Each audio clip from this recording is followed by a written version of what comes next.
You choose your husband, but not your in-laws. My son should not have married you. A math professor wants to multiply her assets. Just sign it. Well, what kind of person manipulates their mother? A new bride doesn't want to hang with his family. He's my husband. She needed to be the only thing in his life. And a meek, mousy mom learns to roar. She had cornered her prey.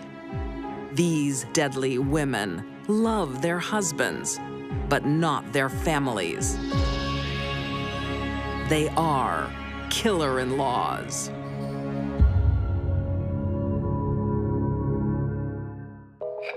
Cheers. 53-year-old Katie is the matriarch of the Passanidi family. She recently adopted a young girl, Hey, sweetie, your tea's ready. has a biological daughter in college, Cheers. Cheers. and a loving husband, Tony. They are a high-achieving couple living in San Antonio, Texas. She's settling in well. Yeah. She's happy here. Katie had a very impressive academic pedigree.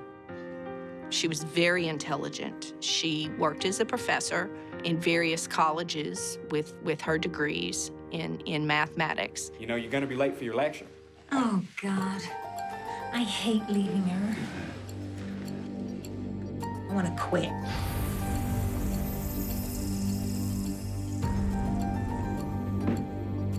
What? Nothing. It's your call. But her timing couldn't be worse. It's 2008, Bye, girls. Bye. and the financial world is collapsing. Katie had quit her job because she was raising an adopted daughter. Her husband, Tony, had lost his job. So they were in dire financial straits. Any jobs there for you? Nothing. For this mathematician, nothing is adding up. They were living paycheck to paycheck, and there was nothing there.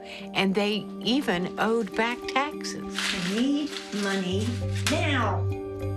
But someone else is about to enter Katie's equation. Mom's got some money. Katie's mother and stepfather live on a farm in Keithville, Louisiana. She thinks Mom owes her big time. Katie's mother, Loretta, was only 16 when she had her, so she gave Katie to her mother to raise. Oh, she's beautiful. She felt very badly about that. And Katie knew how to pluck those strings. Oh, she's lovely. Oh. These days, her mother, Loretta, is an easy target. Who is she? My daughter. How could you forget? I'm forgetting a lot these days. She's suffering from dementia. She couldn't function in everyday life. But luckily, Loretta has a doting husband, Ernest Luttrell. How's my gal? Ernest loved Loretta. They were together more than 50 years, but he had no use for Katie, Katie? and she felt the same. Ernest. Katie's here for the money. What money? For the college fees. I didn't say anything about paying for any college fees. Katie wants money for her eldest daughter's education. You owe me. Her stepfather is financially comfortable and happy to give some assistance.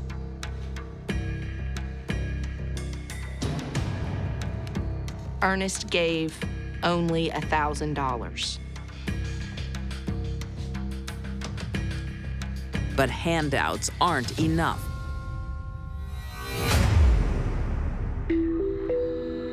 Katie's feud with her stepfather escalates.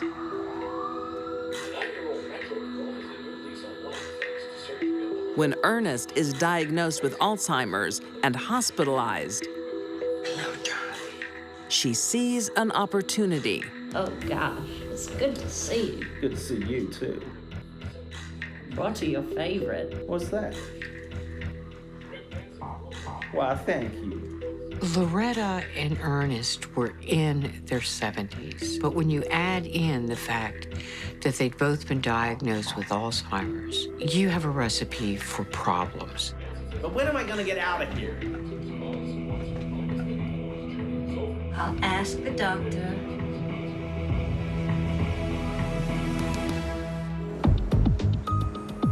It's tragic, but I think you should be committed. Katie's determined to keep her stepfather out of the way. Really? The doctor thinks he's doing fine. He should go home in a few days. Well, She has her mother give her power of attorney over him.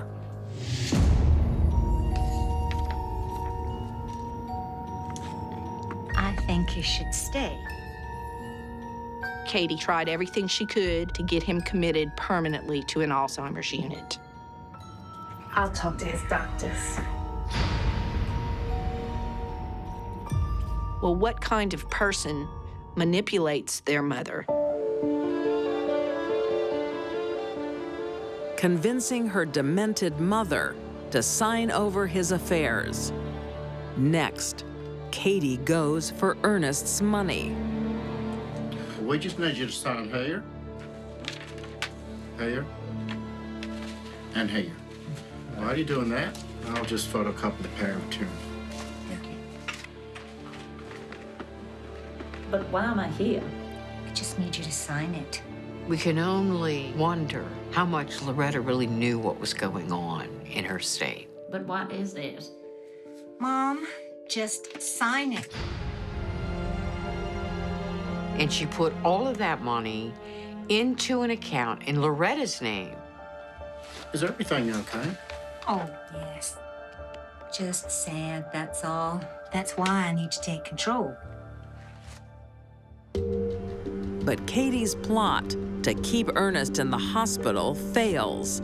Doctors send him home. To help the couple cope, they hire a live-in housekeeper. While Katie's here, I thought I might go get some groceries. Make us some coffee first. Please. 44-year-old Tina Van Mercue will soon be drawn into Katie's web.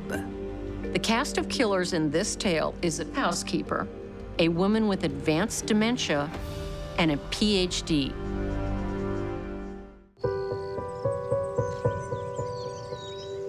In tranquil Keithville, Louisiana, there's a plot going down.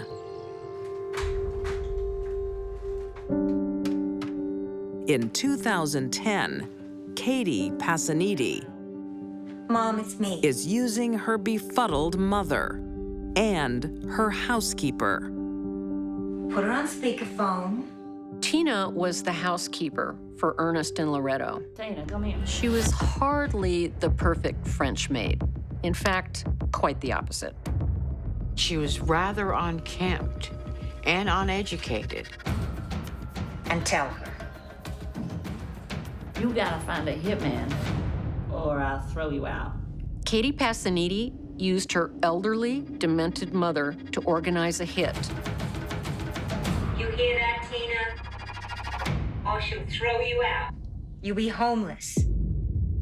Now, for a person like Tina Van Mercue, who had a criminal record, that was a big deal. I'll try my best. You better. Katie wants her stepfather dead before he finds out what she's been up to.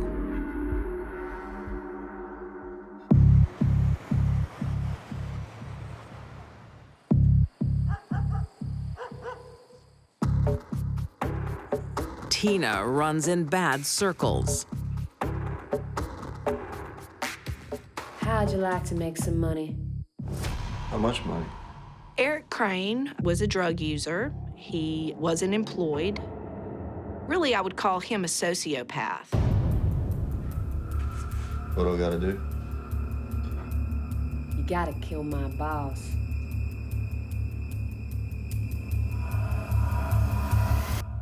Yeah, okay.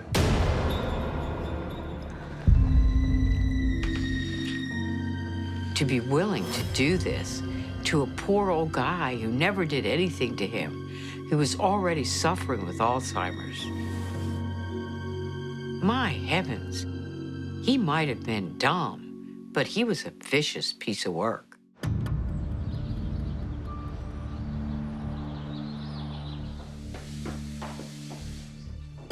Mastermind Katie is hundreds of miles away at her home in Texas. She's out of town, conveniently, with her clean hands. And her mother, Loretta, is at church, conveniently early.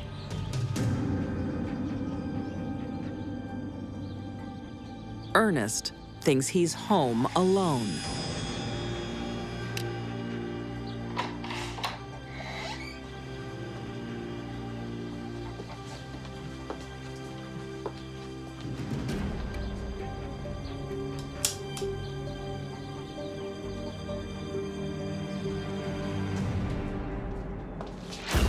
What are you doing on my property? Whoa! It all happened pretty quickly. Whoa!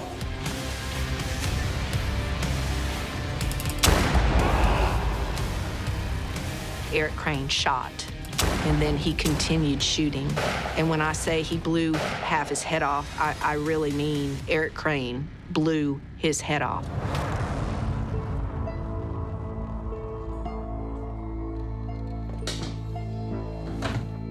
Eric's told to make it look like a robbery. He steals Ernest's guns and his truck. But that soon backfires.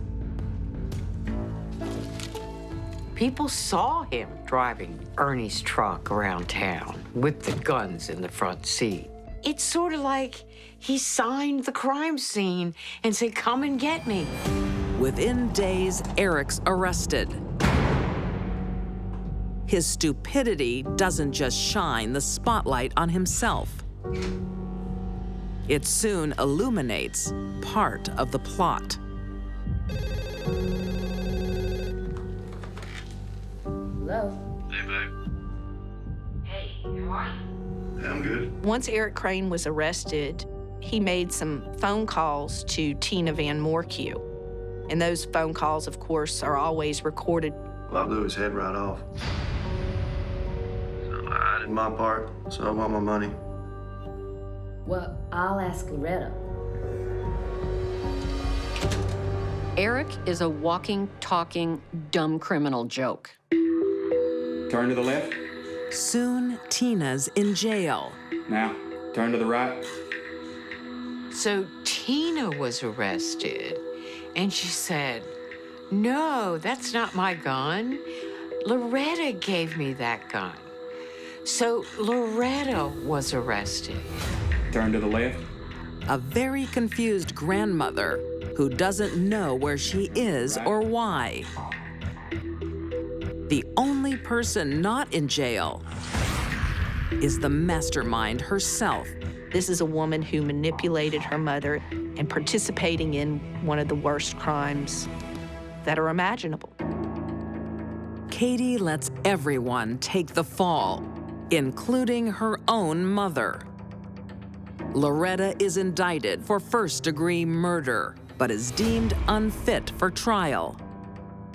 Tina Van Morcue pleads guilty to second-degree murder, sentenced to life without parole. Eric Crane pleads guilty to first-degree murder and receives life without parole.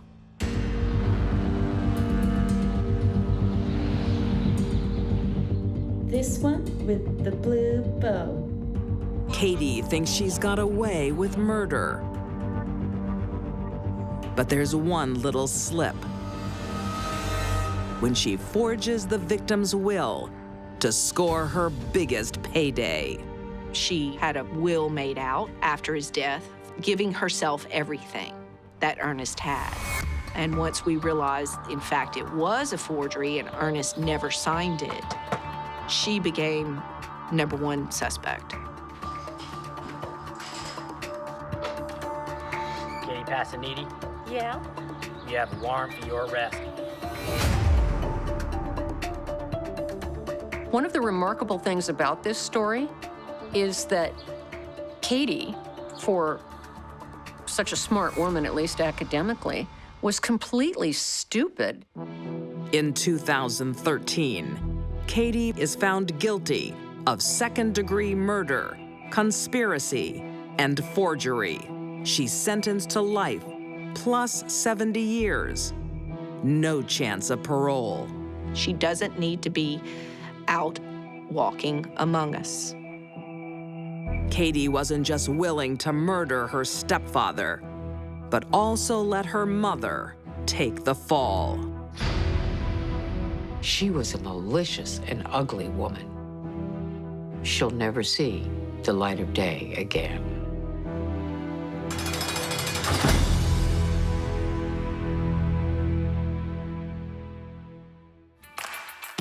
Beauty can be the perfect mask It was just plain old greed and anger. to hide a selfish heart He never should have opened that door. and feed an evil soul. She killed everybody she caught.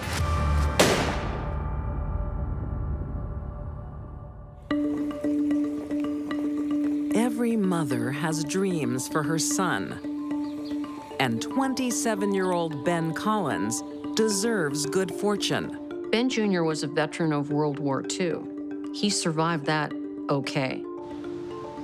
But then he was involved in a serious car accident and became paraplegic You okay? just a couple of years after he got home. That song feels good. Ben receives a handsome insurance payment Perfect day for an ice cream. of $10,000 for his accident, I can take a hint. which supports his family, Usual? while Mom Julia looks after him.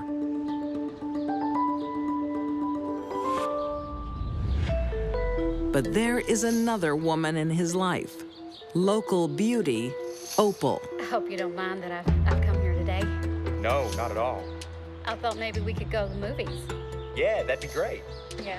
Opal Collins was a very attractive woman. She's in her mid-20s. People described her as having the face of an angel. Hi. Hi. Opal, I've heard about you. Opal's gonna take me to the movies. It's a whirlwind relationship that soon has Opal meeting all his family. Dad, this is Opal. Pleasure to meet you, sir. Opal, pleasure to meet you. And these are my sisters, Martha Hi. and Mary. Hi. And you know Mom. Yes, I do. Please do have a seat. Thank you. This looks delicious. In Opal, Ben saw a beautiful woman that wanted to be with him. At the dinner table, this attractive stranger is all grace and charm. Tell us about yourself, Opal. Well, there's not much to tell, really. I'm single, never been married, but your son might just change that. Well, yeah, I guess. You never know. Cheers. Cheers.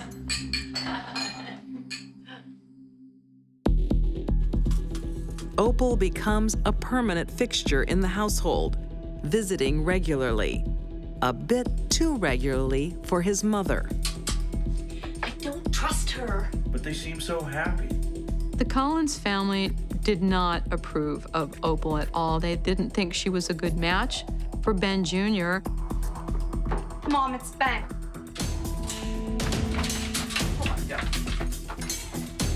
Opal is just too fast and sassy. And around her, accidents happen. I think you should go. Certainly not. I mean it. Now.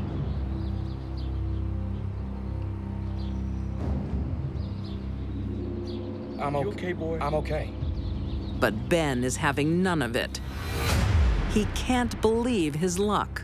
For Ben, I think it was even more important that he have this really good-looking woman at his side, because in some ways the accident may have made him feel like he might have been less of a man.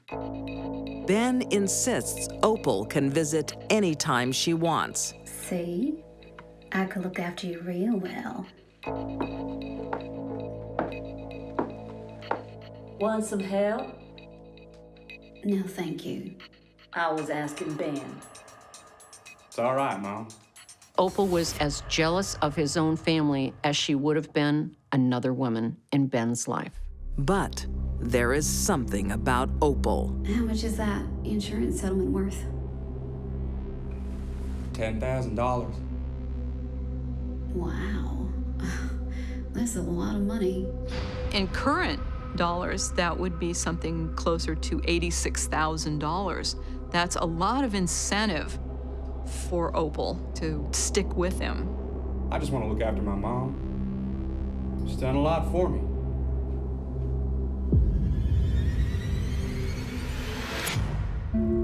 In Ben, Opal saw a victim, someone she could easily dominate and control. Tell me, baby.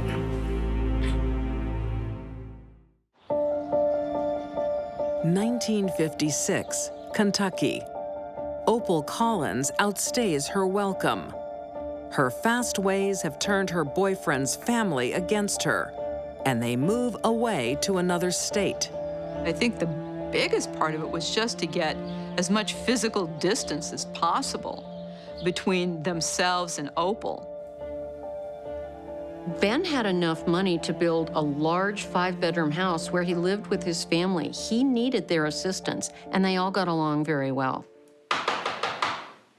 Oh. Who's that?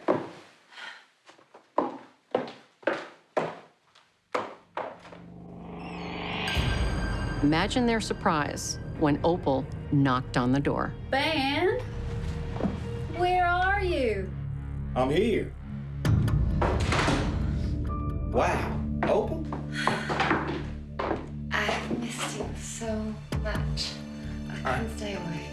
Opal's not giving up. I've missed you too.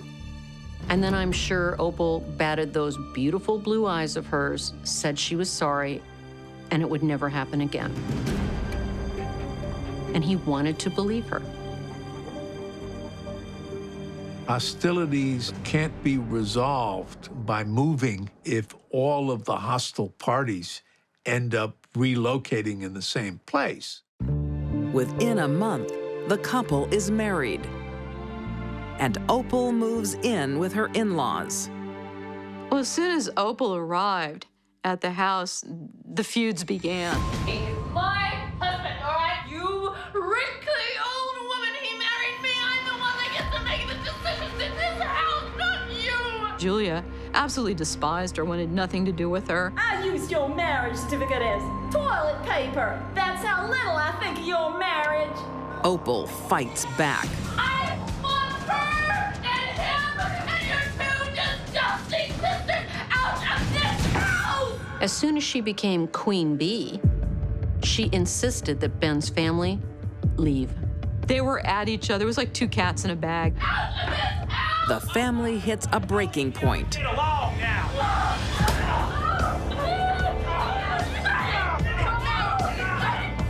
It was just awful tension in the household every day from sunrise to sundown. For God's sake!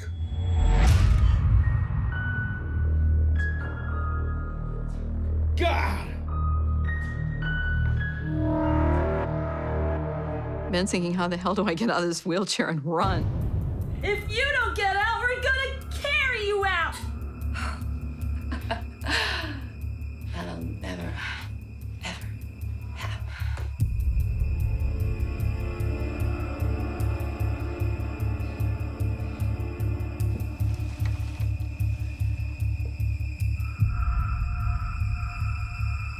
Opal was familiar with guns. She took his .22 rifle. She put 16 rounds into it. This is now a way of resolving the power relationship, which is known as wife wins.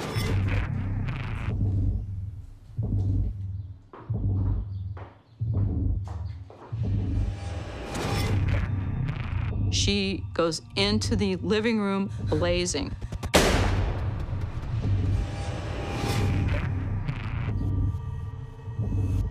She kills her youngest sister-in-law, Mary Sue. She's 11 years old.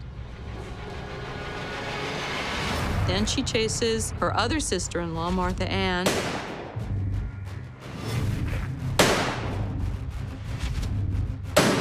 All the while, Ben is lying helpless in his bed. He hears the horror of his family being slaughtered.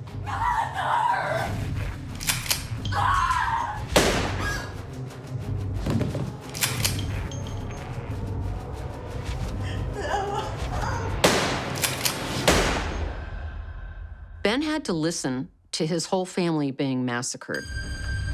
Then her footsteps coming up the stairs for him.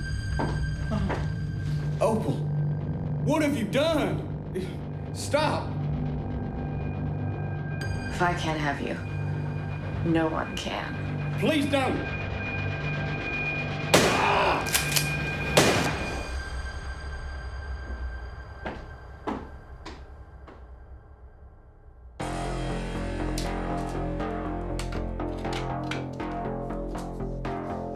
The only survivor is Ben's father, who's out for the day. Opal doesn't make a run for it. She turns herself in. Hi, Opal. Can you call the police? I shot them all.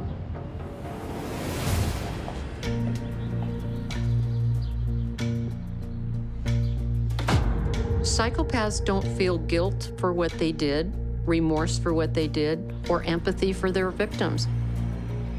People that are not capable of empathy are also not capable of love. I'm the one that did it. Shot the whole damn family. Why would you do that? Gave me a rough time.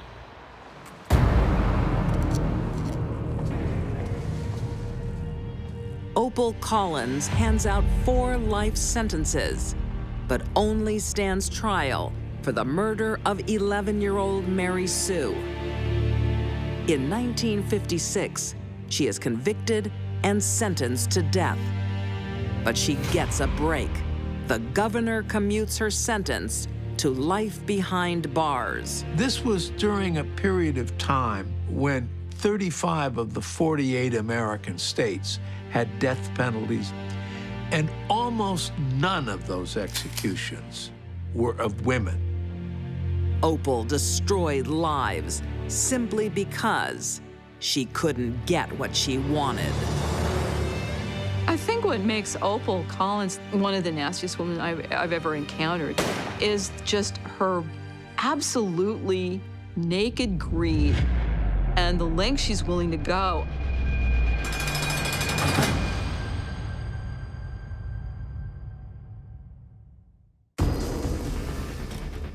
What are you cooking? Some women can bear a lot. You can't do anything right. But this was ridiculous. I'm sorry, I don't want to fight. They take whatever's dealt. There was constant bickering and quarreling. Until they reach their breaking point. She couldn't control it anymore.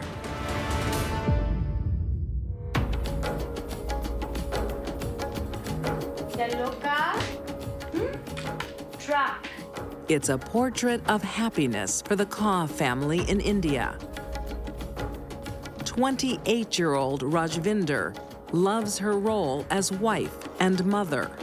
Rajvinder was a good wife and mother. I got it. Show me. In 2004, her husband Iqbal has life-changing news. Oh my gosh.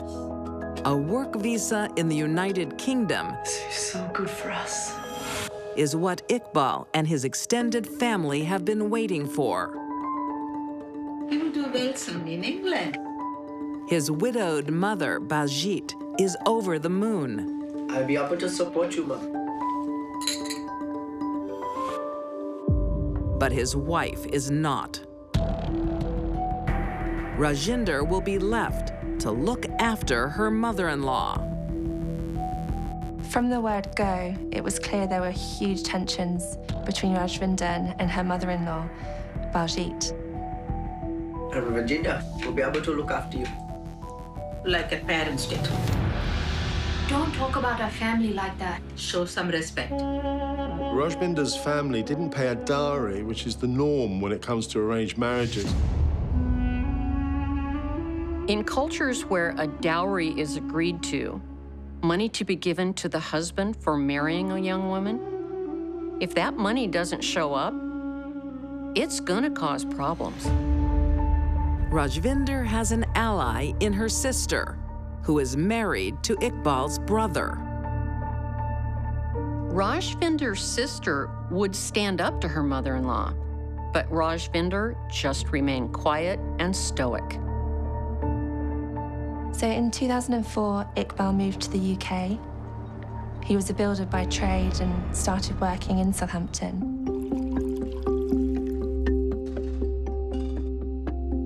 Rajvinder, get the food ready. Rajvinder becomes her mother-in-law's slave.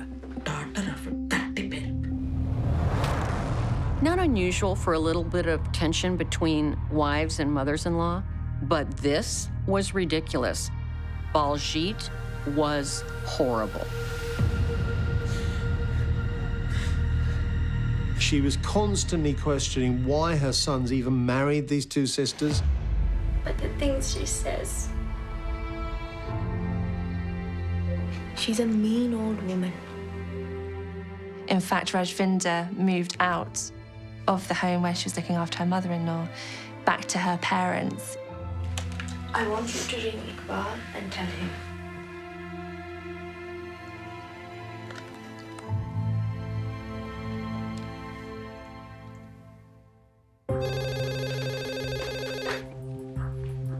Hello? Hello? It's me. Is everything okay? No.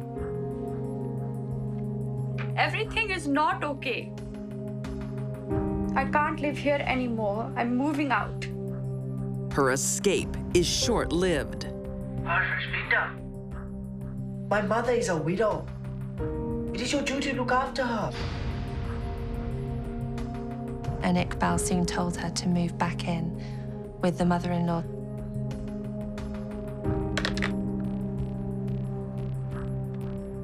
He said no. It will be okay.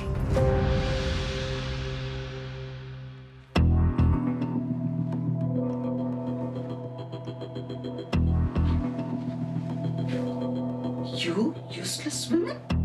Do you think my son will be on your side? Things were terrible. Rajvinder's only hope is to join her husband in England.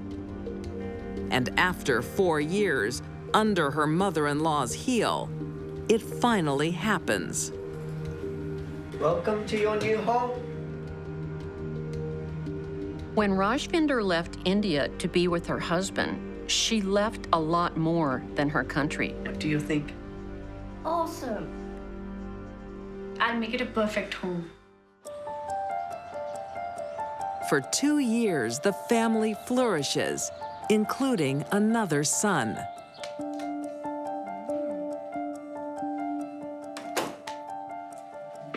Hello, son. Hey. How are you? Good.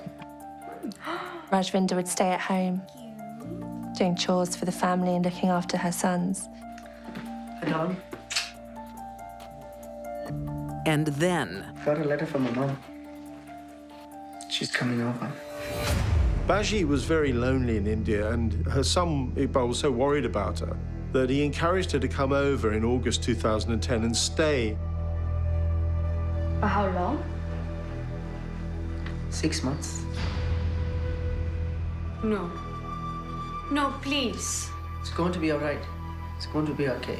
It's not going to be forever. This will not be a happy holiday. And one that the family will never forget.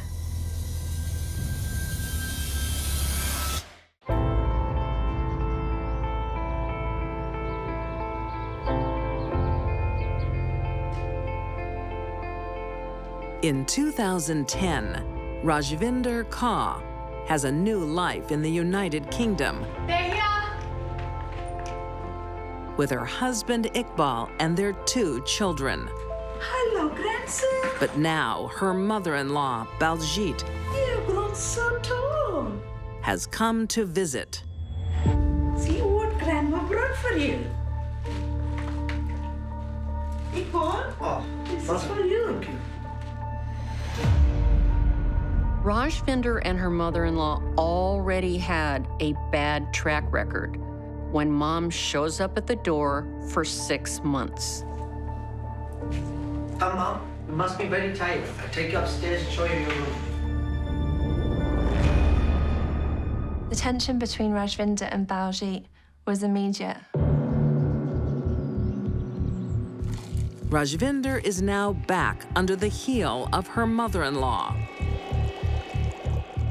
What are you cooking? It stinks. Constantly berating her, constantly picking holes in everything she did. Objecting to her cooking, accusing her of not cleaning the apartment properly. What are you doing? Don't fold the clothes that way. It must have created a very bad atmosphere. You're a useless mother.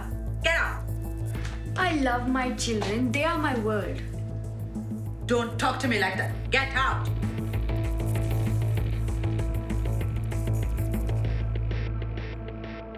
Rajvinder was very stoic. She was the kind of woman who wouldn't fight back. The tension starts taking its toll. What are you doing?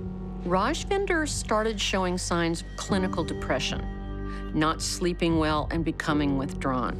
This plate is still dirty. You don't even know how to wash the dishes. My son should not have married you. She obviously couldn't take the criticism and the tension any longer. Coming from a dirty family. 6 months is a long time to be stuck in a flat with your mother-in-law. With Baljit's 6-month visit almost over, I can't wait to go to see my family and friends. Have a good day. Rajvinder should be relieved her nemesis is going home. I may be going, but I will come back. But it might not be forever. Just 2 days before Baljit was due to go back to India, the tempers had reached boiling point, and Rajvinder had had enough.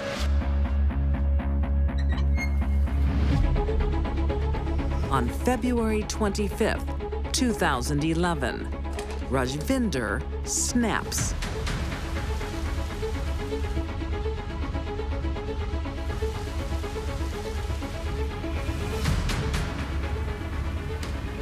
She'd taken a rolling pin from the kitchen, taking it through to the bathroom where Baljit was showering.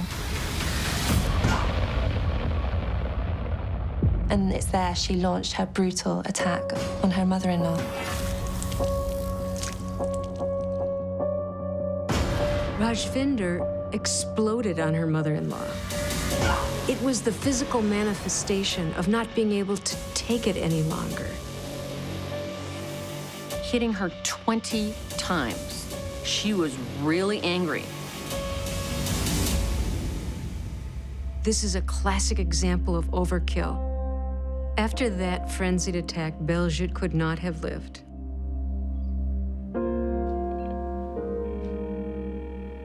Hello? Iqbal, Is everything okay? something has happened to your mother.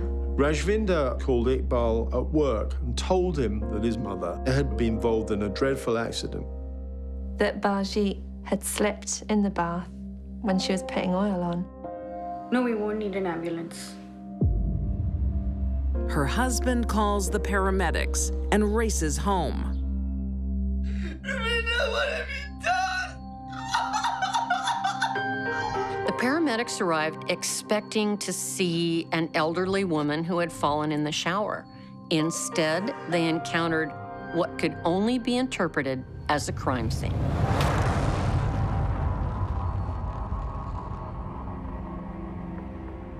The paramedic said afterwards it was one of the worst head traumas he'd ever seen in his entire career. No one is buying Rajvinder's story, but she's sticking to it. During 14 subsequent police interviews, Rajvinder insisted that her mother-in-law had died from an accident. But forensic evidence clearly shows the real story. Rajvinder left a body of evidence. It was very clear that one fall in the shower wouldn't have caved in her skull. In 2012, Rajvinder Kaur is found guilty of murder and sentenced to life in prison with a minimum term of 11 years. Rajvinder eventually did admit she killed her mother-in-law, but insisted that she had motivation for doing so because of this build-up of tension between them. Rajvinder is torn between her love for her husband and the judgment of her mother-in-law. Coming from a dirty family. She could see no way out but to eliminate one of them. Everybody has a breaking point. They can only be pushed so far. Rajvinder had hers, and now she's in prison.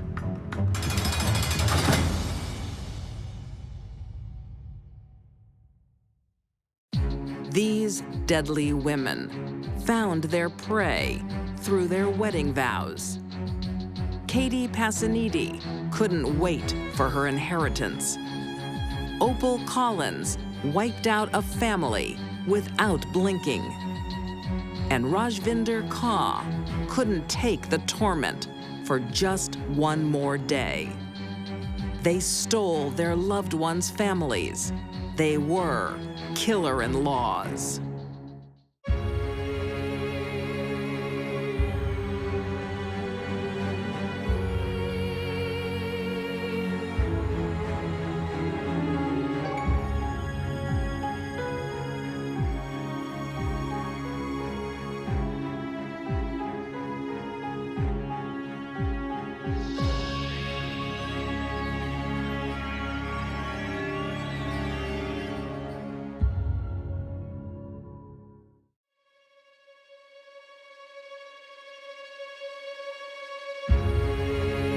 A lover with experience can be irresistible, but sometimes it is a dangerous game. Surprise! Beauty and intelligence isn't always a winning formula. Her reaction to things was not normal. A caring mother acts like a child. Don't disrespect me. She slapped him back, and it escalated from there. And one woman wants everything in life but love. Can someone give me a drink? It did something for her. It made her feel good. These deadly women charm much younger men, but they turn out to be killer cougars.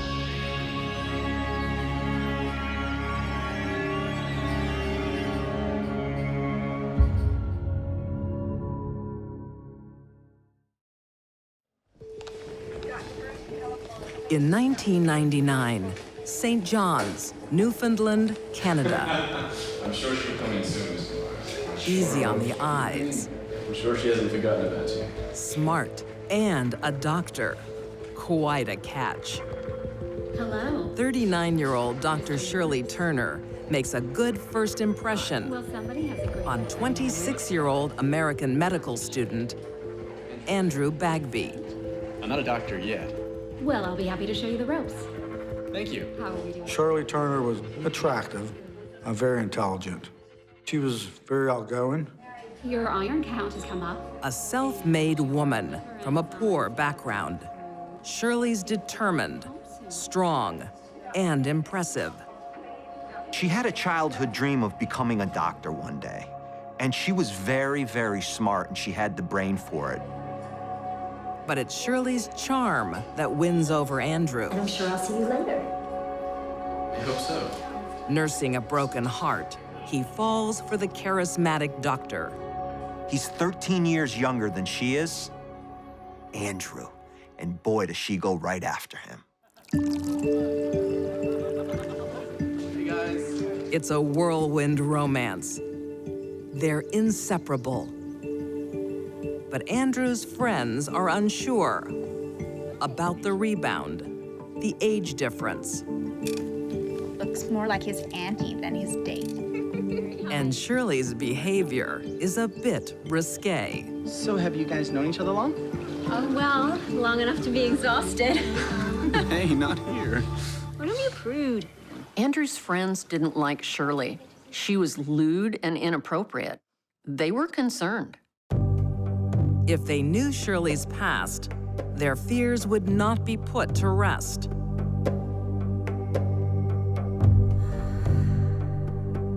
She's had a string of boy toys. She thinks they're gonna be easier to manipulate and to control. Come back. But in truth, she can do neither. I've gotta go. Her last boyfriend left, like all the others. I'm leaving.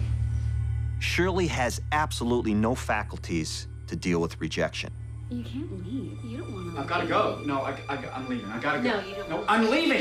You can't Gotta leave me. You can't go. leave me. Rejection to her Not. is the ultimate betrayal. She takes one of her high heel shoes off You can't leave me. and she whacks him across the jaw with it. You're crazy. This is terribly violent. You're not leaving. I'm out of here. Don't you go. Don't leave me.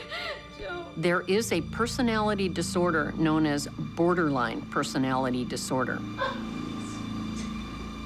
One of the hallmark characteristics is the individual cannot tolerate rejection of any kind. Shirley's personality reveals itself to her current young lover on the day Andrew graduates from medical school. So, come on, tell me now, who else have you invited?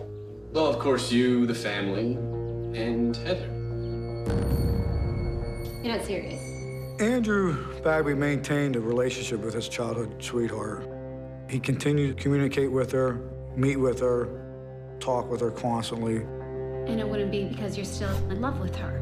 Just stop, now. But Shirley's having none of it. Stay out of our lives. Shirley snaps at her and accuses her Are we clear? of still wanting to get with Andrew. Good. Have a nice day. It's ridiculous. Shirley's ridiculous. So where were you? Because you weren't where you said you would be. Because I went there and your car was on the... Andrew's had enough. Surely this is a problem. You don't trust me. Now that he's a fully fledged doctor, he has a chance to get out. Shirley, listen to me. It's over. I want out. I'm moving away. Don't be stupid, Andrew. You don't mean that. You don't get to leave me. You don't. He goes home to the U.S. You don't get to leave me. Nobody leaves me. Andrew decides he needs a clear break. He needs to get away from this woman. She's too volatile, too unstable, so he hightails it out of there. It's not just Shirley's personal relationships falling apart. Shirley didn't only have problems with men. She had problems in every area of her life. Are you gonna be seeing Mrs. Jennings soon? No, but I will. People at the hospital, other staff members, they didn't really care for and appreciate her behaviors. You said you were gonna see her this morning, and she hasn't been seen. She needs to get her catheter removed and also the blood. Are you done? She couldn't take constructive criticism at all. To her, it was like being stabbed in the heart, and she would counterattack. Down in Pennsylvania, Andrew thinks all that is behind him.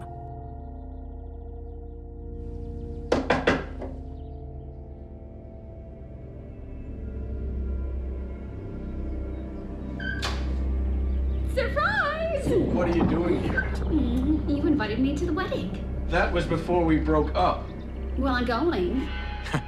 You can't reject Shirley, because she's always gonna come back at you. Come on. It's gonna be fun. Happy face, happy face, happy face. He may have just written his own death warrant.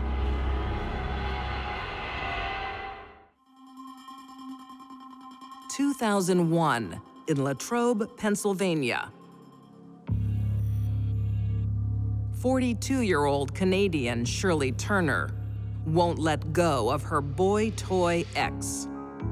Having a man in her life was as important to Shirley as oxygen itself.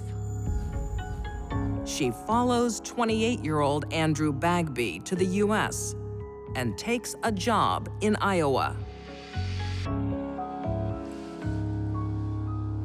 And he falls for her charm again. But soon, Shirley reverts to her old, crazy ways. You know Dr. Andrew Bagby? He hurts people. Ask him about the beautiful blonde lady doctor he's seeing. Go on, ask him. Shirley saw every woman as a threat to her existence. She starts harassing the competition. Andrew, have you got a minute? Sure. I've been getting crazy phone calls about you. She would look for things, make them up. She loved it. I'm so sorry. I'll deal with it, okay?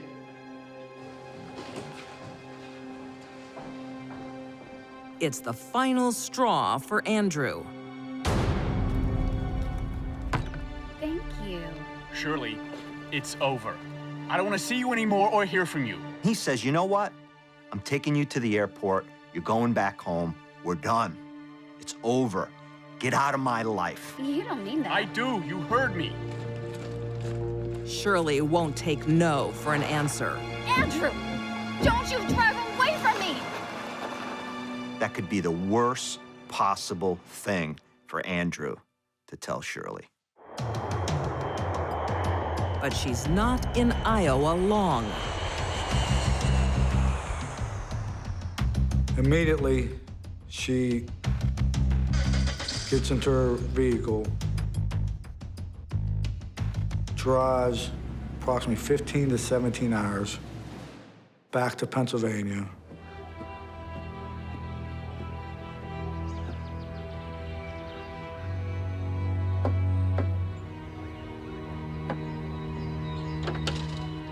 Hey, it's me. Andrew!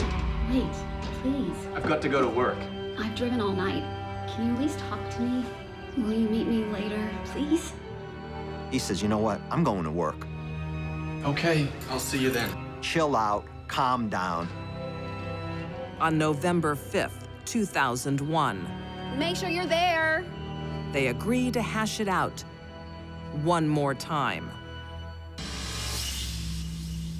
He agreed to meet her at the park, just to try to distance himself from her. Surely this has got to stop. We're meant to be together. No, we are not. I don't want you. No. She was on a mission, and the mission was to destroy the man that she believed had destroyed her. No man abandons me. Shirley?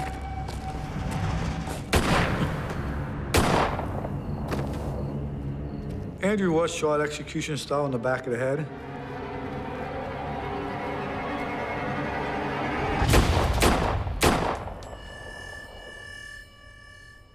Why did you make me do this?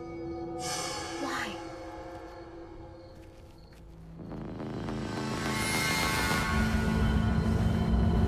Shirley drives 16 hours back home to Iowa.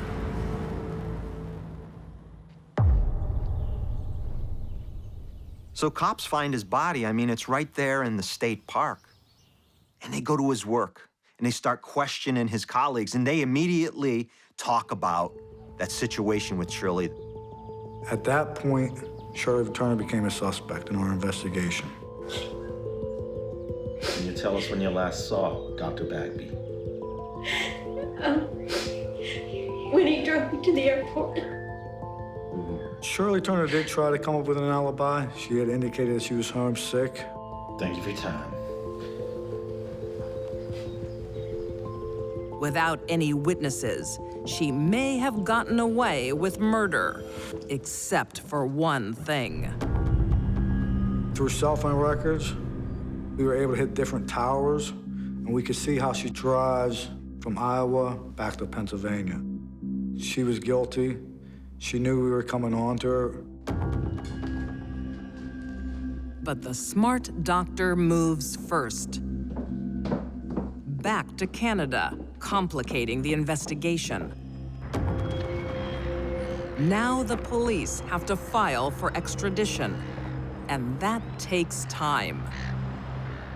And there's something else. Good boy. She was 1 month pregnant when she murdered the father of her child.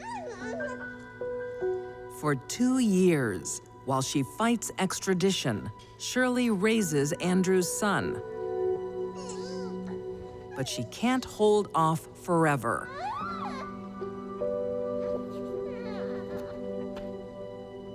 She saw where she was going, and it was prison. But prison is not an option for Shirley. In August 2003, she does it her way.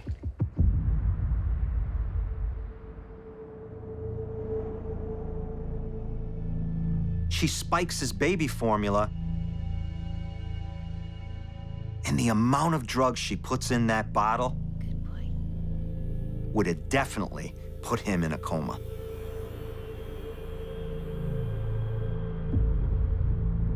She straps the boy to her chest inside her jacket. Shirley's final revenge against Andrew was to take his son with her to a watery grave. She jumps into the Atlantic Ocean.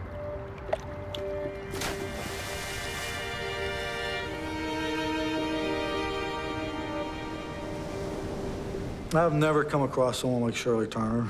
She's very evil. A brilliant doctor and a psychotic killer. Both people inhabited Shirley's mind. In the end, the killer won out. Shirley was a person who could not handle rejection, and she sabotaged every single relationship in her life. Shirley knew there was something wrong with her, that her reaction to things was not normal. In her own suicide note, she said, "I'm not evil, I'm just sick." But she still couldn't get a grip on her behavior.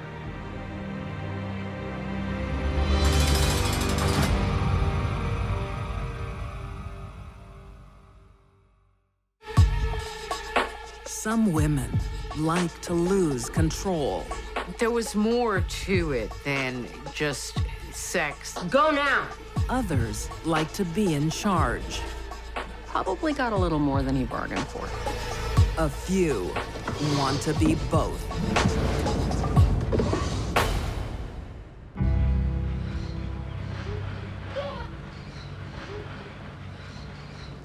Raising kids is always a challenge. Bringing them up on your own is doubly hard. In Mobile, Alabama, 30-year-old single mom, Allison Miller, does her best. Allison was a young mother who had 2 sons she had to take care of. They were 7 and 9 years old. She was working hard to raise her family. They're such good boys. They sure are. Despite the joys of motherhood, one thing's for sure. But you know, Mama's gotta have a bit of fun too sometimes. Sometimes a mom needs a break.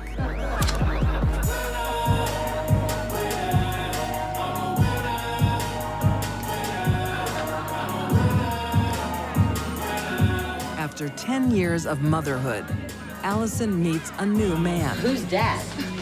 They call him Pig. I don't know why. Jasper went by the nickname of Pig. Who looks like tasty bacon to me. 19-year-old Jasper Pig Thomas is just the plaything Allison is looking for. Perhaps Allison was looking for one last fling at youth. Perhaps a part of her life she'd thrown away. He was 19. Maybe it was the sex. Allison finds happiness with her new boy toy, and he soon moves in. She was 30. He would have been 19, so there was a big age difference there. I've got a little surprise for you. Jasper gives Allison more than loving.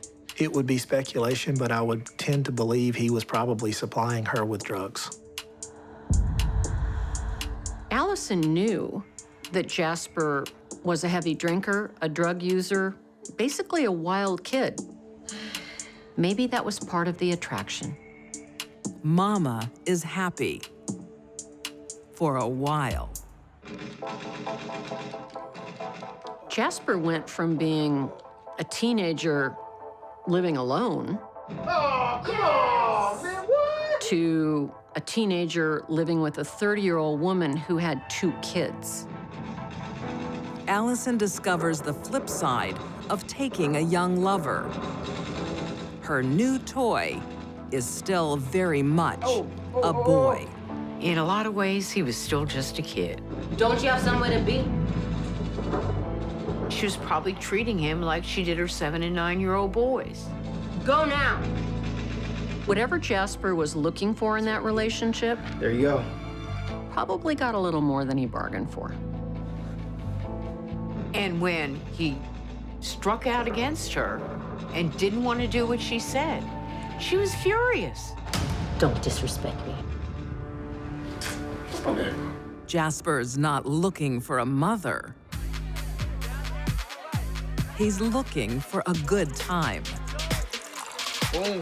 And he'll find it wherever he can get it. Most 19-year-olds don't think about settling down. I'm sure Jasper was no exception.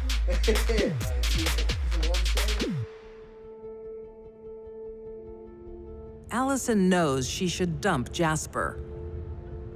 But she can't. She's hooked. Whether she was attracted to him and would miss the intimacy, whether she was motivated by the drugs, she wanted to hold on to it as long as she could. Oh, good morning. Her fear of losing Jasper changes everything. Boys, go get ready for school. When you get a situation where the man is really just a toy boy, well, they're supposed to do what you tell them to do. What's your problem? Where have you been? Man, I ain't telling you that. Stop asking me. Tell me where you've been now. I ain't tell you nothing. You ain't my mama. And I'm out of here. No, please don't go. I'm sorry. I'm sorry. I'm sorry. Allison is no longer in control. And she'll do whatever it takes to get it back. That's when the real trouble started.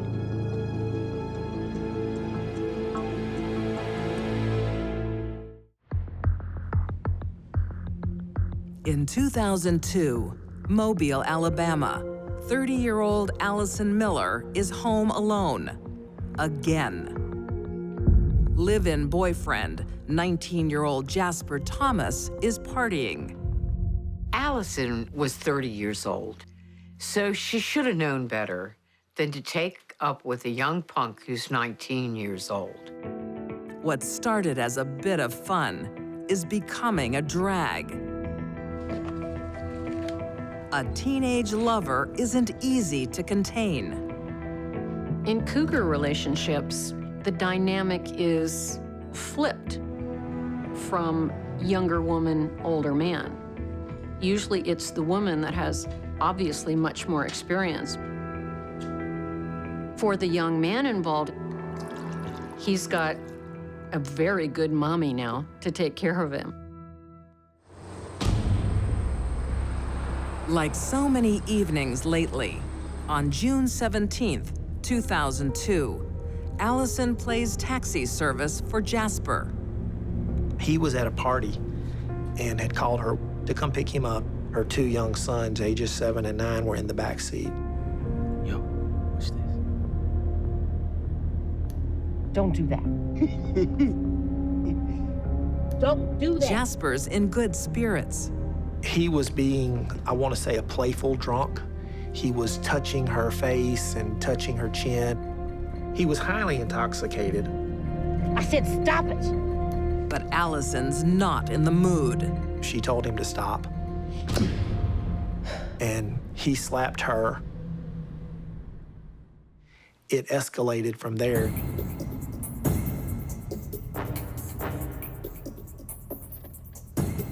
Get out of the car. Allison didn't take it so well, and she kicked Jasper out. It's over. In anger, Jasper says to Allison, "It's over."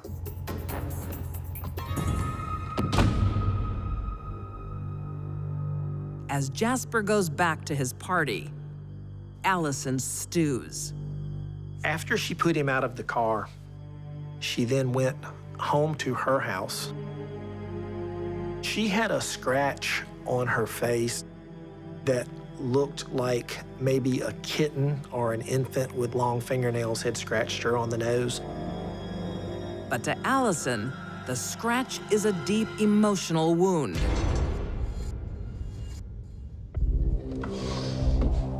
And she wants retribution. Allison was going to say when it was over. Come on, boys. We're going out again. So Allison's idea of ending a relationship is different than most of our ideas. For the second time that evening, Allison drives across town. She went back to the area where she had dropped him off with her 2 children in the car because she wanted to talk to Jasper. Peg! Come here! Man, don't go. Don't go, man. Stay. Jasper's friend says, "Don't go. Do not go. You're drunk. You're gonna get in a fight again." Peg! Yo, don't worry about it. Jasper woke down and went over to her car. What? Allison wants to end the affair. It's not gonna end like this. Sure is. On her terms.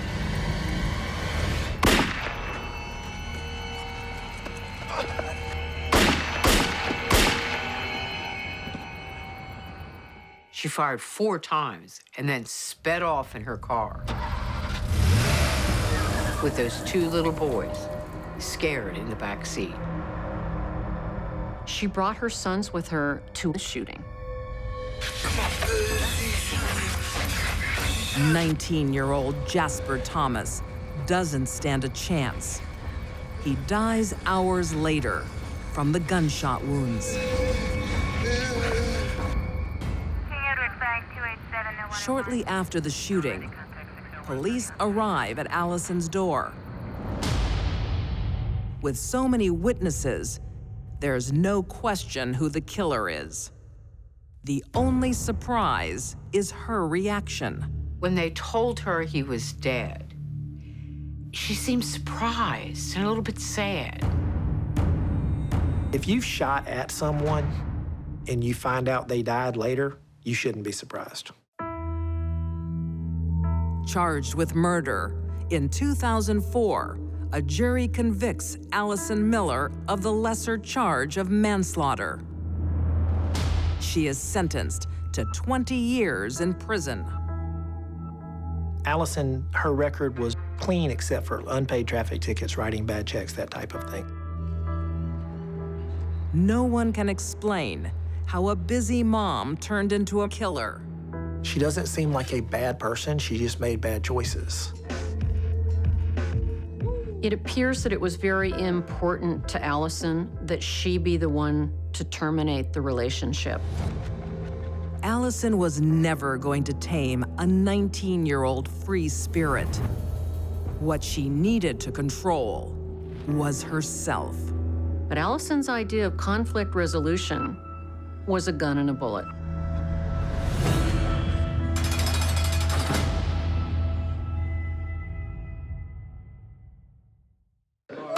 In the search for happiness, She seemed insatiable.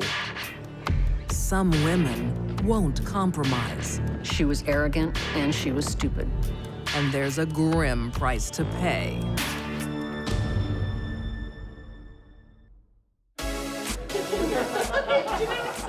Vivacious 23-year-old Gina Pierce loves the limelight.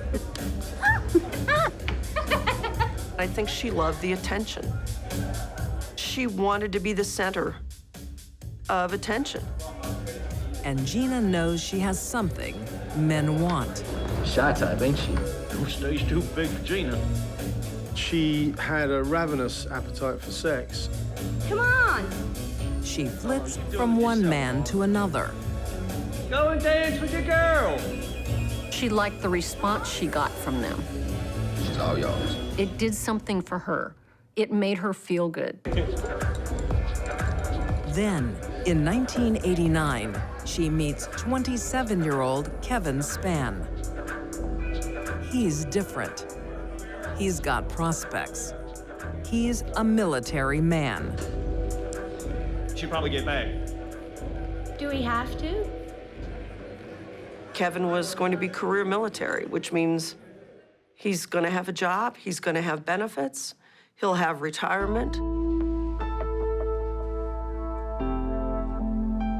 Since her teen years, Gina's been searching for someone like Kevin. Her main aim in life was to find a man who could support her and she could have children with. She wanted the easy way out and the easy money. Kevin was madly in love with Gina, there's no doubt about that. Kevin adores everything about Gina, including her son from a previous marriage. Kevin treated Gina's son as his own, and they formed a fantastic bond together. I love you. And soon things get even better. The couple is expecting their own child. Kevin just wanted to live the American life and live the American dream.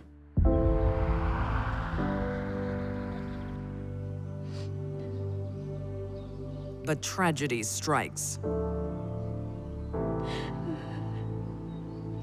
A few weeks later, she announced she'd had a miscarriage. It's okay. We can try again. It's a devastating loss for Kevin. But soon, there's an even bigger shock. Gina's lost the baby. No, she lost it. Gina's family told Kevin she couldn't possibly have ever been pregnant. Excuse me? Years earlier, No, she had a tubal ligation. no, I didn't know. Okay, all right. He's told by her family that it was all a weird fantasy. Hey, babe, you want me to fix you something to eat?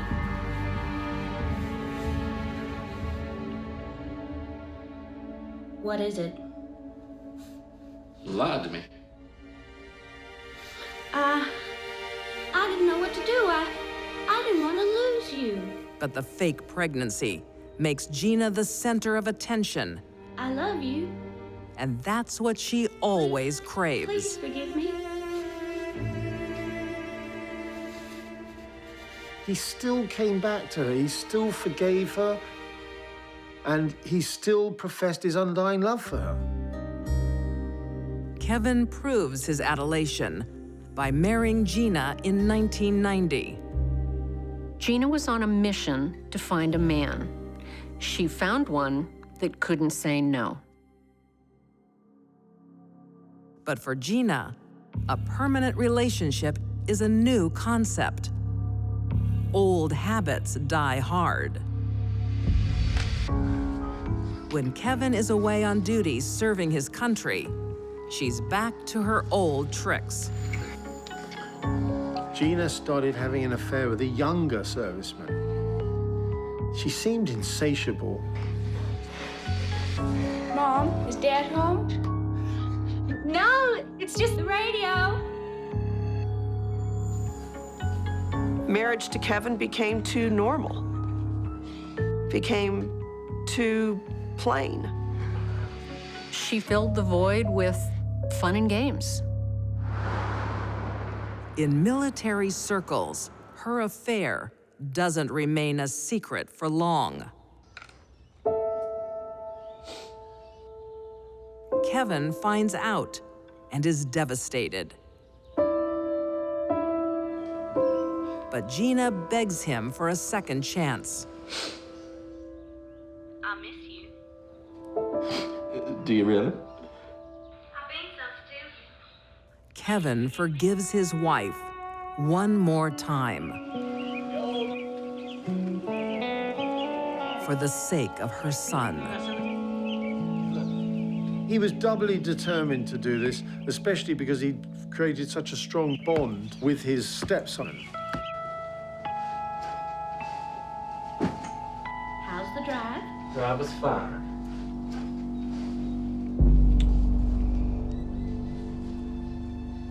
Jeez, you gotta be kidding me, right? Cute, isn't he? In 1997, Augusta, Georgia, Gina Spann treats her husband appallingly. She lies. How's the drive? The drive was fine. She cheats.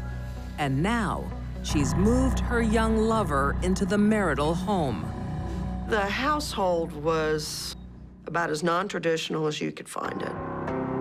Get out. He's not going anywhere. And neither am I. Gina had no respect for Kevin or her son. But she's overplayed her hand. Want a divorce? Kevin said, "This is enough. This is over." But Kevin doesn't move out immediately. Have you ever made a bed? He was not a confrontational person, as evidenced by this circus that she brought through the house. Come on, boy, it's late. He stays to protect his stepson from Gina's lifestyle. I think Kevin stayed in that house longer than he wanted to because of that boy. Kevin was the parent while Mama was out playing.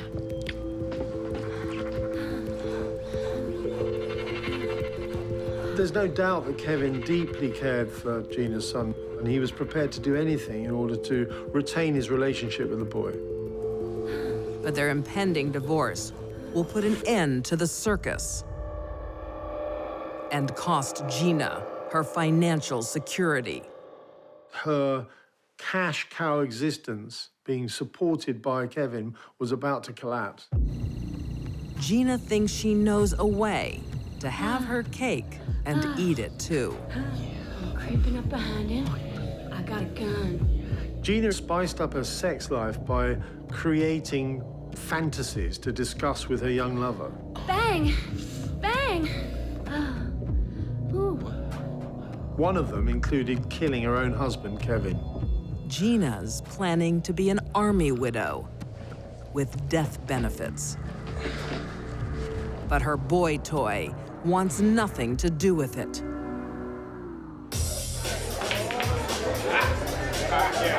So Gina finds someone younger and more impressionable. Can someone give me a drink? She was almost like a sort of female version of the Pied Piper. She had these teenage boys sort of eating out of her hand. She'd flirt with them. She'd make suggestive moves. Gina was 31 chronologically, but mentally, she was still an adolescent. Gina finds a new plaything, 17-year-old Larry Kelly. Larry was a virgin when he met Gina, but he soon found himself overwhelmed with her insatiable desire for sex.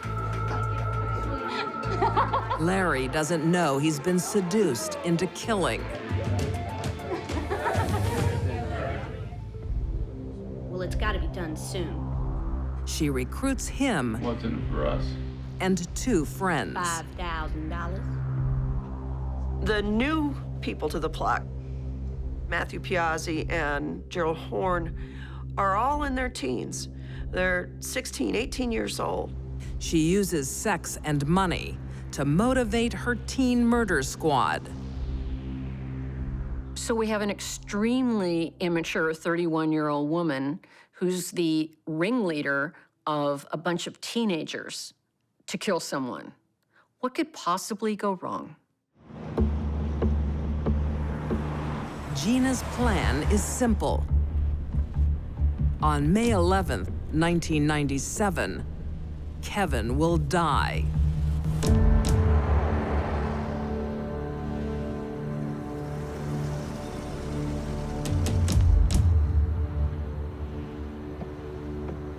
Gina and her new lover stay in the car, while the gullible new recruits pull off an execution-style killing on Kevin's doorstep.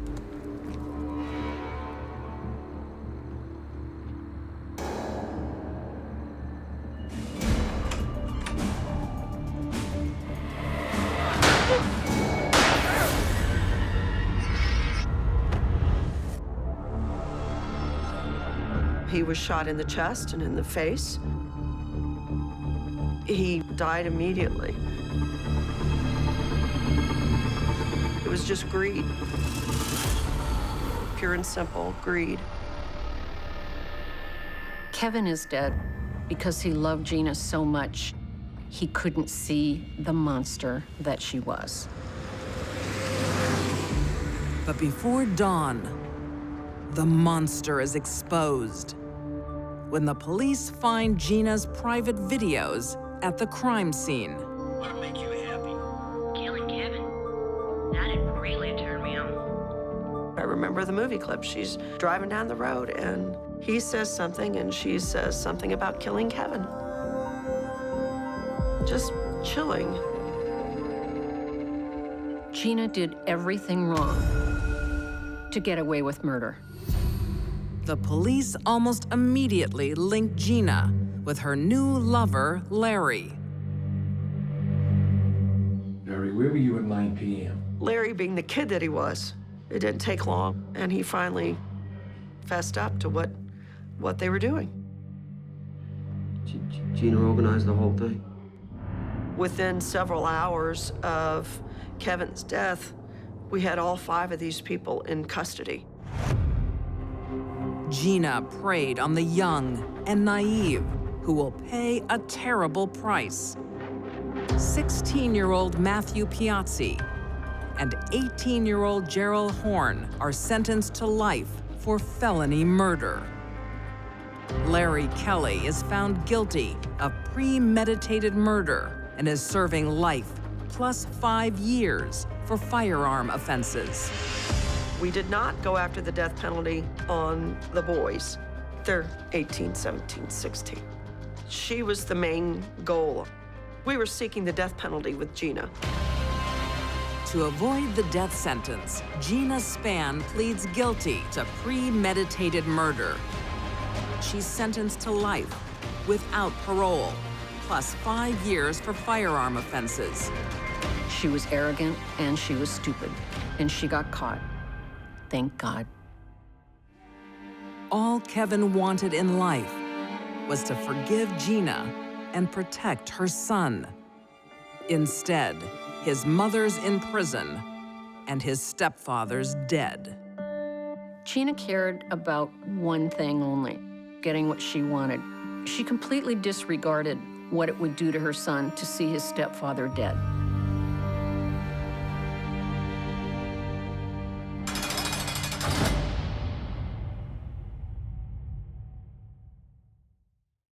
These deadly women had lethal charm. Shirley Turner's thin grasp on reality destroyed everyone she cared about. Allison Miller punished misbehavior with death. And Gina Spann's appetite for money and sex killed the man who loved her. All 3 snatched men from the cradle and delivered them to the grave. They were killer cougars.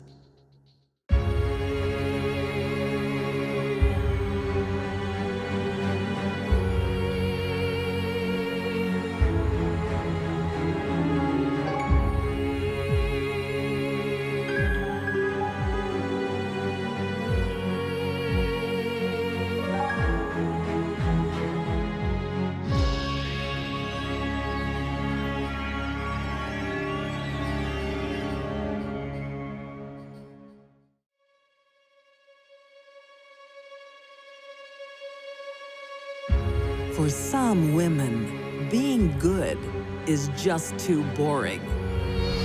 A teenager tries to ease her pain with violence.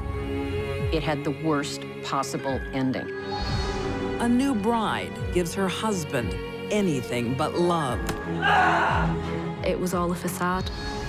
And when a troubled soul gets a break, she blows it all away. I don't think she could imagine her life without him. These deadly women can't escape their demons because they're bad to the bone.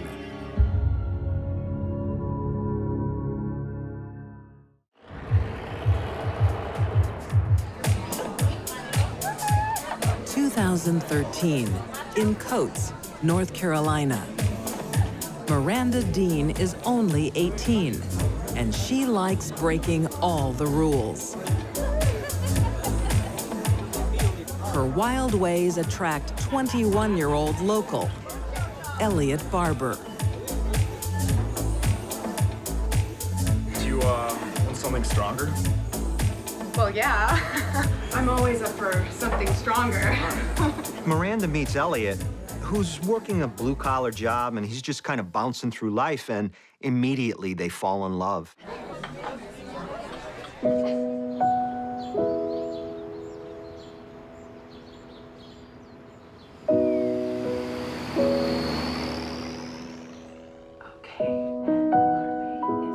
Smitten, he doesn't even mind that she's a single mom. Isn't she gorgeous? Yeah. Miranda really enjoyed taking care of her baby daughter. She was a good mother, was very protective of her child. Okay, I think it's time for a nap. Let's go. But there's something about Miranda. So, this is what I was telling you about. Her job, for example. Are you a prostitute? No, I'm just a companion. Miranda hires herself out to men who are willing to pay for a chat. Do you make a lot of money? Yeah, enough to make it worth it.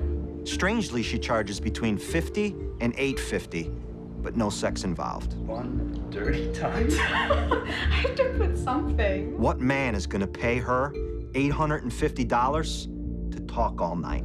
I don't know, that's what they really like. Miranda met strange men for chit-chat. Most men would object, but not Elliot. The lure of cash overrules his jealousy. You know, I had a really great time talking to you. Yeah, me too. You know, it was a real pleasure to meet you. You know, so Elliot looks at it as, hey, she's not having sex with these guys. She's getting paid all this money to listen to them talk about their lifeless marriages. Elliot has some doubts, though. Easy pickings. You're still my girl, though. Yeah, of course I am. He doesn't want to lose Miranda to a client. Marry me. What? Marry me. Really? Yes! Yes! After a couple months of being together, they decided to pick up and go get married.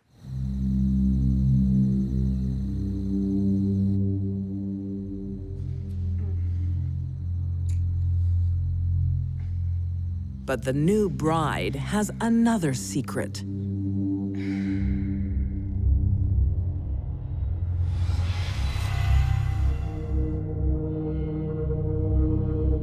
Miranda was a victim of ongoing sexual abuse at a very young age. Her abuser, he's sentenced to 19 years in prison for this sexual abuse. So we gotta wonder, just how severe was it? It's probably the most graphic, most vile type of sexual abuse you can ever imagine. It's okay. You okay? The psychological trauma and long-lasting effects that child sex abuse victims go through is profound. It was a marriage made in hell. Miranda's psychological trauma finds one place for comfort, but it's a strange choice. Miranda had visions and fantasies of things that did not exist. She was part of the satanic cult. Deliver us, Almighty Satan, from all my past errors and delusions, and fill me with truth, wisdom, and understanding. Now she wants to draw her husband into her faith. Hail Satan. That tells me Miranda is a sociopath. Psychopaths are born, sociopaths are made. Hail Satan. In Miranda's case, it had the worst possible ending.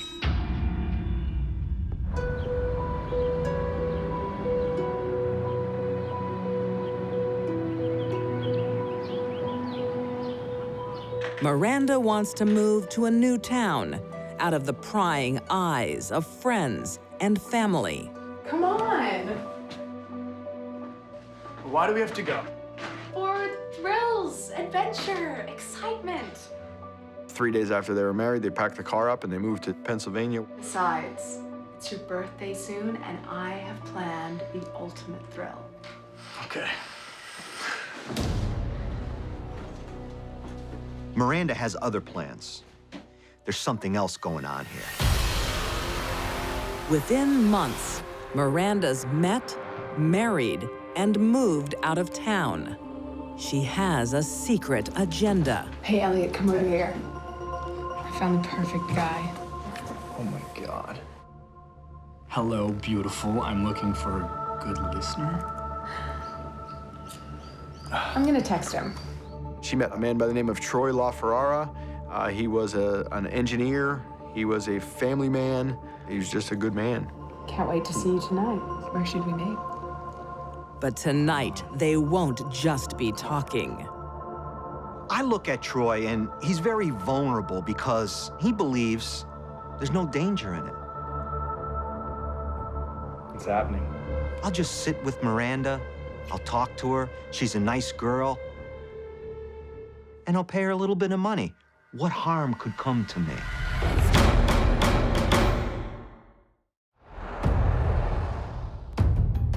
"18-year-old Miranda Barber has found a willing participant in her satanic practices. Our master must bless us. Her new husband, Elliot.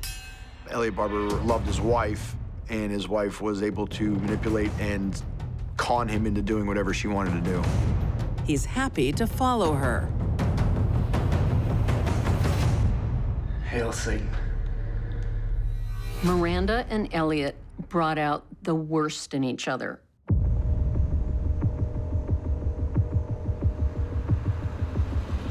On November 11th, 2013, Miranda meets her last client.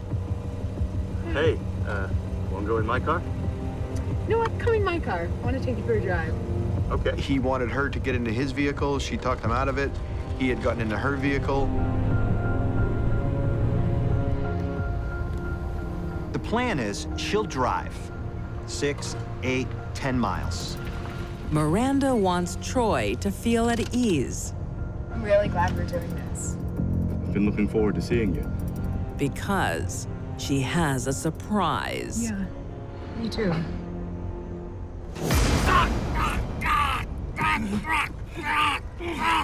It's a trap, and husband Elliot is here to help. They had made a deal. They were going to find someone and kill someone, and it didn't matter who.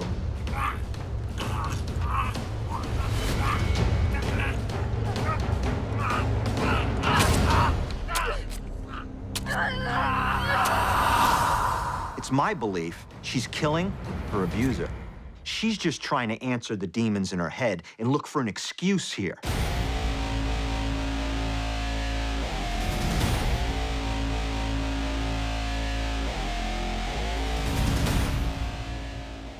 Miranda was full of rage against men.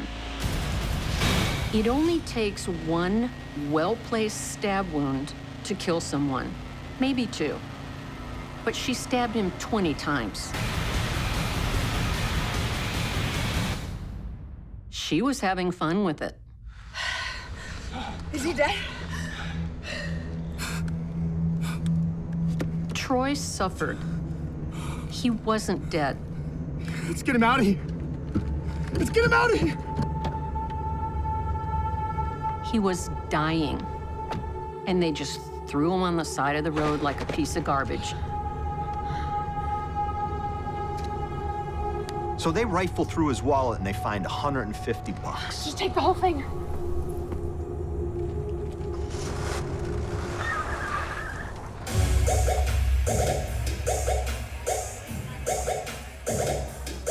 And what do?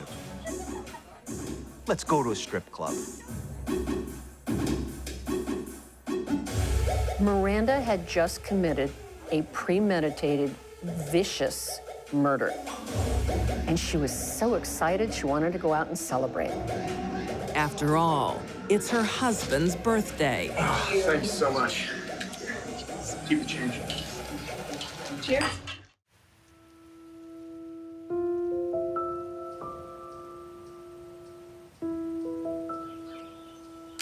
The next day, Troy's body is found. And one thing is clear. It's a homicide. Miranda Barber's anger really is displayed in this murder because Troy is stabbed in the head, the face, the neck, the chest. Everywhere, there was rage here. Rage and hate. It's a brutal crime, but the police get an early lead. There was a cell phone. Miranda and Mr. LaFerrara were text messaging back and forth. While planning the attack, Miranda thought of everything, except the obvious. The cell phone records prove his last phone call was to Miranda. Now she can't deny it. So, Miranda. Miranda Barber tries to be intimidating. You ready to start again? Yeah, sure. She wants to appear bigger than what she is. Journalist Francis Scarcella interviews Miranda behind bars.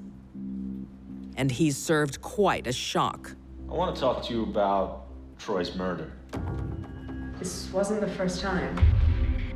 What do you mean? How many people have you killed? I don't know, less than 100? You're 18 years old, and you're telling me you've killed less than 100 people. And I said, you have to give me a number. And she had said, Well, I stopped counting at 22. She stopped counting at 22. It's a shocking claim, but few believe it.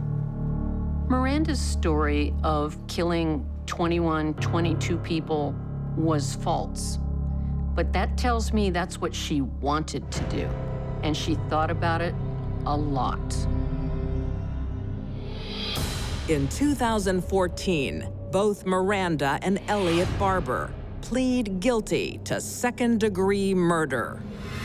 They are sentenced to life in prison with no parole. Miranda Barber had a horrific life, but at the end of the day, she's a liar and she's a manipulator, and I believe at this point that the world is safer with Miranda Barber behind bars. Miranda chose to ease her pain by inflicting it on others. Miranda received a life sentence without parole. I hope that stands. She's a very, very troubled, damaged, and dangerous person.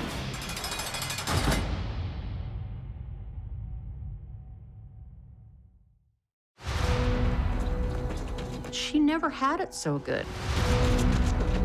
Could buy anything she wanted. But what she wanted most was to hit him. It's David is not breathing.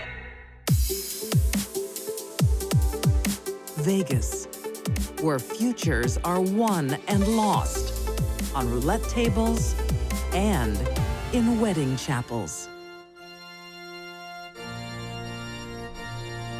Dearly beloved, we are gathered here today to join this man and this woman in holy matrimony. June 28, 2015. English couple, 51-year-old David and 42-year-old Sharon Edwards, have high hopes for a new beginning. This ring I thee wed. It seemed to be a bit of a whirlwind romance. They were married within a year of starting dating.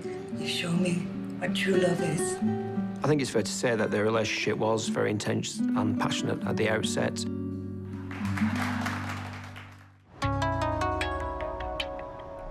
Their story starts a year earlier, in the town of Chorley, England, where David is a busy lawyer. David was a partner in a prominent law business in Chorley. Here's the burglary case. I was hoping it was going to get adjourned. I'm snowed under here. No, but I really need you to go through these invoices. He was a very hard worker, and I think he took on a lot of cases. And he needs to earn a lot of money to satisfy Sharon's wants. When Sharon turned David's head, she stepped way out of her league. David had everything she wanted and a big bank account. She never had it so good. For the first time in her life, she had a beautiful home, was going on holidays, could buy anything she wanted.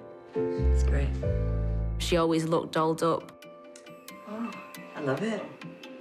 Early in the relationship, Sharon starts laying down the law.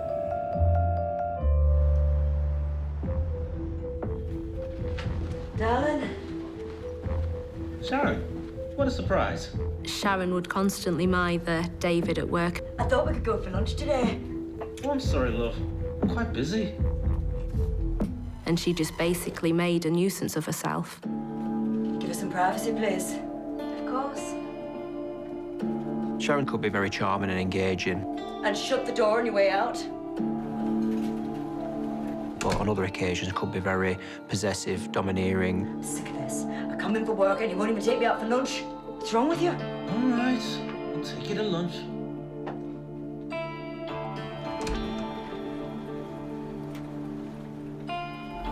Happy wife, happy life. Sharon is isolating David from his colleagues and friends. Look at that guy, he's a master. Would you look at that? David was a big football fan, spent a lot of time watching the football games and enjoyed the social aspects. Hey, Lily. What shopping have you done today? Hey, we're watching the football. Oh, we missed the goal. Oh, come on, Sharon, it's my team. Sharon was always the dominant person in the relationship. Think you better leave? Got a holiday to organise. He's not a single man anymore. Okay. Sharon was a very high-maintenance individual, very needy, quite a jealous person. The relationship became volatile fairly quickly. It's nothing personal, as Sharon's previous boyfriends know well. Sharon was the kind of person who wanted to wield control over her partners. Hi, love. I'm back. You're late. Love? Sharon had a need to abuse men. What you doing?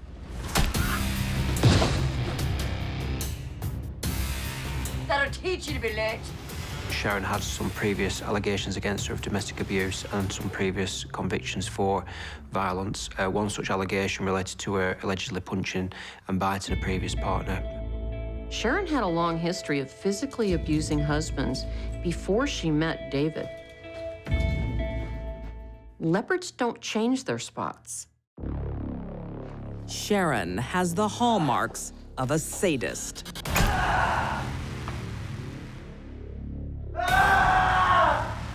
What she wanted most was to hit him. David joins a secret club of victims, abused men. David never called the police. Male abuse victims rarely do. He was coming to work with facial injuries. He did try to cover that up, but let's not forget he was working with professional individuals who dealt with this sort of thing on a day-to-day basis. You okay, David? Yes, I'm fine. I don't believe you. So they were quite astute to work out that actually these were the hallmarks of violence abuse. But soon, David has other problems. A restructuring of his law firm leaves him out in the cold. David, it's been a very hard decision. He's made redundant. I think the underlying aspects of that is that they were aware that David's been in an abusive relationship and his life becoming a little bit chaotic. I'm very sorry, David.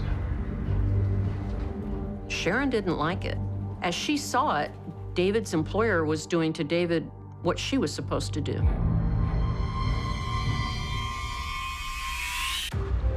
2015, in Chorley, England. Lawyer David Edwards has some bad news for fiancée Sharon. What are you doing home? It's over. I've been made redundant. When David's professional status was diminished, I lost my job. Sharon was personally insulted and upset. But Sharon has planned their wedding and a holiday in Spain. Sharon, I said don't call him.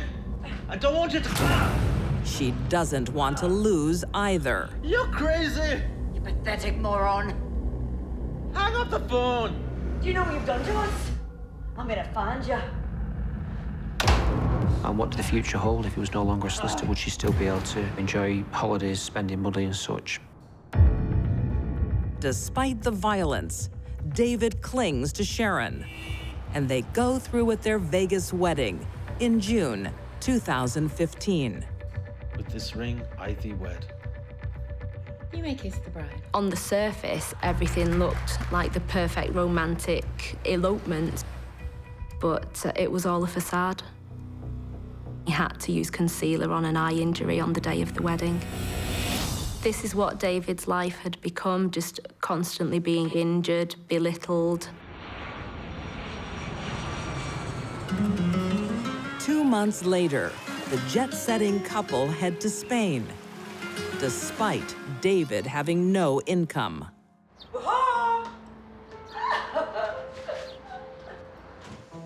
Hello. They'd had a disaster with the hotel and they'd had to change venues. I got you something. One of the flights was cancelled and the situation was very fraught by the time they arrived home. Thanks, Woman David. Do you like him? Yeah. How was it? It was hopeless. No wonder he got sacked. Don't start. Don't you tell me not to start. Lazy, lazy sod. Sharon's daughter from a previous marriage notices the tension.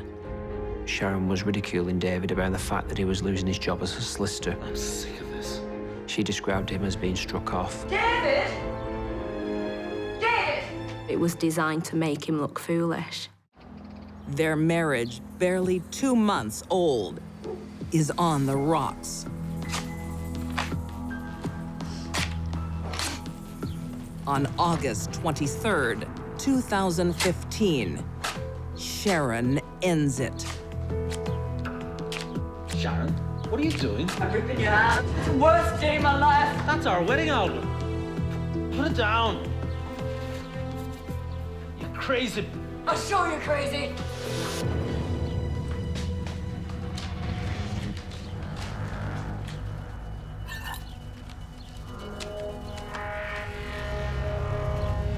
Why'd you do it?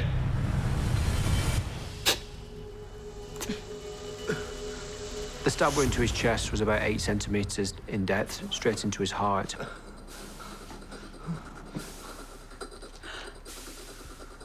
Sharon wounds her husband. Sorry.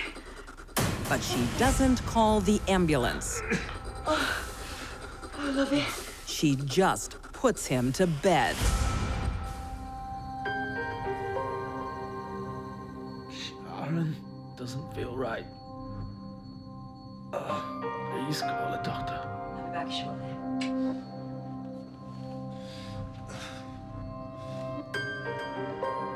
Sharon is gone for hours. The The wound had created a flap, really, which acted like a valve. It would have taken some time for him to bleed out. It's very difficult to put yourself in the mindset of someone who can do this to somebody that they love. David died from massive internal bleeding. Only then, Sharon runs for help. Her reaction has been described by some as a fake hysteria. She ran out of the house screaming and crying. Help me! David is not breathing! What? He's not breathing! She said that the stabbing had been accidental, that David walked onto the blade. We need an ambulance. Now. Like all good psychopaths or sociopaths, she was trying to get out of the responsibility for what she had done. When authorities examine David's body, they uncover a history of sadistic abuse. Over 60 external injuries, the stab wounds, healed wounds, prod marks, pokes, puncture marks. David had sustained quite a lot of injuries. The judge said he didn't think Sharon intended to kill David, and I don't think she did either. Why would she kill her toy? For a sadist, once their partner or victim is dead, the party's over. In March 2016, Sharon Edwards is convicted of murder and sentenced to a minimum of 20 years in prison. David's case goes to show how many of us don't know what's going on behind closed doors. We may never know the full motivation for David not wanting to make complaints against Sharon. There might have been some element of fear. If he did make an issue of it, then would he be a victim of further abuse? Domestic violence against men just seems to be such a taboo subject, and something needs to change.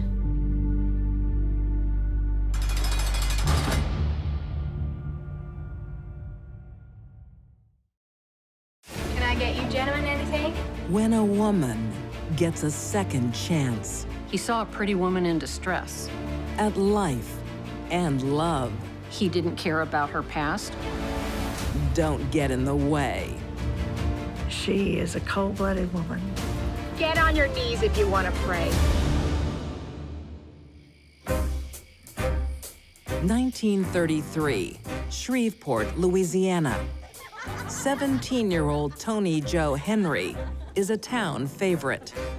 Here's your favorite girl.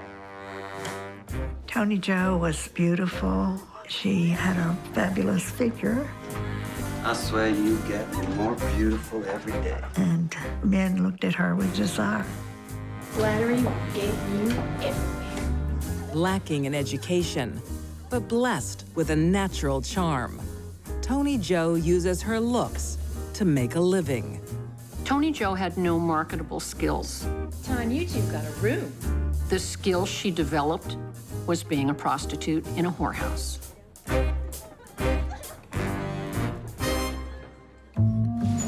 Tony Jo knows how to please men. She moved with sort of a casual arrogance. And how to manipulate them.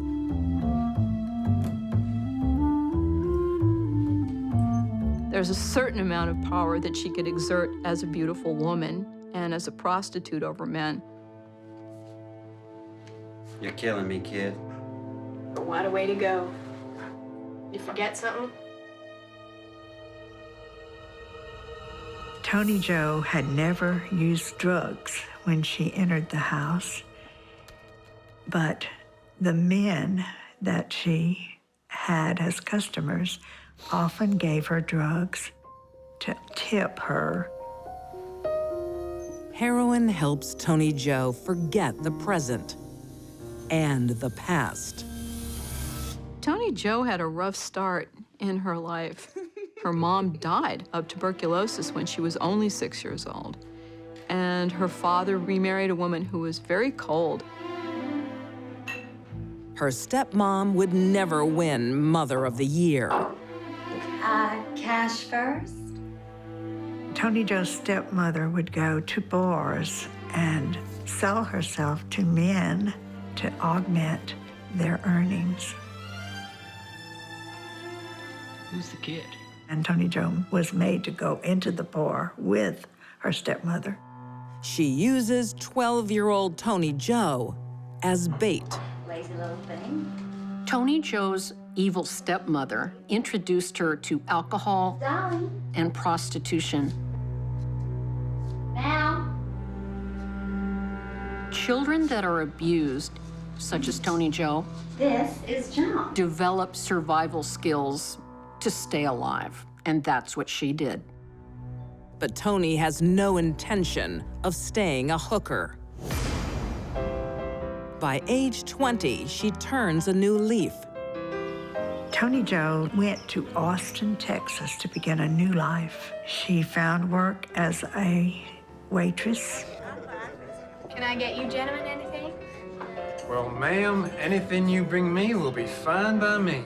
In the fall of 1939, the bad girl meets a bad boy, Claude Cowboy Henry.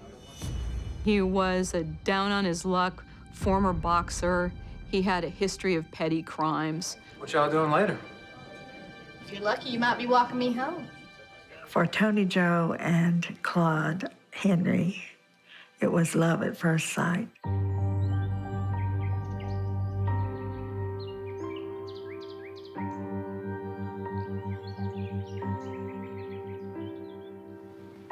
But Tony Joe hasn't left everything behind. She's still hooked on heroin.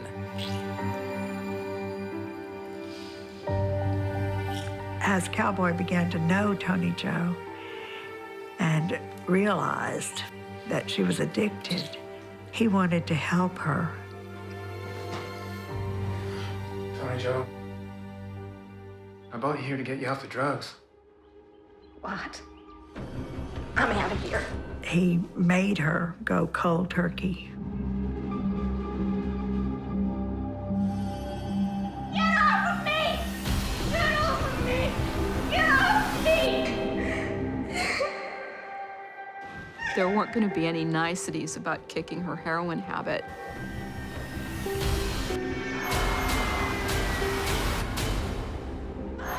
Cowboy was a pretty devoted guy. He helped her get off heroin. He didn't care about her past. He loved her. Clean, sober, and in love, Tony Joe marries her man.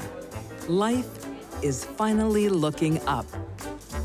She thought they would have a home, children, a normal life. It was not to be. Hey? You still working? Come on. One for old time's sake. 1939, Beaumont, Texas. 24-year-old Tony Joe Henry's past catches up with her. They were at a restaurant, and that's when the former customer saw Tony Joe. You still working? I'm married. He asked Tony Joe if she was still working at Madame Sylvie's. Come on. One for old time's sake. At this point, Cowboy comes out of the restroom and sees what's going on. Does not take kindly to it at all. Stop it! Cowboy beat him to death.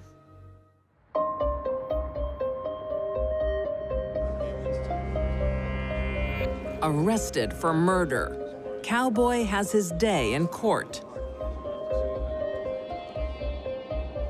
Claude Henry? Cowboy thought it was a good idea to represent himself in a capital murder case. You have been found guilty of murder.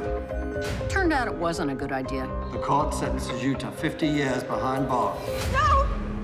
I'll get you out, Cowboy! I don't think she could imagine her life without him. Save you! I'll save you! When the gavel came down and the judge said 50 years, Tony Joe's life ended. And she wasn't about to let that happen.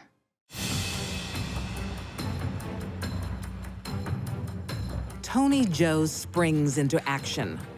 She hooks up with Cowboy's friend, 23-year-old Archie Burks, and plots her next move. And if we strike here?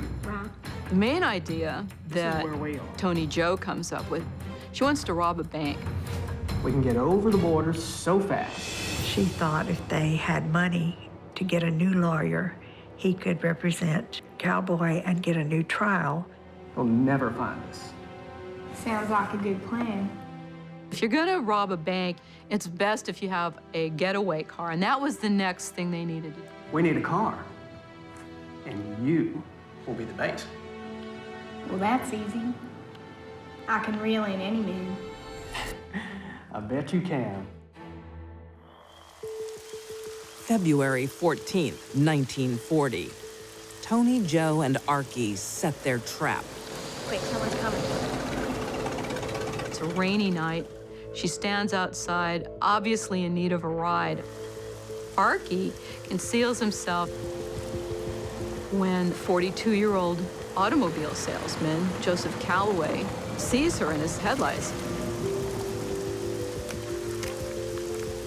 This is a cold, lonely stretch of road. He felt sorry for her, and he wanted to give her a ride. Hey, you're giving my sister a ride. You're giving me one too, buddy. Joseph stopped to pick her up because he saw a pretty woman in distress. He is now riding with the devil. Do exactly what we say. Okay, man, I'll do anything. Just please don't shoot.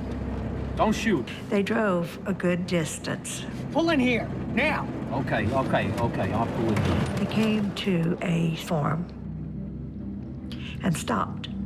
Get out of the car, now. Please don't do anything crazy. I don't have much, but please. Take off your clothes. What? Take him off. She thought that would make a nice, welcoming out-of-prison outfit for Cowboy. All she needs is a getaway car. I won't do nothing. I won't tell no one. What she takes is revenge. Get on your knees if you want to pray. Oh, no, please don't do this. Having that gun in her hand and having a man on his knees in front of her was the most power she'd ever had. You don't want to do this. I'm a good person.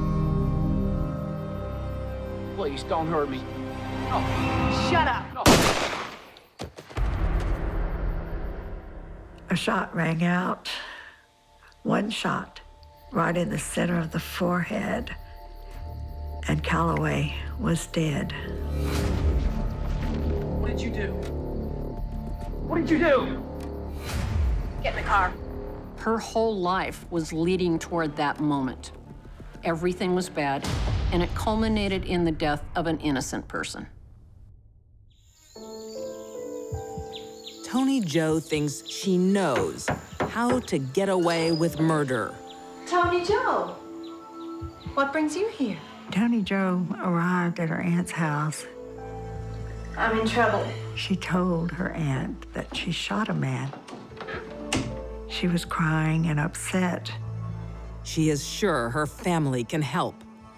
I'm scared. I'm scared about what's going to happen to me. Her Aunt Emma was a twin, and her twin brother happened to be a captain in the state police.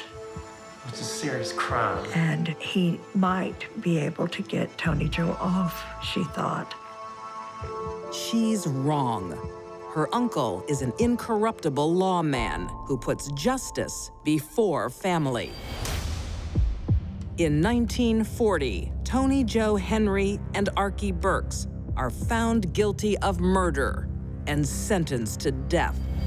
This is a tragic comedy.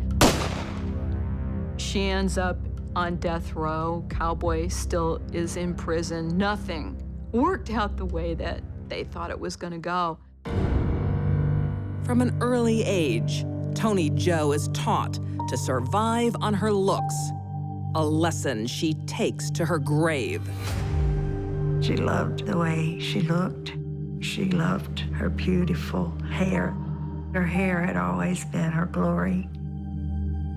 Tony Joe was cool, calm, and collected about being executed until the barber shaved her head. She said, "Now remember, I'm sentenced to execution, not mutilation." To the day she dies, Tony Joe has many friends. The priest came to the jail cell and placed a small box on her lap. Inside the box was a beautiful scarf. The priest helped her tie it around her head so that her head would not be bare as she walked to the electric chair.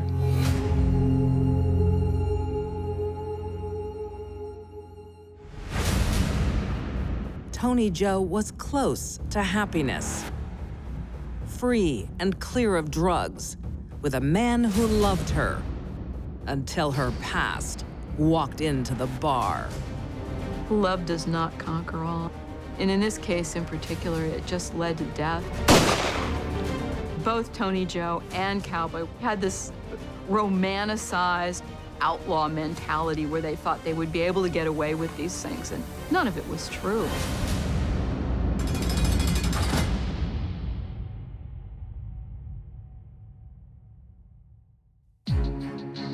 These deadly women had darkness within.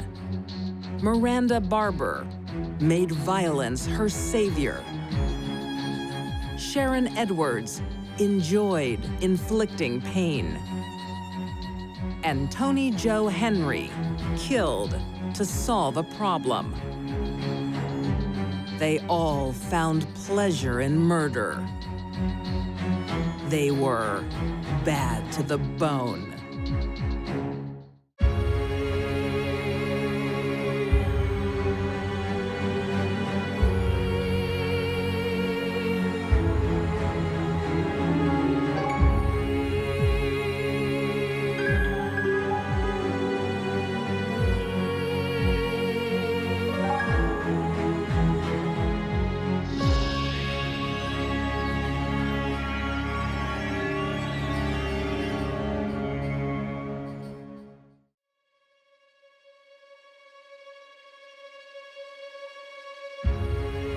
Most women mellow with age, but not all.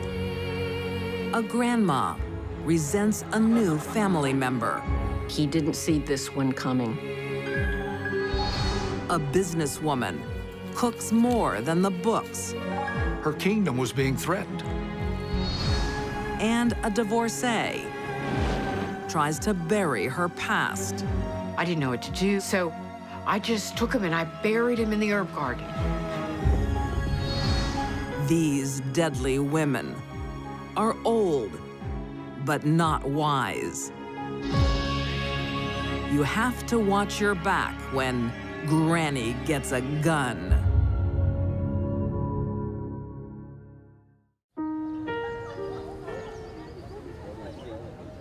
In 2004, in California, it's a special day for 22-year-old Leslie. She's marrying 25-year-old Alex Reyes. And she's expecting their baby. Alex is excited to be a father.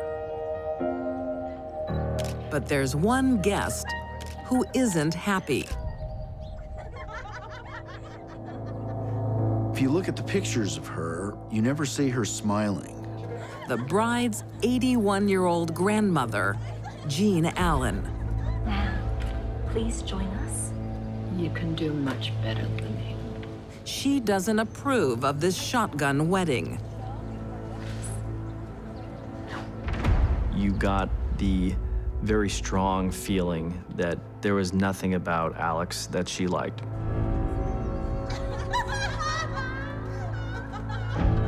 Jean never approved of Alex for her granddaughter.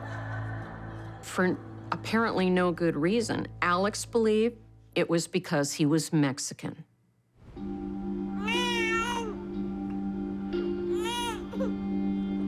But Grandma Jean can't take away Alex's joy at becoming a father.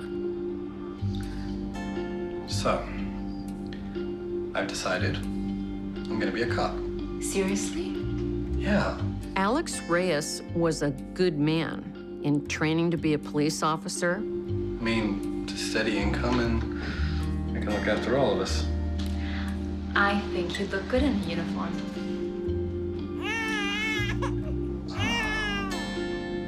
Go. Get the bottle.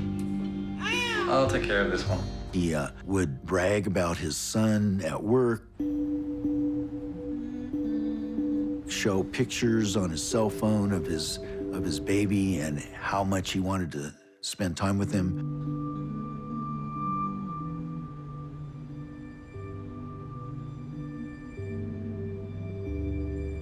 As the newlyweds dream of their future, the reality falls short. Leslie, please stop! I can't do this anymore! What? Tell me, what do you want? No, I don't know. I don't want you. Clearly, that it wasn't a happy union. We're leaving. No, he is my son. You are not taking him away. He is my son too, and I can't. It seems Grandma is right. Leslie leaves her husband after only 6 months of marriage, takes her baby, and goes to live with her grandma, Jean.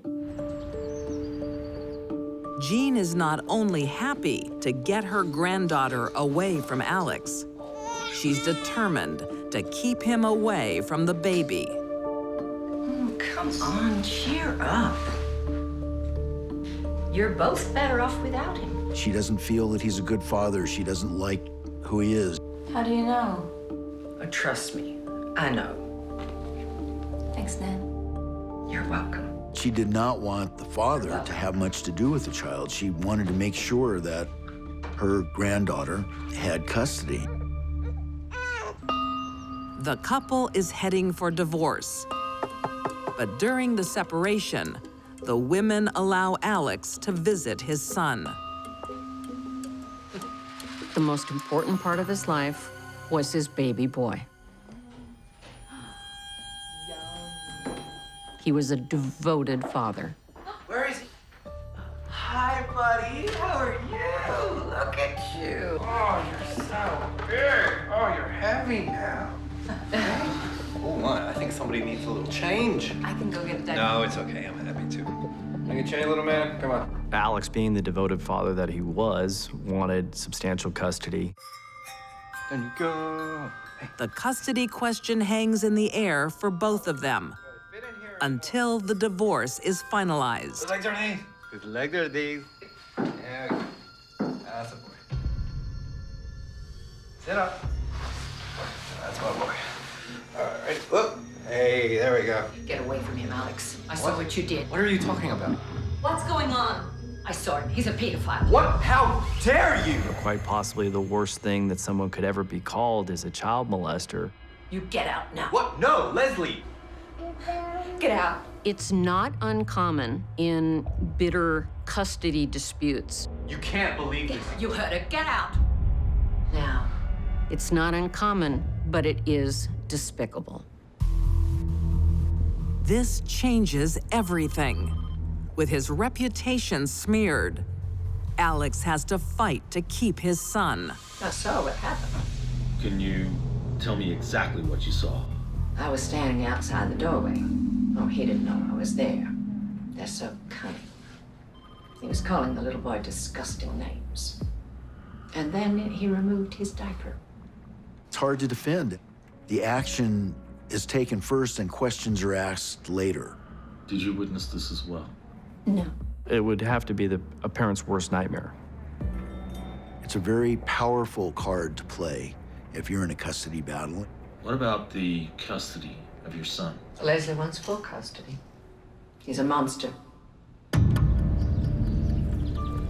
Child Protective Services did restrict Alex's visitation to 2 hours twice a week, supervised by one of their own employees. Where's your supervisor? The allegation also means Alex's dream of becoming a police officer is over. If you want a career in law enforcement, there is no way that a substantiated claim like that would ever allow you to do so. Hey, we were guiding. It had to have been a hell for him. You watch him every minute. What am I gonna do? It's all lies. I can't believe they made this up about me. Are you prepared to sit a polygraph test? Of course. Alex sought out professional people to examine him to conclude that he was not a child molester.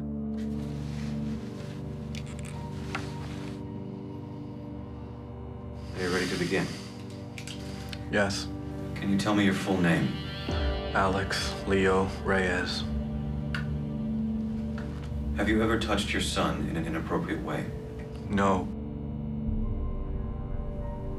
Alex sought out a sex offender professional psychologist who examined him and determined that he didn't have it in him and he was telling the truth. The couple is heading to court, and Alex is set to win. How did I do? The lawyer had said that he had several experts on hand that were going to testify that Alex was a good parent. All the tests are favorable. The polygraph and the analysis by the sex crime experts. There was no case of molestation. There was no facts showing that Alex was anything but a caring father in this case. But Jean is a law unto herself. She was perfectly calm. She was resolved. She was a woman on a mission.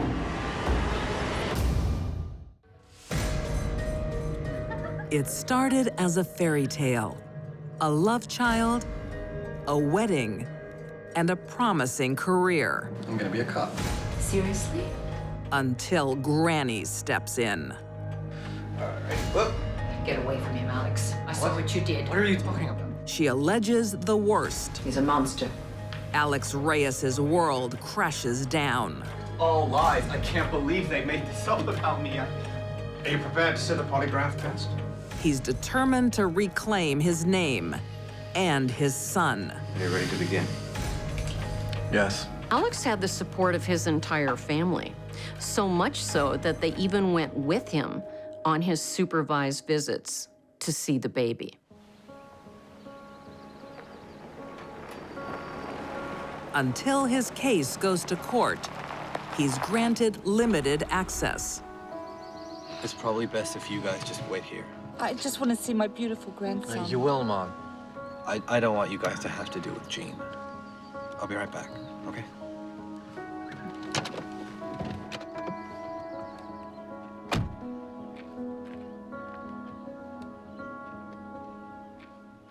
On January 28, 2006, the maligned dad is asked to come early by his estranged wife, Leslie. Hi. Thanks for coming early. Sure.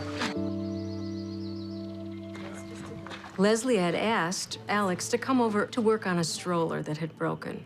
So Alex got there a few minutes early. Yeah. Yeah, there it is. His parents are in the car waiting for him. They're waiting for the court-appointed observer to arrive. Grandmother Jean Allen tried everything to keep Alex away from his son. You know, when everyone finds the truth about what you've done, you're gonna owe me a huge apology. Alex was rightfully indignant and told Jean and Leslie that he wanted a written apology from them for the allegations they had made. You're gonna owe me an apology, too. And Jean didn't like that. He didn't see this one coming.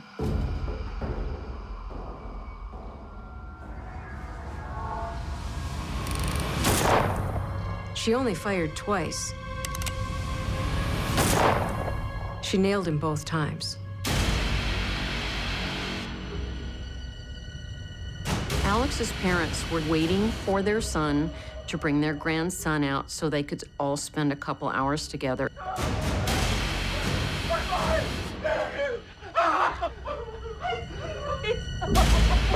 Instead, they watched their son be murdered.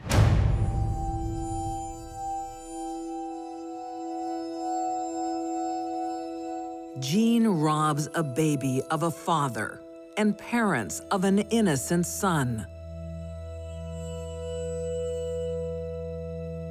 Jean puts her gun down, goes inside. Yeah, police. Calls 911. I just shot a pedophile. And says, I've shot a pedophile. So this is her way of reestablishing control. When she calls 911, she's basically saying to them, I did it, I'm here, I'm in control. Ma'am, just stay where you are. Jean thinks the murder will be justified. I don't feel guilty, you know. Who defends a pedophile? But authorities don't see it that way. They find there is nothing justifiable about this homicide. Jean was very proud of what she did, saying in God's eyes, she was innocent. She was a good person. In 2006, Jean is convicted of first-degree murder. She's sent to prison for 25 years to life. At 81 years old, Jean Allen was the oldest person in Orange County to ever plead guilty to first-degree murder. Instead of spending her twilight years enjoying her family, Jean spends it alone behind bars. She dies 4 years later. She's an 81-year-old woman who spends her last years in prison. Who wants to end that way? It's a tragedy for her and a tragedy for everyone who knew her. Jean tried to destroy a life with accusations. When that didn't work, she used bullets. The law does not allow you taking your role as judge, jury, and executioner into your hands. She went so far beyond the laws of society, especially on allegations that, once again, were never found to be true.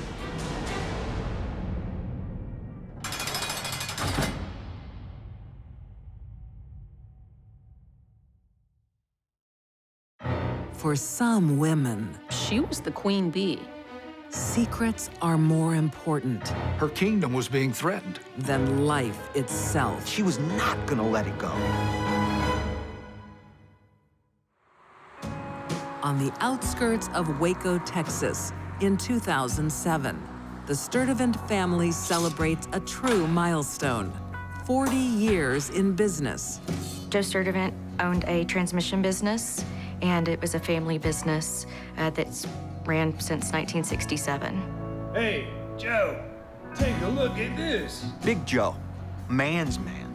Stock car driver, involved in racing since the 1960s. You know, here's a guy who was a pure Texan. It's a real family affair. You boys ready for a break?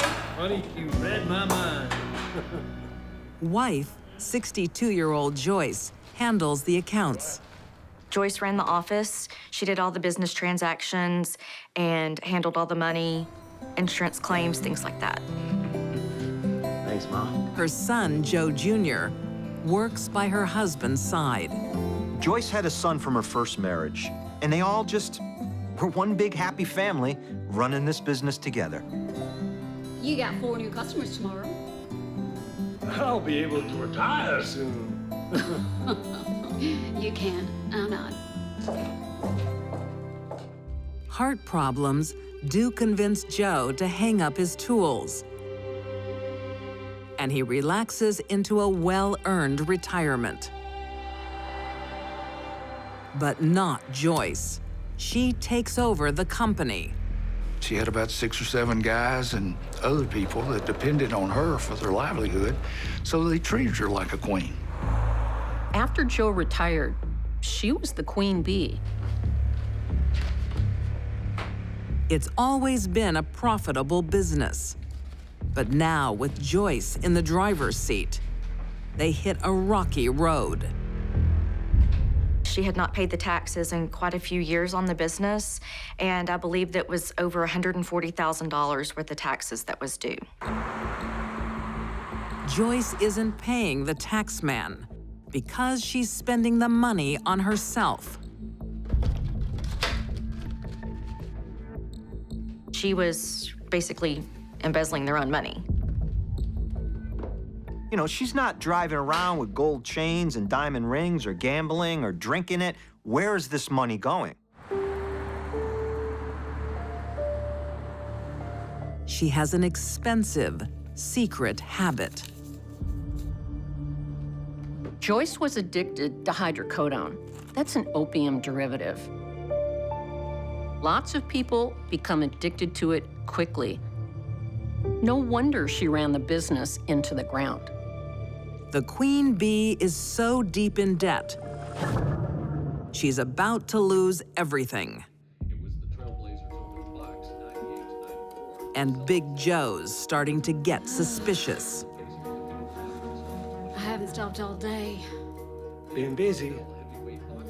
Joyce was afraid of what Joe would do if he found out how she had destroyed the business. And without the business, Joyce couldn't buy drugs.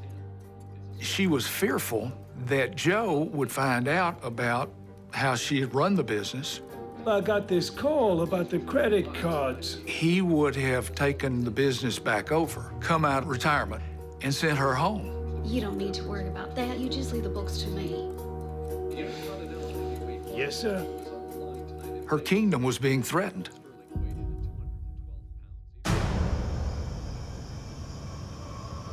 But in the summer of 2007, there's a far more dramatic threat.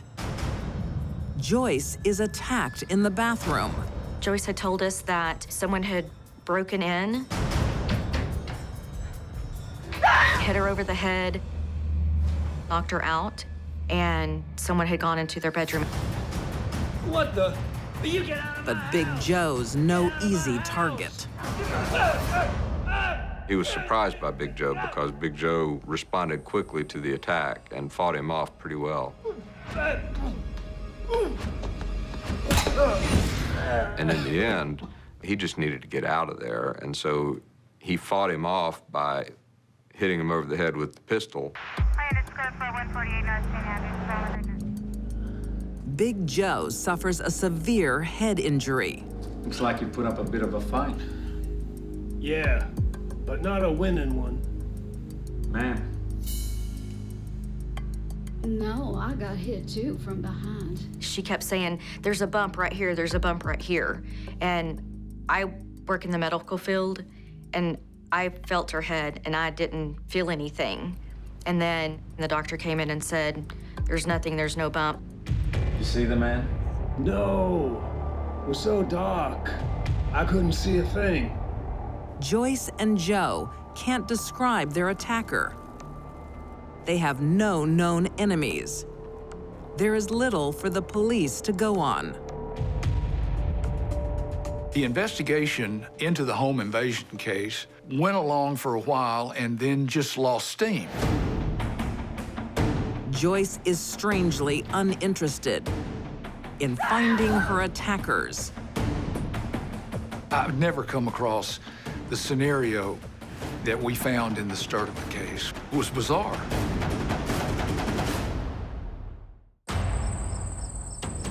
On the outskirts of Waco, Texas, What the? You get out of Big Joe Sturdivant suffers head injuries during a violent home invasion.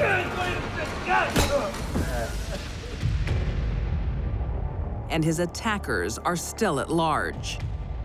But his wife, Joyce, is oddly unconcerned because she planned the whole thing. Joyce was a little bit afraid of Joe finding out she had run his business into the ground. Joyce is looking for new hirers. It's Big Joe. He's beat me. Joyce was complaining about Joe and Joe beating her up. As far as we know, was unfounded. Joe's life insurance can get her out of her financial hole. I need your help. But only if he meets an untimely accident. And he says, I know some people who might get it done, but I can beat them up for you if you pay me. So about 3 o'clock in the morning, they drive over to Joyce's house. Pedro, to the left.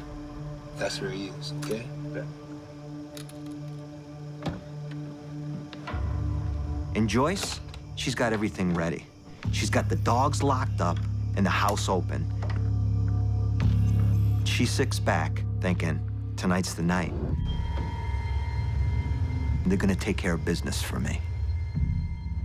And she's kind of in the bathroom, in the corner, and she's got her fingers in her ears, like she's anticipating a loud noise, maybe the crack of a gun.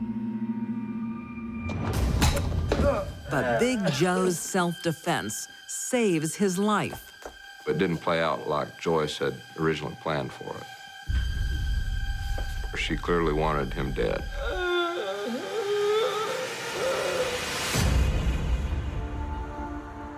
Joyce turns to Plan B, a trusted friend in the office who might know someone in the murder game. Find some trustworthy guys.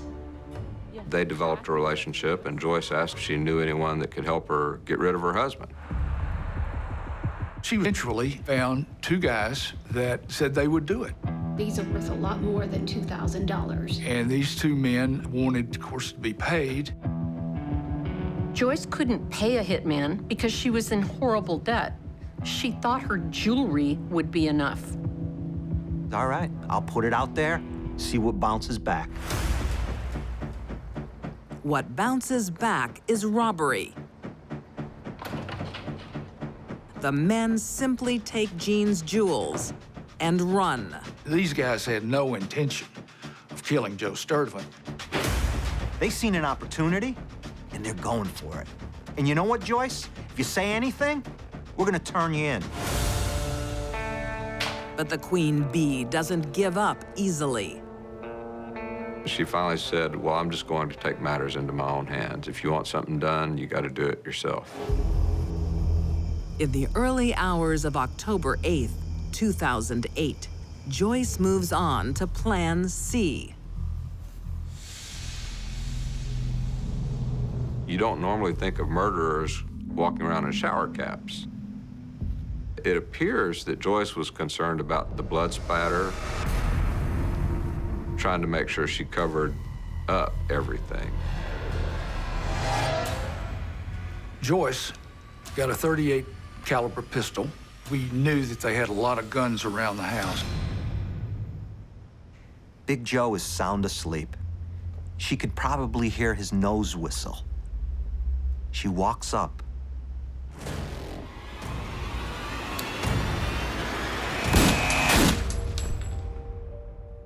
She kills him cold-bloodedly, just like that, for nothing. A man she has known for almost 50 years and been married to for 4 decades. Finally, Joyce achieves her goal. Now, to get away with it. Joyce knew she was going to be gone all day. That was her alibi, was that she was at work. She needed to make sure the body wouldn't start decomposing immediately, and she thought merely turning down the air conditioner and lighting a candle would do the trick. She stages the scene, flips some tables over, pulls some drawers out, and kind of makes it look like someone was in there trying to rob the place, and maybe Joe woke up. Joyce spends the day in the office, and no one suspects a thing. She came back, went into the house, immediately called 911. I need someone to come here right away. Said, I think my husband has had a heart attack. I think my husband's had a heart attack. Big Joe had a history of heart trouble. But as the crime scene evidence indicated, that's not what happened to him. Half his head's gone. It's very bloody. The crime scene also did not match with a burglary because nothing was taken. It looks like The drawers were pulled out and things were tussled about a bit, but nothing was really taken. And soon enough, her previous consorts start spilling to the police. Mistake number one, Joyce approached way too many people about killing her husband. Mistake number two, all of them were untrustworthy. In 2011, Joyce Sturdivant is convicted of attempted capital murder and first-degree murder. She is sentenced to 30 years in prison. Joyce began by stealing money. In the end, it was a life. She ruined my family. She ruined our lives. Joyce was a cold, calculating, selfish individual who thought only of herself. She is exactly where she needs to be, and that's in the penitentiary.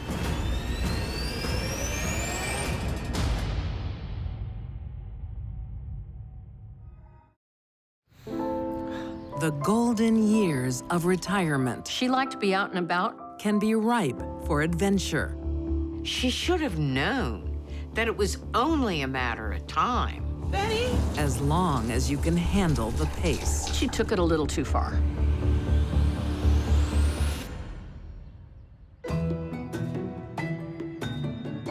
In Midwest City, Oklahoma, Barbara Broadway is preparing for something she hasn't done in a long time. Stop it. A date. Oh, I'm too old to go on a date. Trust me, he's a lovely guy, and he's actually older than you. I'll get that. Barbara got along with everyone. Come on. She wanted to still get out and do things, fool around with her friends somewhere. Hi, how you going? Danny, this is Barbara. Hi, Barbara. Hello. Nearing her 60s, with her children all grown up, the divorcee isn't ready to be put on the shelf.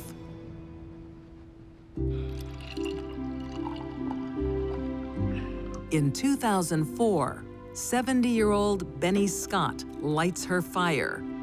Ooh, thank you. And they both give love another try. Benny had children from a previous marriage as well, so it was kind of a blended family. I love gardening. Oh, I'm no good in the garden. Oh, I just love growing my own herbs. I'd love to taste them sometime. Well, I think that can be arranged. Benny was one of those men who is dependent on women. He needed to have a woman in his life. Barbara has her new man, but she doesn't want her new life to be in Oklahoma. You've made me the happiest old man in the world. Me too. She wants to join her daughter in Florida. He had a lot of friends, but they were all in Oklahoma.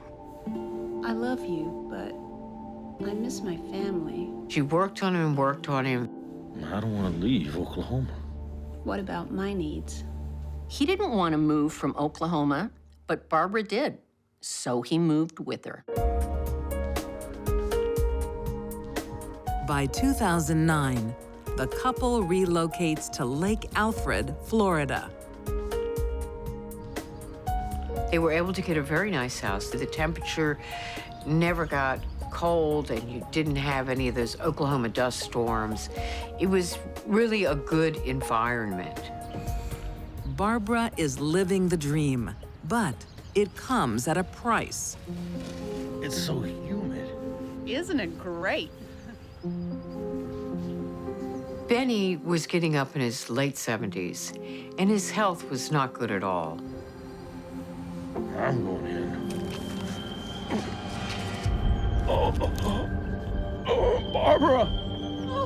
Benny's heart had let him down. He had a heart attack, My chest. pacemaker, stents, and he was in congestive heart failure.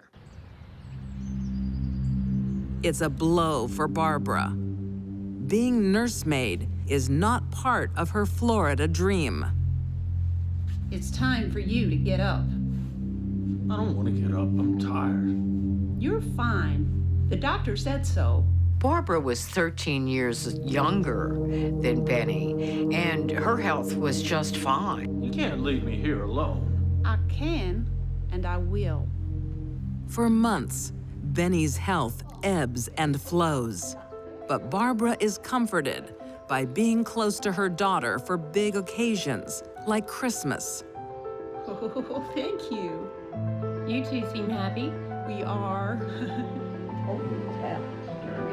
Merry Christmas. But for every good day comes the bad. To say he was slowing down in life, getting towards the end of life, would be probably a good description. Benny relies on Barbara more and more. Not just physically, emotionally.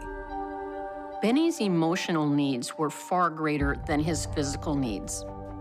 She was his emotional crutch. He was afraid his body would fail him and there would be no recourse if he was alone. But Barbara is tired of playing nurse. Benny's demands on Barbara crimped her style. She liked to be out and about. Benny wanted her on the sofa next to him.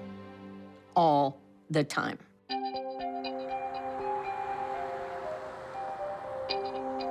Then, in January 2012, Barbara has news. What happened, Mama? He missed everyone in Oklahoma. Oh, Mama. I'm so sorry. Benny has left her. She told the people here that he had gone back to Oklahoma and he wasn't coming back. I'll be fine. Barbara moves on rather briskly. Coffee, tea, or something? Tea would be great, thanks. She even has her family clean out Benny's belongings from their garage. She was selling everything that belonged to Benny. You can't throw these away. I would want these pictures, you know. They discovered childhood photos and mementos of Benny's. And they thought, surely he's gonna want this stuff. So they figured, okay, we'll call Benny's daughter in Oklahoma. Look, we're in the storage locker and we're sorting through some stuff. Just don't know what to keep. Can I talk to Benny for a while? When they called the daughter in Oklahoma, she said, he's not here. Dad is in Florida with Barbara.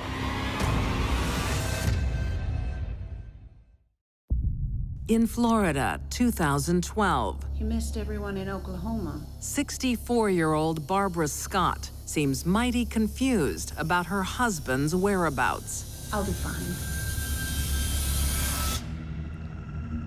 Well, Benny is in Oklahoma with his family. She said, well, Benny went back to his family in Oklahoma, and I don't know if he ever wants to come back to Florida. But at the same time, telling his family in Oklahoma, hello? He's still in Florida, but unavailable. No, I'm sorry. He can't come to the phone at the moment. He's got a throat problem. She kept claiming that he had either laryngitis and could not talk on the phone to his children, or that he was ill or hospitalized. Oh, he'll be fine. He's having surgery next month. When Benny wasn't seen for 3 months, people got worried. And it was only a matter of time before one talked to the other, and they put the pieces together. Confronted by her daughter in Florida, Barbara reveals the awful truth. And she said, Mom. She looked in her eyes. Where's Benny, Mama? Well, he's in Oklahoma. He missed his family. Mama, I know he's not there. He died. I buried him in the garden.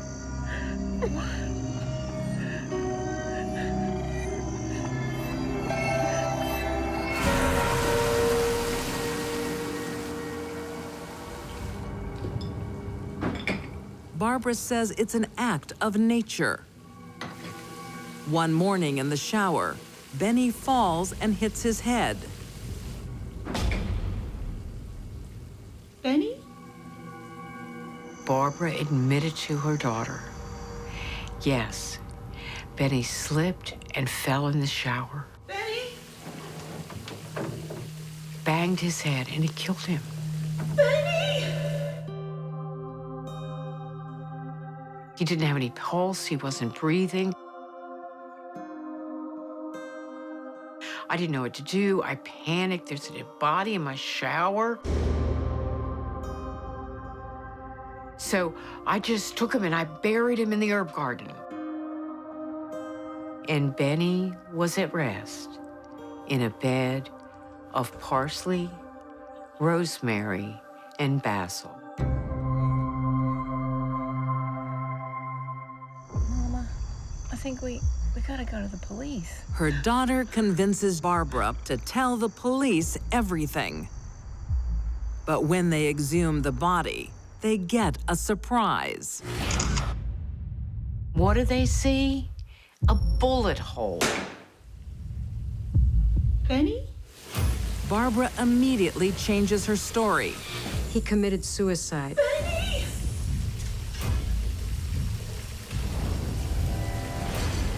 I walked in, and he was collapsed on the floor of the shower.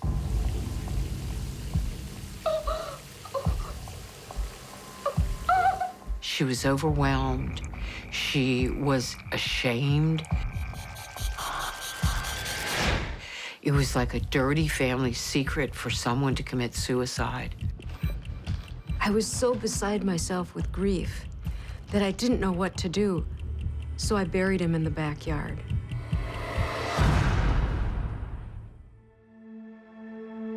There are just a few problems. He's absolutely never been depressed. He's never talked of suicide, anything like that. A couple years ago, Benny had his pacemaker put in. That's not the kind of person who commits suicide. And the autopsy report shows Benny was shot in the back of the head. It has been my experience that people committing suicide with a gun don't hold it to the back of their head. It is physically impossible for Benny to hold a gun, a .22 caliber revolver, several inches from his head and fire the bullet. It was ruled a homicide.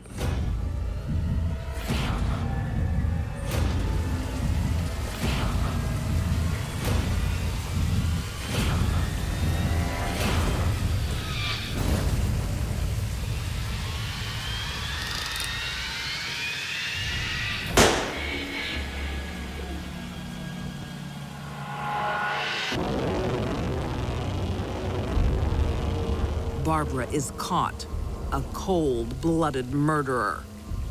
She executed her husband because he was slowing her down. It's definitely a strange case. People that are in their golden years, you think usually it's right off into the sunset. In this one, it ends up buried underneath an herb garden. In 2014, Barbara Scott is found guilty of first-degree murder and sentenced to life in prison without parole. She got rid of the problem in the only way she could think possible. It was selfish, it was regrettable, and there's no excuse for taking Benny's life.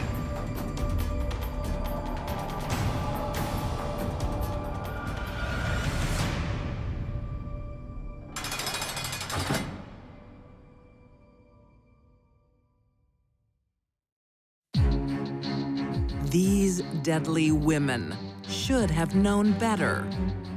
Jean Allen allowed prejudice to destroy her family. Joyce Sturdivant wanted money more than her husband of 40 years. And Barbara Scott didn't want to be slowed down. All three turned to murder late in life, when Granny gets a gun.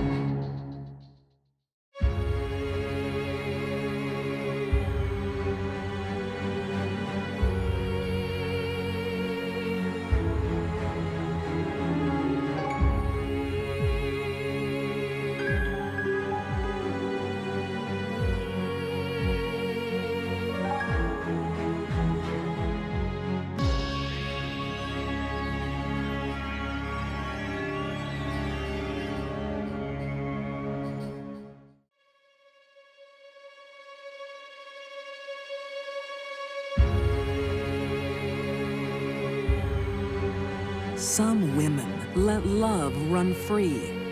Others like to tighten their grip.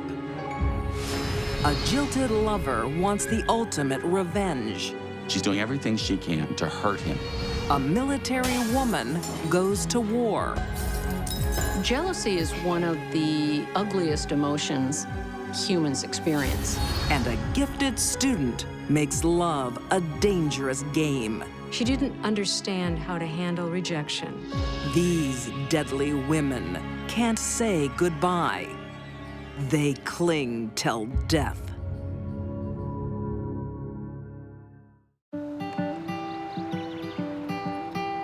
In the middle-class suburbs of Denver, Colorado, a portrait of family happiness. Oh, be careful. 28-year-old Darcy Matlock seems to have it all.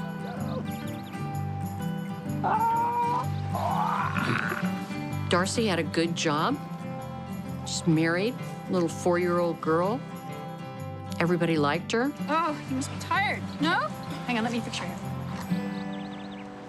Don't forget I'm working late tomorrow. And she had what many people thought was a stable marriage. Been working long hours lately. I know it. Hey, you want to swing? But Darcy is spending far too much time at the office. Her job provides extra benefits.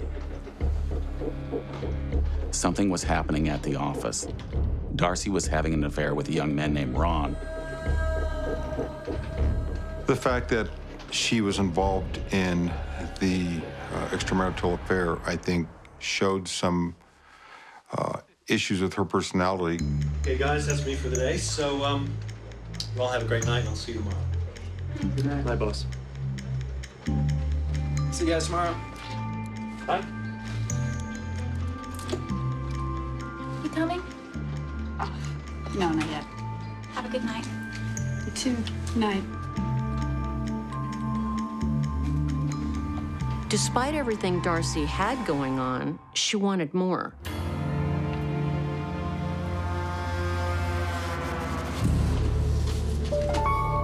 What happens in the office doesn't stay in the office. Once Darcy started the affair, everyone in the office knew it. She also started coming into work late or not coming at all.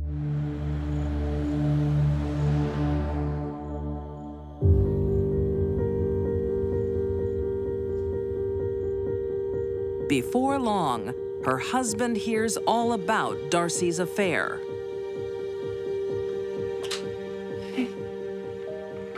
Where have you been? Just out with a girlfriend. Stop the lies. I thought we were happy. I'm sorry. Darcy's life started to unravel. Not only does her husband leave her, he takes their daughter with him.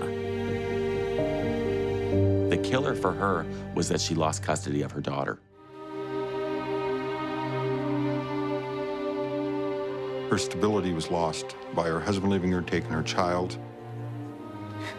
That's a tremendous loss for anyone, even though she brought it on herself.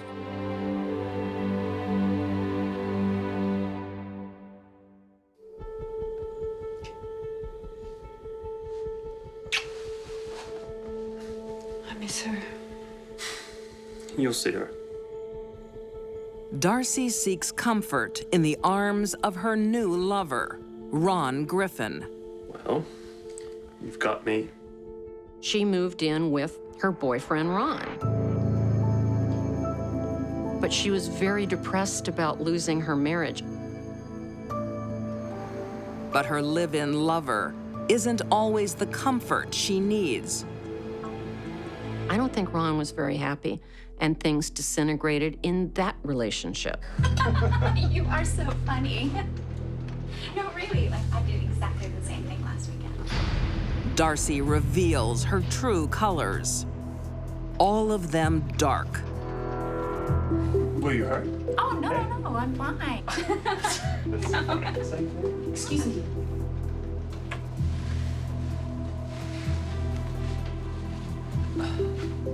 I gave up everything for you. Darcy's literally falling apart. She's your type. She's depressed, and she's starting to act erratically. Get real.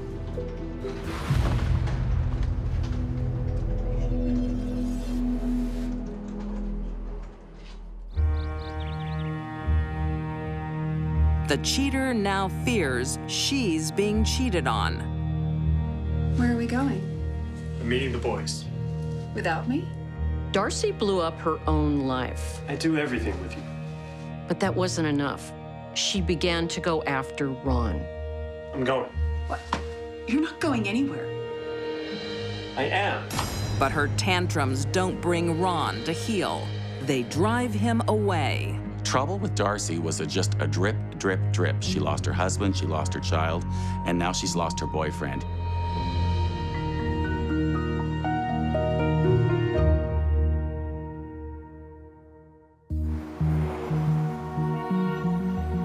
You want some salt and pepper, babe? You know it. Here you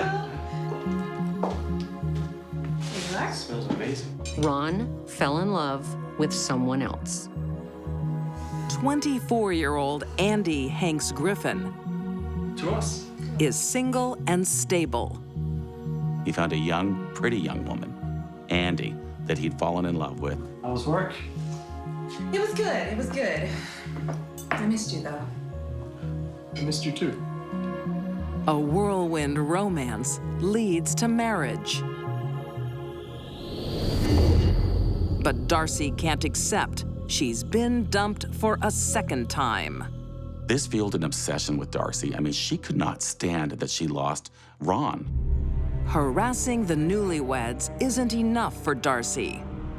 She wants Ron to suffer. She started stalking, sneaking around. She wanted to hurt him deeply.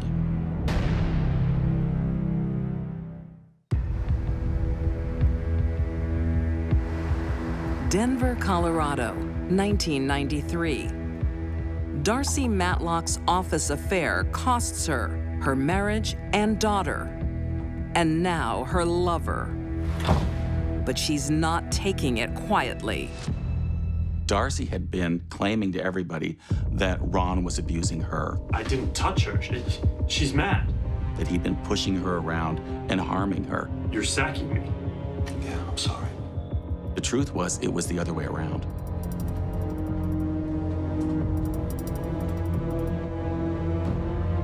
But that wasn't enough. She wanted much more.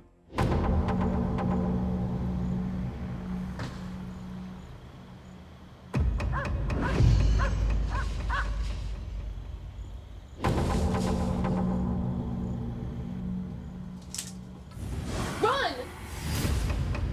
There's someone outside. Ron's new marital home is no sanctuary.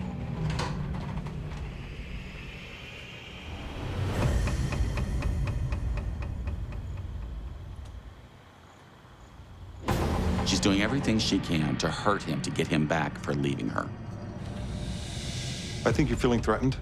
You're feeling under the gun. You feel like this person will just not let the relationship end. Darcy's stalking steps up a notch. Hello. Enjoy your dinner tonight? What? You know you're living with an out-of-work loser. Darcy, stop this! You know you want me. Darcy was consumed with jealousy.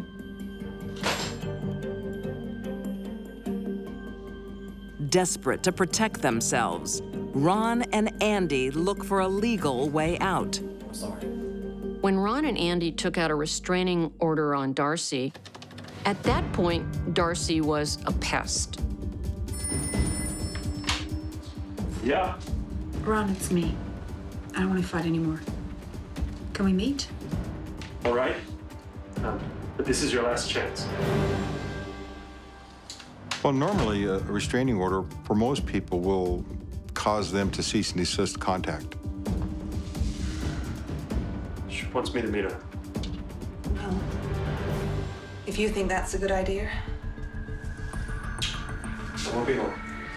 I don't think they knew she was dangerous. but she was about to show them that they were wrong.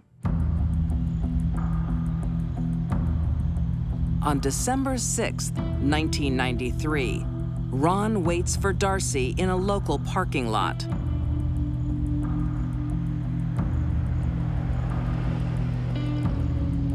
But she's a no-show. Darcy really didn't want to talk to Ron. She wanted Ron to get away from the house. Darcy is visiting someone else in disguise. I think the fact that she was wearing a red wig and didn't want to be seen by any witnesses was obvious that she was trying to withhold her identity.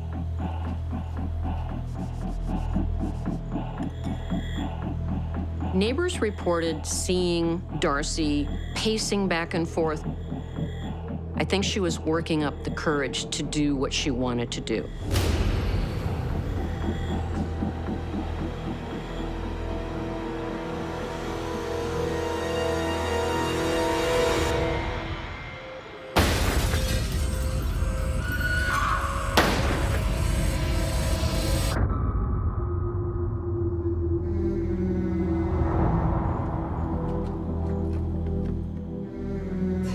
She made it as far as the front door of her apartment and collapsed. When we got there, that's where I saw her. I was laying on the ground, partially in, partially out of the apartment in the hallway. I don't believe she was breathing at that point. Most people would think killing Ron would be her ticket for revenge, but really, killing Ron just kills Ron. To ruin Ron's life would be to kill the one he loves.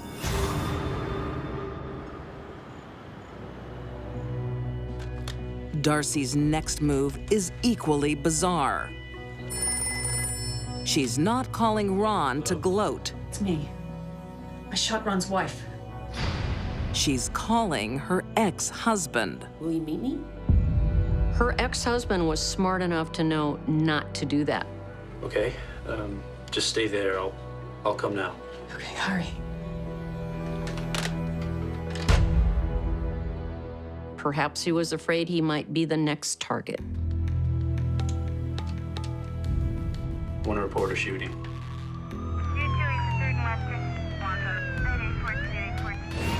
Darcy's in for a surprise. Captain Joseph Padilla was the arresting officer. When I pulled up, there were several police officers surrounding a car. Ma'am, open the door.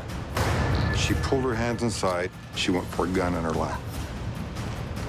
But I reached down and ripped it out of her hand and pulled it away.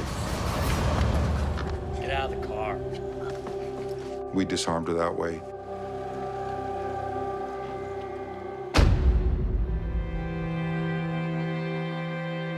Two months after Andy's murder, there is another casualty.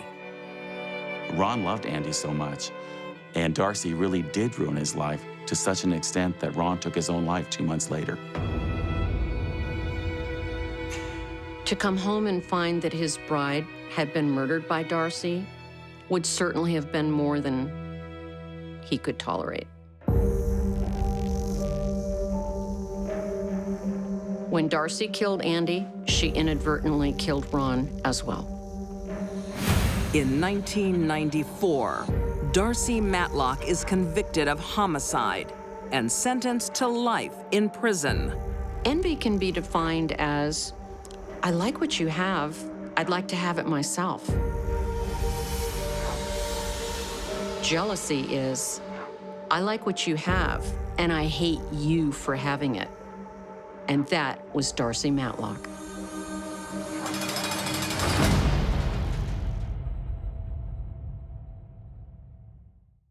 Oh, you can't say that.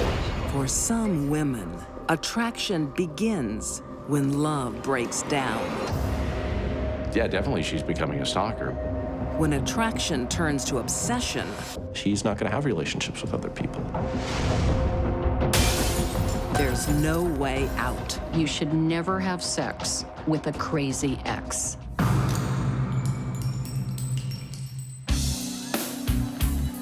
California Navy man, Victor Saucedo, is everyone's buddy. Close. Had a lot of family and friends. People loved him, thought he was a great guy.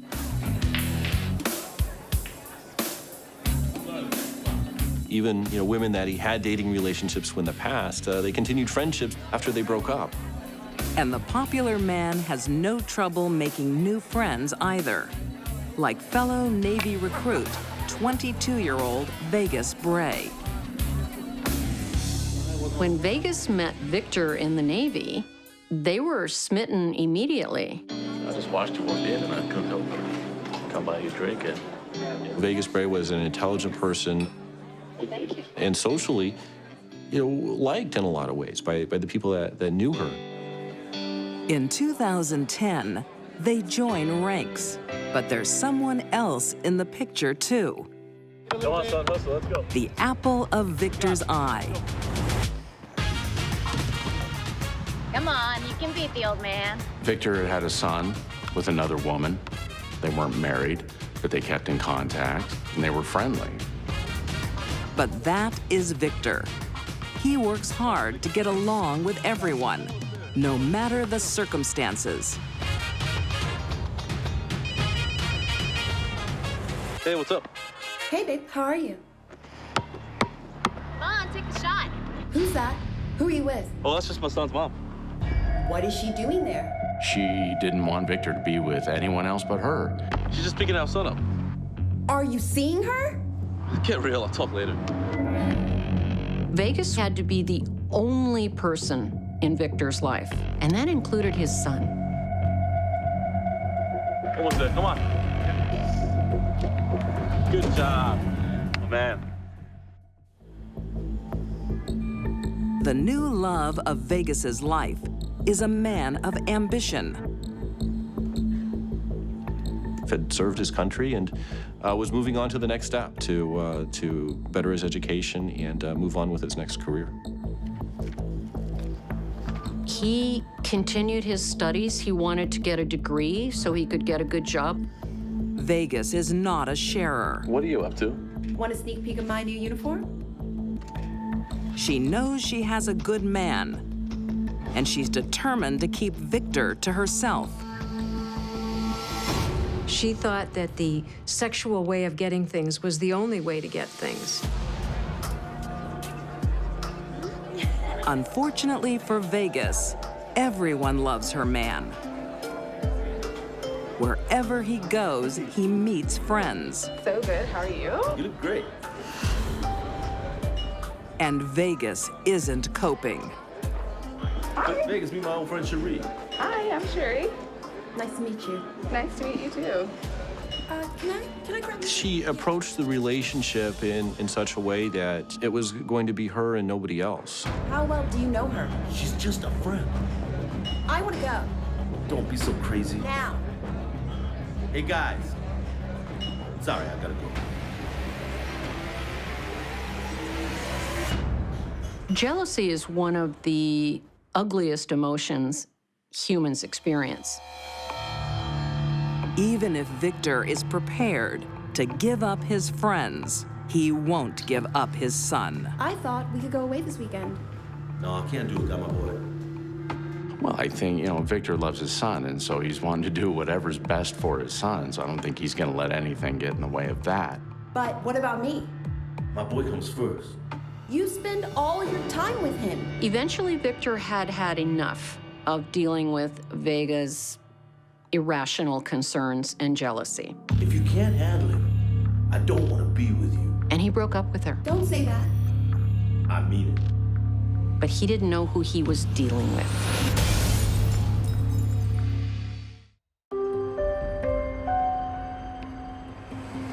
2012, San Diego, California. Vegas Bray has been dumped by boyfriend Victor. Instead of moving on with her life, she starts pulling childish pranks. When Victor broke up with her, she acted like a recalcitrant 5-year-old who had a toy taken away from them. When that stuff starts happening, then that's when, you know, the jealousy is brewing. Immature personality is a clinical term. It appears that Vega's emotional development stopped when she was maybe 10 or 11. The age when Vegas's mother abandons her. It's a fact that her mother deserted her. Sounds like a rough childhood. Vegas had some real challenges growing up with abuse and difficulty in relationships that were just never resolved. It very well could have contributed to the difficult relationships she had with men, in particular, Victor. Victor's had enough of her childish games and moves to a new address. Man, he's fast. Oh, did you see that? Through the corner, through the sidewalk.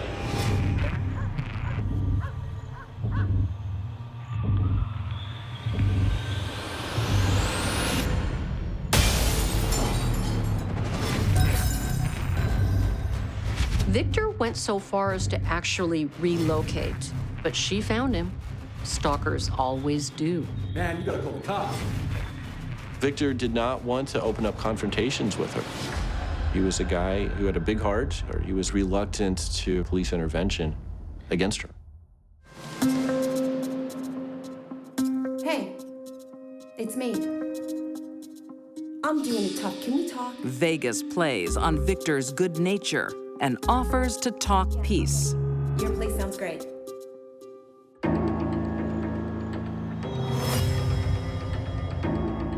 They drank together, caught up, talking with each other. That probably was not a good move. That's only going to make her feel closer, more possessive, and, you know, get her hopes up that something's going to rekindle. Victor let his guard down and let Vegas get close to him once again. And I mean really close. What they had done was a bad idea. Just how bad it was, and that, you know, just how unstable Vegas actually was.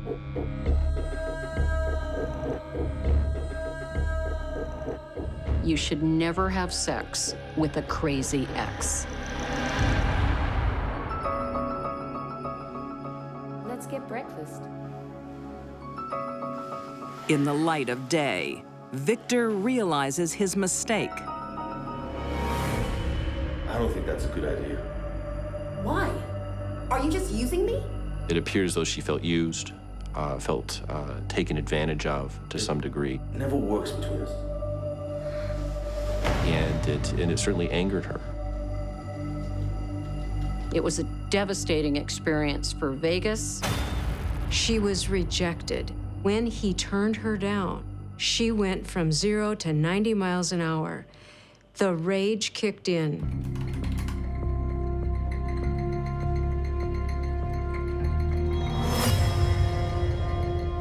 Somebody who is obsessed with you, owning a gun, is a lethal combination.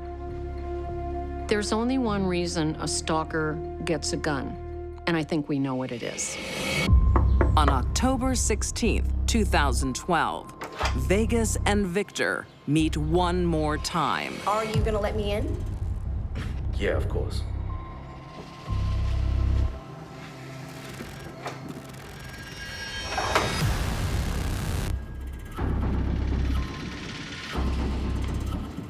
Vegas, I never wanted to hurt you. We could be good together. It just won't work. Well, that's a shame. I don't know what to say to you. Vegas, no, don't! She surprised him. She shot him 6 times. She very coldly pointed the gun at his head and fired rapidly 3 more times. She wanted him to get the message. You can't leave me. Bang, bang, you're dead. I think when she goes to the apartment, she's made up her mind. You know, she's got a gun, it's loaded.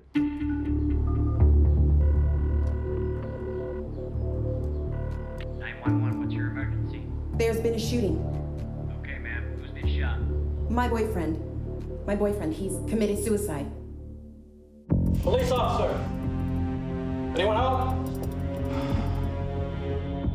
To infer or to imagine that Victor Salcedo had somehow committed suicide and shot himself 9 times is just preposterous. But her childlike mind fails to see the absurdity of the statement. Vegas is arrested later that day. Any trained investigator would know this was a homicide. He died as the result of homicidal violence. But it takes 2 years for Vegas Bray to be declared mentally fit to stand trial. In 2016, she's sentenced to 50 years to life in prison for first-degree murder. There was testimony at trial directly related to a very difficult upbringing. That doesn't take away, though, from her responsibility for taking away a father to his son, a son to his parents, and a brother from his siblings. If you can't handle it, I don't want to be with you. Don't say that. Vegas never really grew up, and Victor paid the price. He tried his best to keep the peace, but couldn't compete with a jealous ex holding a gun. A difficult, abusive, and neglectful childhood probably contributed to her being an unstable woman who was eventually going to hurt either herself or someone else. She did both.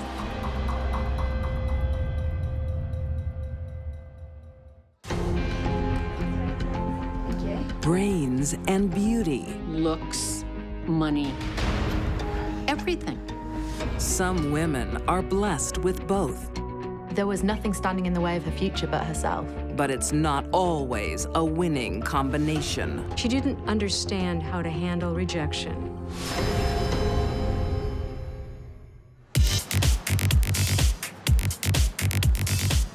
In the nightclubs of Manchester, England, Mindy Kaw-Senhera attracts a lot of attention. She was absolutely stunningly gorgeous looking. She was very, very bubbly personality and popular with a lot of friends. She's a stunner. In 2005, the 21-year-old catches the eye of Sair Ali. Oh, you've got to introduce me to her. Sair Ali was a very popular guy. He was a very good-looking man. He was a man about town. He is a successful businessman, and Mindy is about to graduate as a dentist. She was a straight-A student in line for a first degree. I'm in the mobile phone business. What are you? And she had a top job lined up at a dental practice. How are my pearly whites? Oh, they look good to me. Mindy had everything going for her. Everything.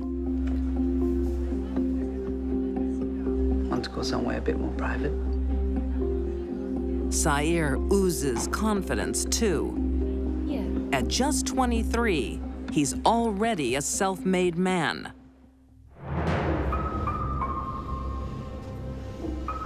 But there are some things beyond Mindy's control. Her new relationship is a forbidden love. Sair was Muslim and Mindy was from a Sikh family. So the two religions were never going to go together and Mindy would never be accepted by Sair's family. Please, Mindy, we've got to go. Why do we have to sneak around? Because of our families. But we're in love. But Mindy thinks love can conquer all. Mindy wanted more. She saw Sair as a future husband. Let's not fight. Not with me going on a pilgrimage. He told Mindy he was going to Saudi Arabia for the traditional Muslim pilgrimage of Hajj.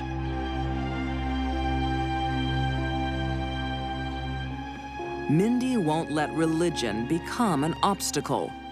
She starts studying Islam.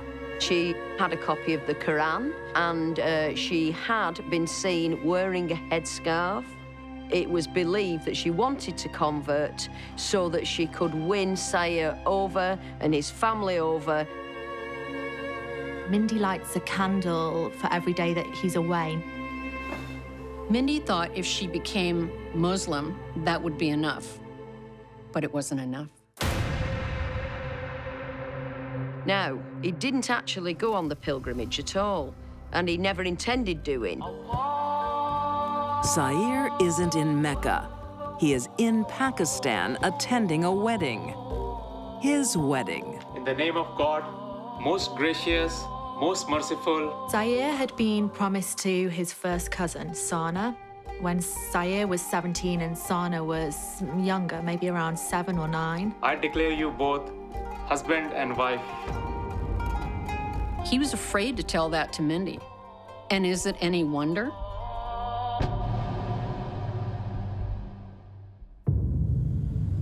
Mindy is in for a shock. On Sayer's return, he's not turning up for their late-night trysts. Looks great. Because he's at home with his new wife, Sana. Sana was happiest cooking and cleaning. This is great. She was a stay-at-home wife, and that was the life that she wanted. Sana was the opposite of Mindy. Where Mindy was well-educated, sophisticated, popular, Sana was none of those things.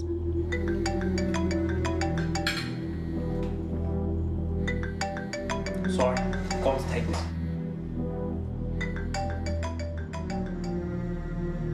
Hey, I'll be there soon. But Sayer wants to have his cake and eat it too. Tonight? It's late. I'm sorry, it's business.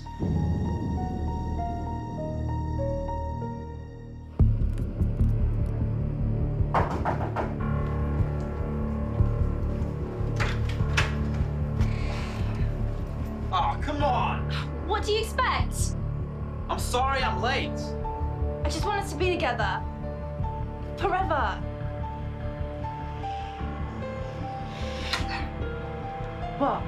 I've got something to tell you. I'm married. It would end most relationships, but not this one. Sayer smooth talks Mindy into a new arrangement.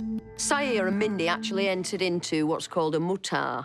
Under Islamic law, if you've already got a wife, you can have a sexual relationship with another woman as long as it is under the proviso of this mutar. We can still be together. We can make this work. Mindy ended up degrading herself and her values when she agreed to be Sayer's temporary second wife. She would do anything to keep him in her life. English beauty Mindy Ka-Senhera will do anything to be with her lover, Sayer Ali, including becoming his second temporary wife. You look happy. In the spring of 2007, newlyweds Sayer and Sana Ali have some exciting news. We're having a baby.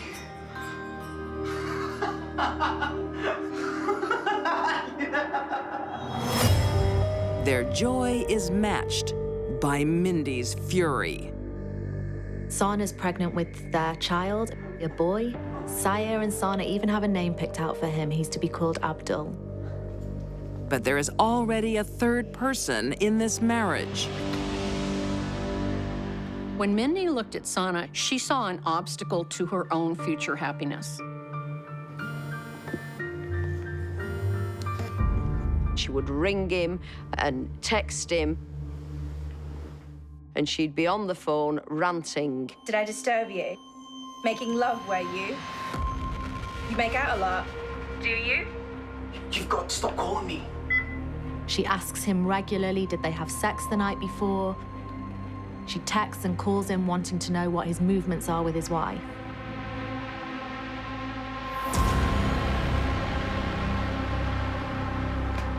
She didn't understand how to handle rejection, how to make another choice. She was young and immature.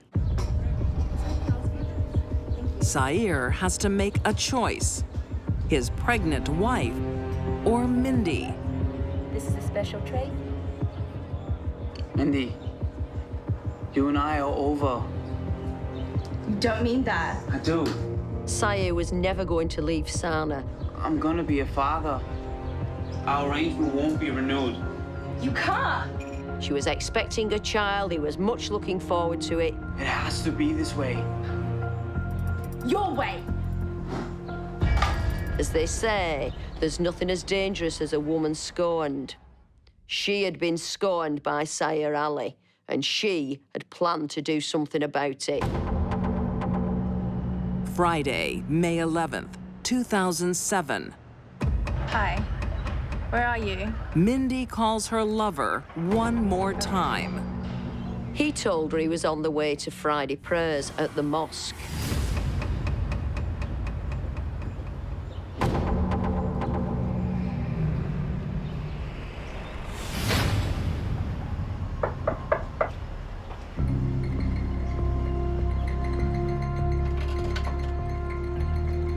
Yes, can I help you? Hi, I'm Miriam. I'm a friend of your husband's. I just wanted to congratulate you both. Oh, Miriam, how nice of you. Mindy poses as a friend of Sayer's. Thanks. There was no reason for her not to let Miriam into the house. Come in. You've got the scheming, outgoing Mindy, and you've got the quite unworldly Sana, who's naive and vulnerable, and she lets Mindy inside. The two then went upstairs and chatted. And this is the two of us right after the wedding. Sana got the albums out and was showing her wedding photographs. Family, friends. Can I use your bathroom? Of course. Thanks.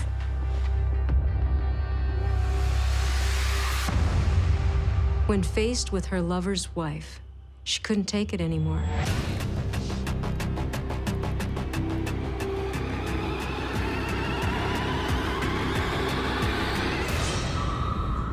She vented all the rage she felt at him on his new young bride. Sana would have been in terrible pain, and Mindy would have been raising the knife, plunging it in. Sana would try to push the knife away with her hands. Mindy stabbed Sana a total of 43 times. And there's one more victim.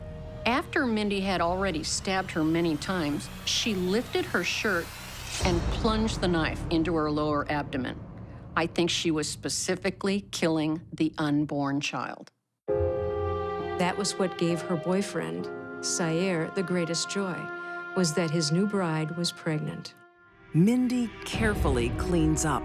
She trained as a dentist. She knew the importance of keeping things sterile, and she believed she'd plotted the perfect murder. She left the house via a kitchen window, closed the window too, thus leaving the perimeter of the house looking fully secure.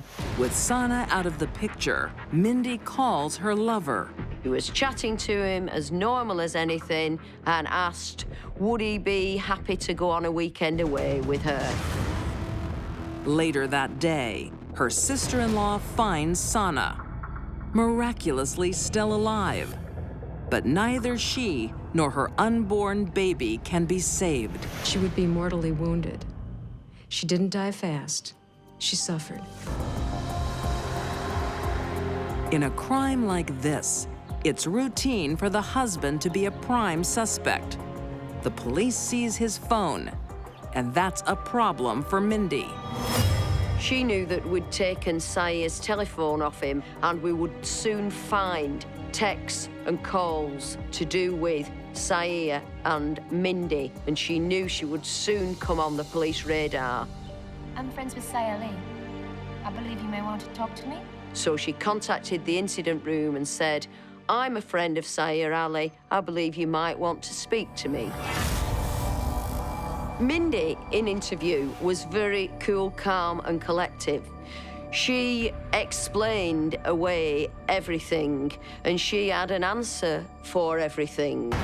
But there is one thing Mindy can't explain away. Mindy had left her bare footprint on the work surface of the kitchen as she left to go out the kitchen window. A barefoot print is as good as a handprint or a fingerprint. The fatal flaw in this perfect murder that Mindy plotted. Anybody who would look at Sana's body would see that the pattern of injury represented overkill, a frenzied, rage-filled overkill. There was only one person that fit that bill, and that was Mindy. In 2007, Mindy Sunhara is convicted of murder and sentenced to life with a minimum of 14 years. Mindy was the ultimate woman scorned, and her scorn was deadly. Mindy Sunhara is a cautionary tale of a young woman who had it all and threw it all away. Not only did Mindy believe she was going to walk out of court, she probably believed she was going to walk right into Sire's life again.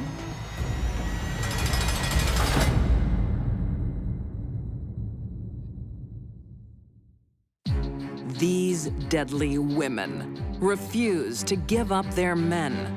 Darcy Matlock's office romance became a fatal obsession.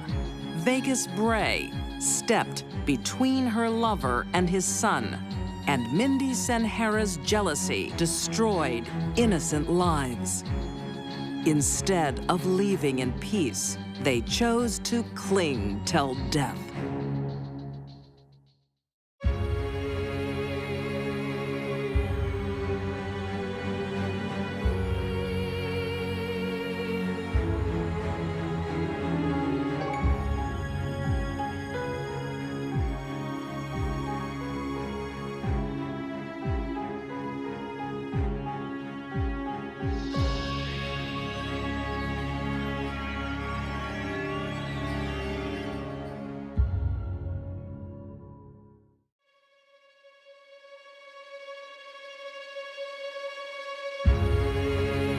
Looks, youth, and intelligence can mask the darkest of thoughts. A serial wife sacrifices everything for another ring. Come on. She would have taken on an army if she had to. Just do it! A Texas beauty wants total control. This was a murder of rage. And two sisters aren't daddy's little girls. This is an unbelievable murder. These deadly women appear candy-coated, but they are made of sugar and spite.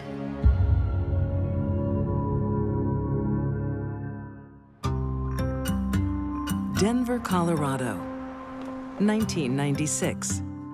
Well, he bought it on the spot. Hey! 33-year-old Teresa Perez is a car saleswoman with a special skill.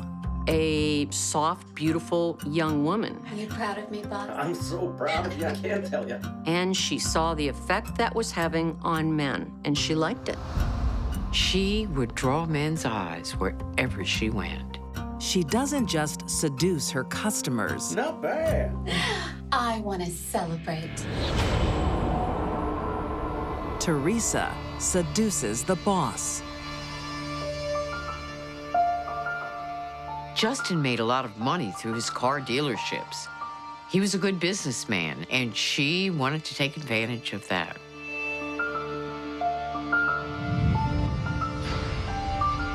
So she latched onto him real fast. 70-year-old Justin Rosen can't believe his luck. I rather doubt Teresa would have been in love with Justin if he'd been a normal guy with a middle-class bank account. Oh, Teresa, I'm much too old for you. I love older men.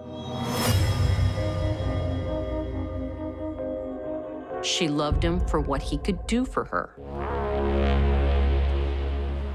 Teresa's used men all her life. She's on her fourth husband. What are you still doing up? Waiting for you. Where have you been? And they're heading for divorce. Teresa was drinking heavily. What do you care? And developed a gambling addiction. You've had well enough. Who are you to tell me when I've had enough to drink? And started stealing money from her husband. Where's my money? You mean our money? No, my money! She maxed out credit cards. She rang up $42,000 in debt. She was out of control.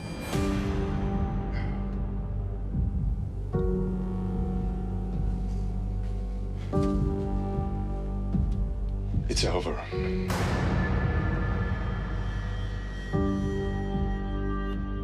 She threw punches at him in total anger. This wasn't playful Pat. This was intent to do harm. Teresa wanted a close relationship with the man, but once she had it, she didn't know how to handle it. And her bad side would come out. Psychologically, Teresa was all messed up when it came to men. But her sugar daddy only sees her sweet side. And when her fourth husband leaves her, Justin sets Teresa and her daughter up in a luxury apartment. So, how was practice today? Yeah, it was great. Can't wait till next week. Oh, really? Justin was very generous to Teresa. She had a very nice place to live. He gave her cash all the time. Teresa Perez was a woman who wanted all the finer things in life. She just didn't want to have to earn them herself. Her teenage daughter has seen a parade of men. But Justin's old school. Oh, thank you. Sweetie, why don't you go have dinner in your room tonight? Mom. Now.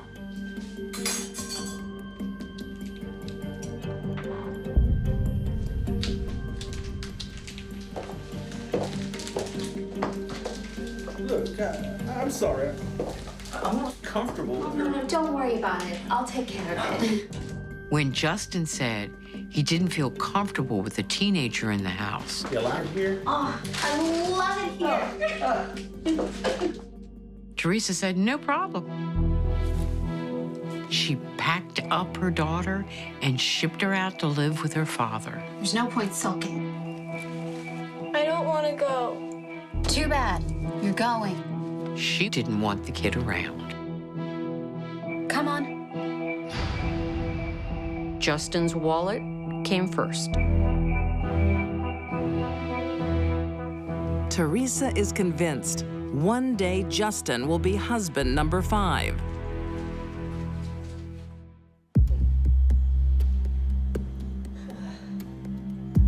There's just one catch. He's been married for 60 years. Oh, no more for me then. I gotta get home. When the wedding anniversary with his wife came up, he chose to spend the time with his wife, not with Teresa. Don't do that again, Teresa. I am sick of being the other woman. Teresa didn't like that, not one little bit. Justin was dedicated to staying with his wife. I'm gonna go, okay? He took care of all her needs, and yet for Teresa, it wasn't enough. She looked at the house and the money and the prestige and everything that Justin had with his wife. And she wanted that too. She wanted it all. Sneaky, cheating, jerk. 40-year-old Teresa Perez is livid. Her sugar daddy of 7 years, Justin Rosen, won't leave his wife. After years went by and she saw she was nothing more than the girlfriend, she couldn't take it. Eventually, Teresa's bad side came out. You think you can just dump me? And she started stalking Justin, harassing him, being horrible. When Justin said that he was going to leave, Teresa threatened him. She said, if you leave me, I will tell your wife everything that's been going on between us. I am gonna tell all of your friends and family, you lying piece of dirt. She was not going to let him go without a fight.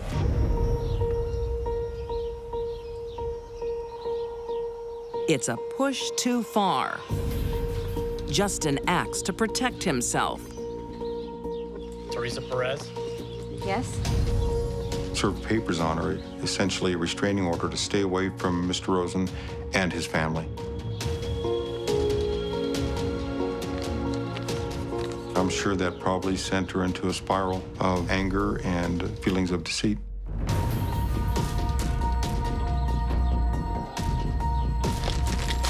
That was the final straw. It was like throwing kerosene on a burning fire.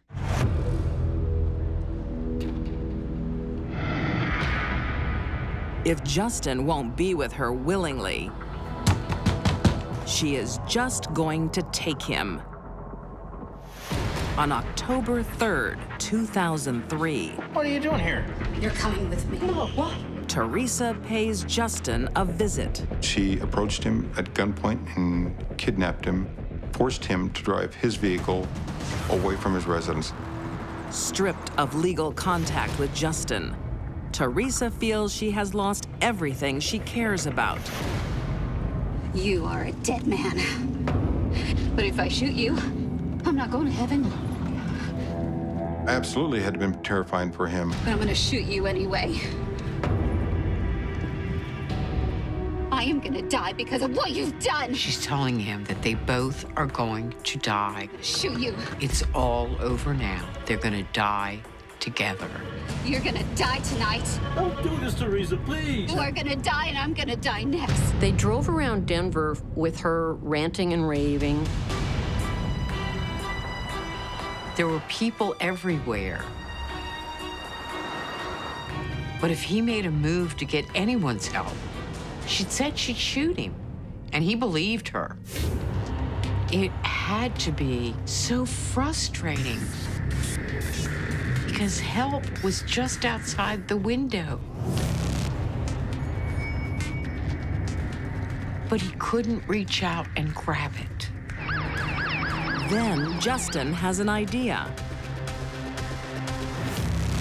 Despite the fact that Justin must have been terrified, he was still able to think clearly enough to drive to a police station and pull in the parking lot. He thinks it's a safe haven and makes a run for it. She's got a gun! Miss, put the gun on the ground right now. Teresa is now surrounded by police. Show me! On the ground! Just do it! No! Just go ahead and show me! Go ahead! She puts the gun to her head, threatening to kill herself, and she's screaming a lot of irrational statements. Just show me! Then Teresa goes back to the car Put the gun on the ground now! and gets in the passenger seat. Justin thinks he's finally safe. But No, miss! No!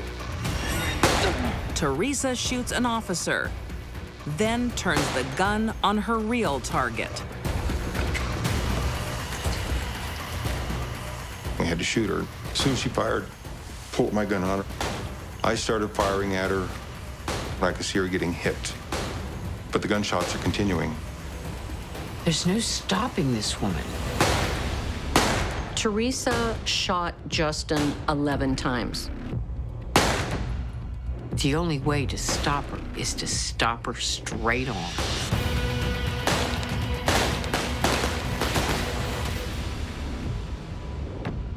With the same force that she's using. Both Justin and his murderer, Teresa, die at the scene. I know it was difficult on the other officers involved. Seeing this elderly gentleman in the middle of this gunfight was shocking. They both died with me there next to the truck.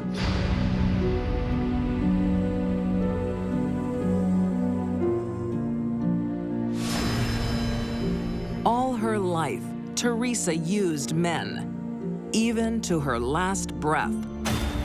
I think that's what Teresa was doing. It was easier to have them kill her than to put the gun to her own head. What exactly led Teresa to such a violent end is unclear. She was in so much rage, she was nearly blind. She would have taken on an army if she had to. But inside this tempting seductress was a dangerous monster. Teresa was a beautiful woman, and her beauty attracted men, but eventually she made herself ugly to all of them.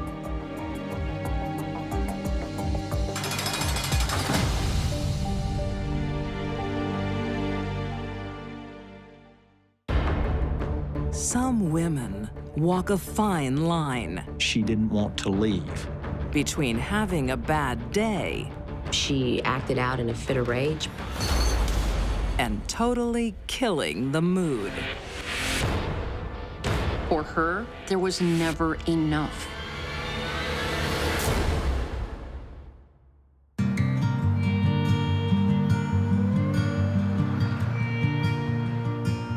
On the outskirts of Austin, Texas, 31-year-old Brian Allen is happy and in love. Thank you. Cheers. When fate steps into his life and changes it forever.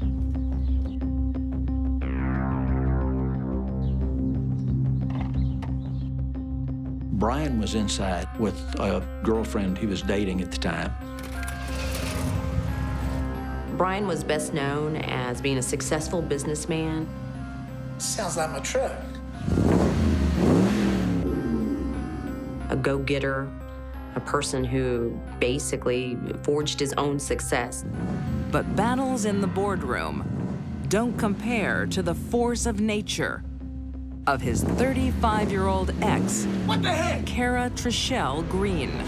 Get out of my truck! You're such a liar! You're such a liar! You're a liar! You're just like the rest of them! Just like them! Said you love me! Come on! Stop! Go out of the house! Trishelle's anger and the behavior that resulted was unbridled. She didn't care what she did or who saw it.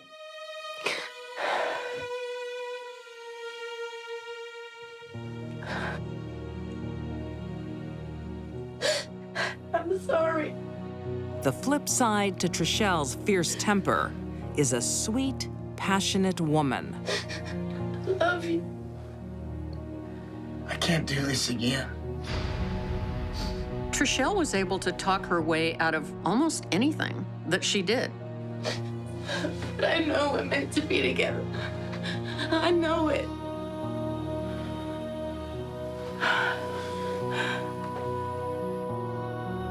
Trishelle appeared to be willing to do anything to try to woo Brian back. Brian realizes he's still in love with Trishelle.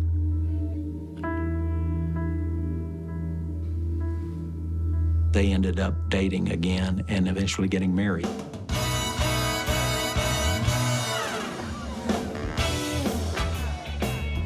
Trishelle was an attractive woman. She could be a charming person. She was outgoing. She had a very authentic personality. She could come into a room, light up the room. The happy couple has big plans and dream of a bright future. Thanks to Brian's success. That's some job. You know I love a challenge. He owned a construction company, and it was very, very successful business. We want to build a feature metal arch right across here. He just had a knack for looking at a problem, a building problem, and being able to solve it. Trishelle's prince is planning to build a palace just for the two of them. He gave her whatever she wanted. When they designed the house, he let her make all of the decisions. He spared no expense. When's my home going to be finished? Soon. Very soon. I'm building you a palace. But Trishelle is not easily pleased.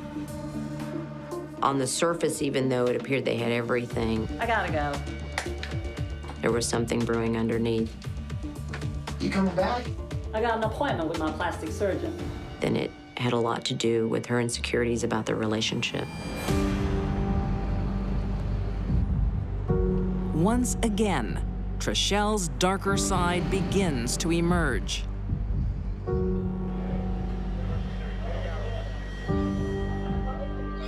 We going Friday night or Saturday morning? So go Friday, make it a long weekend. She was a charming individual up to a point. Where are we going?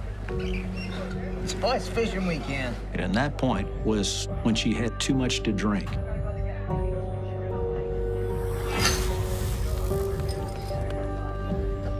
Alcohol seemed to fuel her temper. Get your hands off me. What's the matter? You're going away without me? Her temper would go off like a switch, and she would become very abusive. You're a jerk. When she reached that point, nobody could reach her. Trishelle told people she was bipolar, and that may be true. There's every indication she had serious mood swings, and she medicated herself with alcohol. Between the arguments, Brian perfects every detail of his bride's dream house. When it's finally finished, everyone is impressed, except Trishelle. Susan! How are you? I'm good. Your house is so lovely. Yeah, it's okay. You're kidding, right? The kitchen's all wrong. He built the house the way she wanted. She wasn't happy. She never seemed to be happy with it.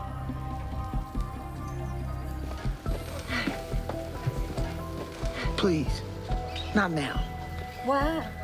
You can't handle the truth, big man? Brian had gotten some hints from loved ones. They saw the relationship taking an ugly turn. Hey, Trishelle, why don't you show me the rest of the house? Sure. Why not? Take his side then. I know. It's okay. I'll go. A friend who told him, you might want to consider leaving this relationship for good. It could lead to something very serious. Leave me alone, I've had it. We need to talk. Want to put me down again, huh?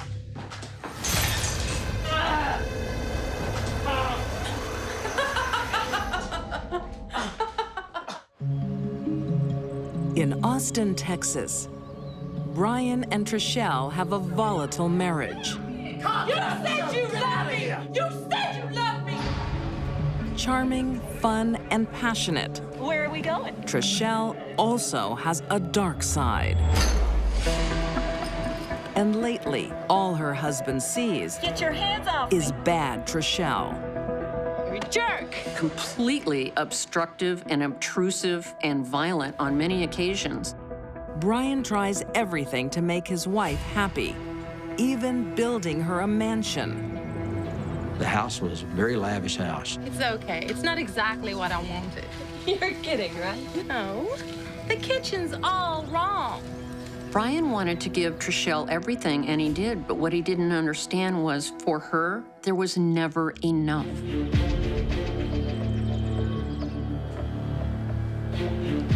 Now, the marriage is in big trouble.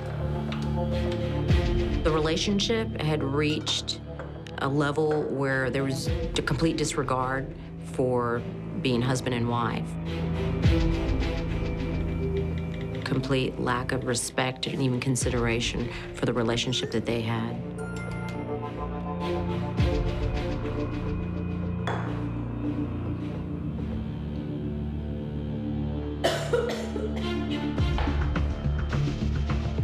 Their relationship is reduced to a series of battles. The smallest of disagreements sends her into a rage.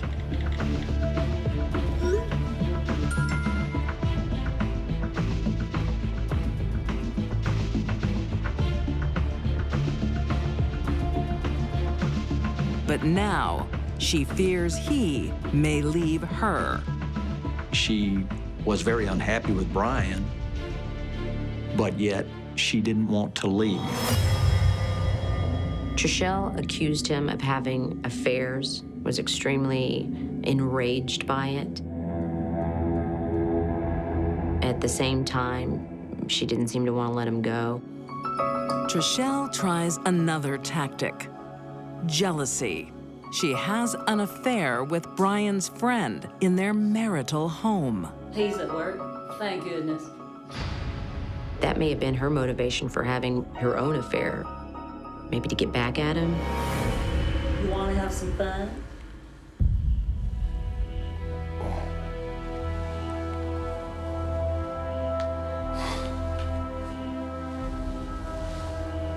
There's no doubt in my mind, Trishelle wanted Brian to know she was having sex with a friend of his.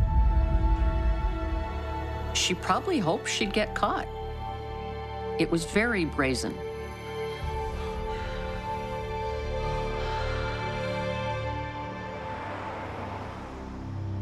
But it's all too late.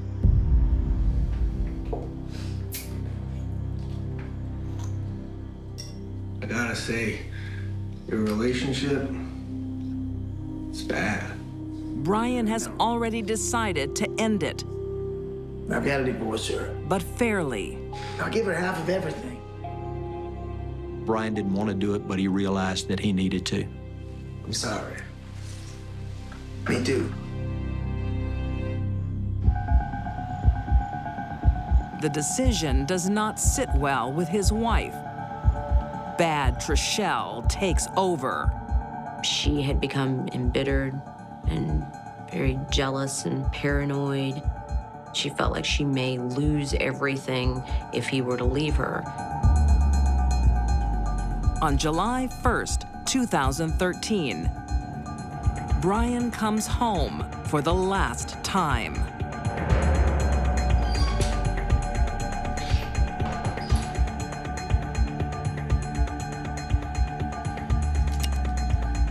We don't know what went on between Brian and Trishelle that day. My guess is earlier that day, there were words between them about a divorce. Maybe she found out. That's what set her off.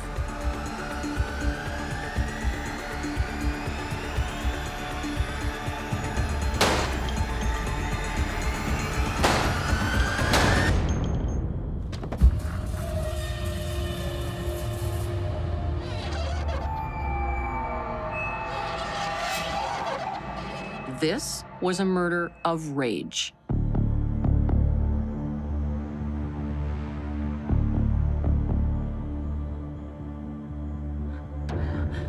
Oh my gosh. I had to kill him. I had to kill him. I had to shoot him. She sounds like a woman in distress saying, oh my gosh, I had to kill him, I had to shoot him. He kept coming at me. He was coming after me. Given the couple's violent history, Trishelle's cry of self-defense might work. Except for one thing. 10 minutes earlier, Die, piece of dirt. Die knowing that. she accidentally dials 911.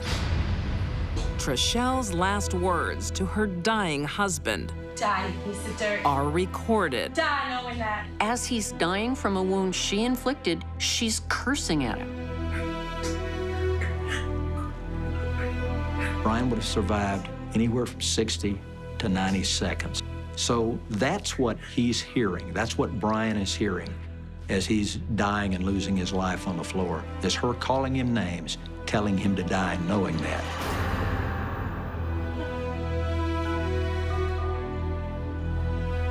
Oh my gosh. I had to kill him. Like the past few months of his life, tortured at the hands of the woman he loved, Brian dies. Brian is dead because of Trishelle's narcissism and rage. Trishelle's inadvertent confession seals her fate. In 2015, Kara Trishelle Allen is convicted of murder and sentenced to life in prison. When Trishelle Allen killed Brian, she lost more than a husband. She lost her sparring partner. Trishelle embodied two lives. When she was good, I love you. she was more than charming.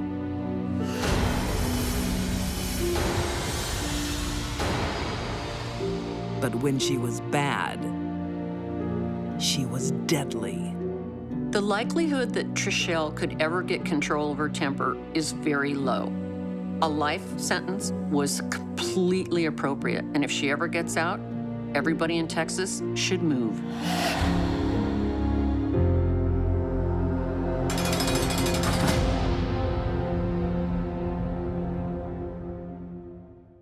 Holly, you never answer my calls. Families aren't always forever. All they cared about was the pot of gold at the end of the rainbow. And when they break, we're not talking something that's worth a lot of money. There's a price to pay. The blood is on their hands forever.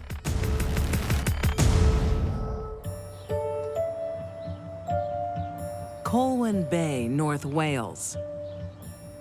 Breakups are always tough. But for the Robinsons, it's particularly bad. I can feel her. While the family, including daughters 16-year-old Holly and 19-year-old Ashley, anticipate a new arrival. Oh, she's kicking. Mom Joanne Got some news. hits them with sad news. Their parents had been together for 25 years. They never actually married, but it was obvious to a lot of people that they were starting to fall apart a bit as a couple. A couple of weeks before Christmas, they split up. Your father and I are separating. Why? He wants me to move out. And that's when the problems began. Why do you have to move out? It's just the way it is. Well, I'm coming with you. Girls, you know we haven't been happy. The family splits, but not down the middle. You know I still love you. After the breakdown of the marriage, Tony was in the house by himself. It's a nice-sized 3-bedroom bungalow. Joanne moved into a 1-bedroom flat. Mom Joanne takes her youngest daughter with her. This place is too small for both of you. And Dad's got all that space. Pregnant Ashley goes to live with the father of her child. And he's got my jewelry. It's yours. He won't give it to me. Makes me so mad. Tony's keeping the jewelry and some cash at his place. There was certainly a feeling that Tony wasn't being completely forthcoming, that things were being held back and they weren't getting a fair shake. The resentment brews. Ashley and Holly had a problem with their father. A rift opens between the Robinson sisters and their dad. Their relationship, once they moved out of the house, appeared to be non-existent. And on one notable occasion, she actually ignored her father in the center of town and walked straight past him. I'm getting a call too. Holly, you never answer my calls. Dad can't seem to do anything right. That's your dad. He means nothing to me. She won't talk to me. Give it time, mate. Frustrated Tony leaves town on holiday, hoping it will eventually blow over.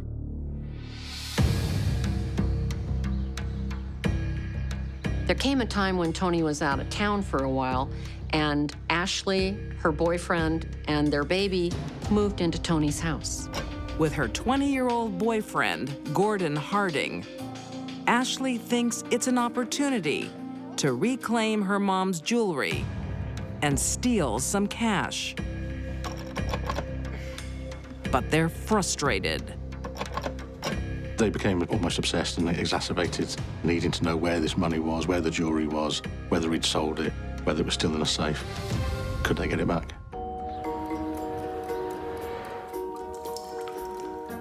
Before the couple can work it out, Tony arrives home. Dad, we weren't expecting you. That's obvious. Look at this mess. He found Ashley, Gordon, and the baby there, and the house was in an untidy state. It's nothing. Well, it is for me. He wasn't happy with that, and he basically told them if they were staying, they were going to have to keep the house tidier. You want to keep living here, you better start cleaning up. Now! Tony tries to make peace, though he's suspicious of his daughter's motives. He also found that the safe, which was in an open wardrobe in his bedroom, had been moved as if someone's tried to move it, which he was quite surprised and annoyed at. Tony fears something's wrong. But little does he know what his daughters are really up to. When most teenagers want something and they can't get the money from their parents, they go out and get a part-time job. Not Ashley and Holly. That wasn't for them.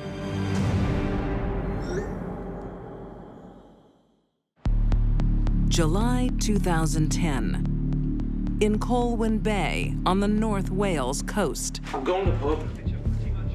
When I get back, expect the place to be tidied up. I mean it. I heard you. There is trouble brewing. The Robinson family is torn apart. The women on one side, and their father, 61-year-old Tony, on the other.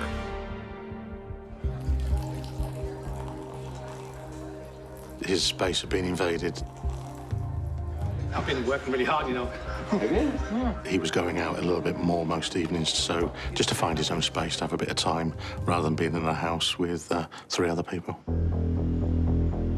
19-year-old Ashley and 16-year-old Holly are plotting. There was a feeling of vengeance in the air. They hated their father suddenly, and they wanted to get their own back on him.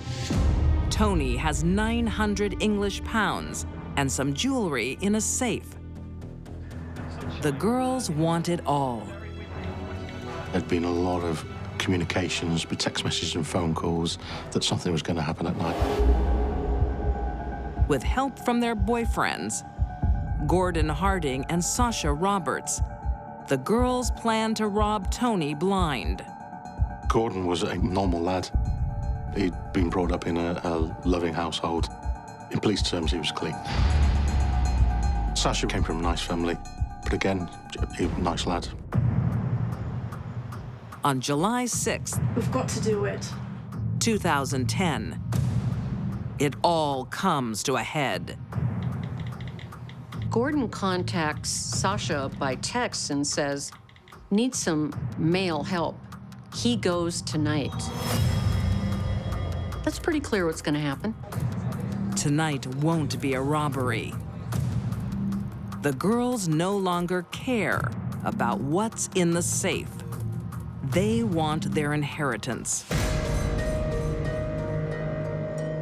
Yes, it's got it!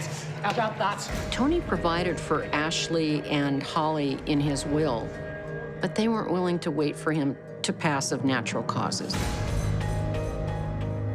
They wanted their inheritance now. Oh dear, you know, I've got to leave. I'll talk to you tomorrow. Yeah. When he came home, he was drunk, but he wasn't paralytic or anything like that. A bit of an argument ensued. Hey, Dad. Ashley, I'm not putting up with this mess. I'll clean up tomorrow. Oh, it's too late. I'll go rid of your mum. And you can go as well if you don't buck up. I'm going to bed. Tony went to bed as normal, obviously none the wiser that there was anything afoot.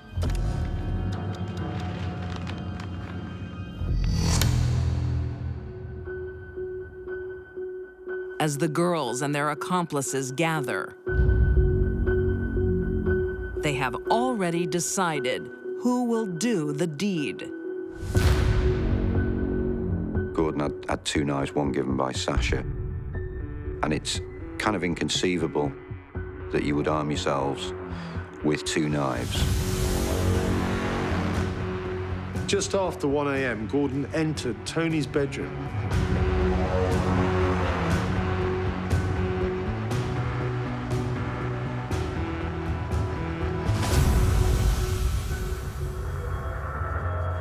and ended up stabbing him 15 times.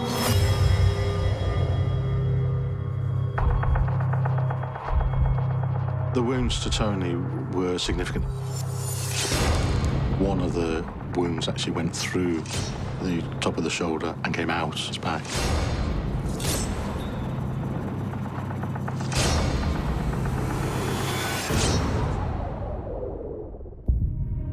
This is an unbelievable murder of a father by individuals willingly acting together. You're supposed to be safe in your own home.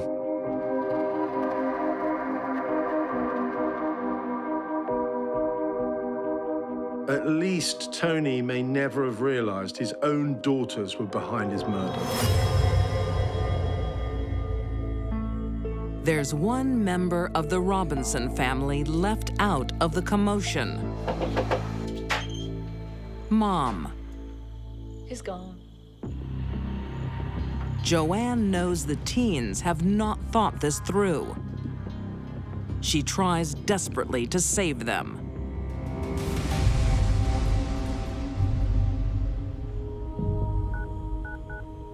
Joanne called the police and informed them that Tony had attacked them all.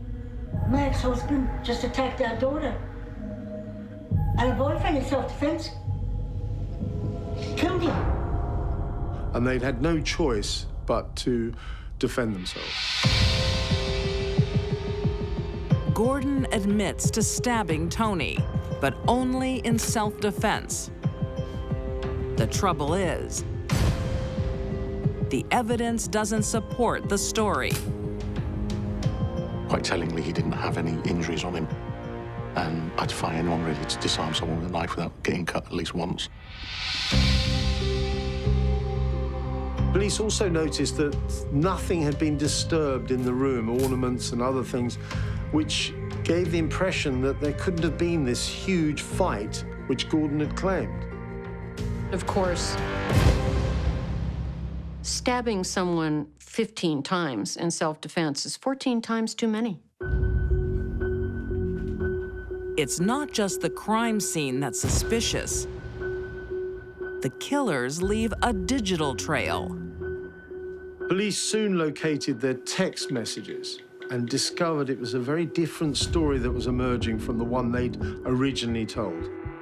With their plotting exposed, in 2011, all four are convicted of joint enterprise murder. Ashley Robinson is sentenced to a minimum of 22 years in prison. Sister Holly receives 18. Like most teenage killers, they didn't think everything through. All they cared about was the pot of gold at the end of the rainbow. Joanne Barr is convicted of perverting the course of justice and serves 4 years in prison. A mixture of resentment and greed was the final blow to a family torn apart.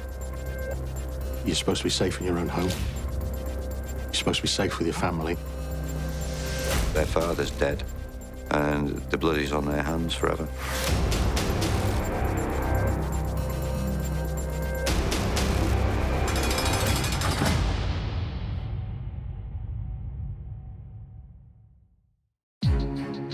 For these deadly women, appearances were deceiving. Teresa Perez used and abused men all her life. Trishelle Allen wanted more than any man could provide. And Ashley and Holly Robinson wouldn't wait for their inheritance. All four could be sweet, but they were full of sugar and spite.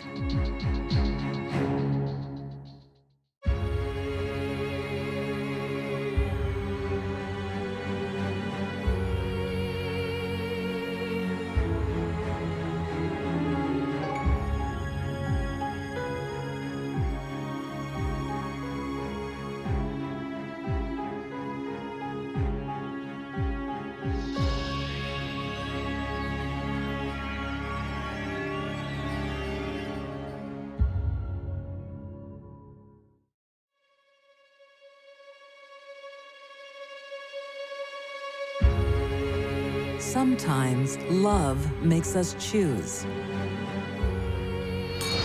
Hi. A young mom prefers her vices to her boyfriend. What are you gonna do? Call the cops? She had no boundaries. A gold digger doesn't just dig for gold. She just snapped. And in this love triangle, three's a crowd. She found herself torn between two men. There's no fairy tale ending for these deadly women. When love leaves town.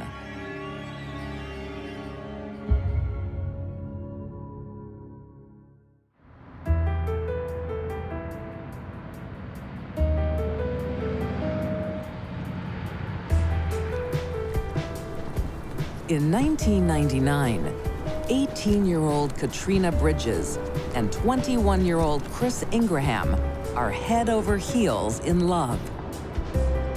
Katrina Bridges was a real cute girl. Chris was sort of an all-American boy. He was in the Navy. I think I know a better way to get warm.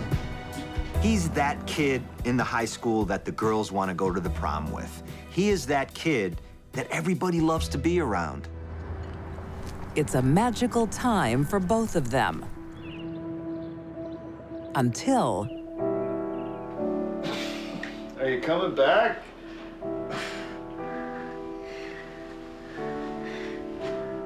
What's wrong?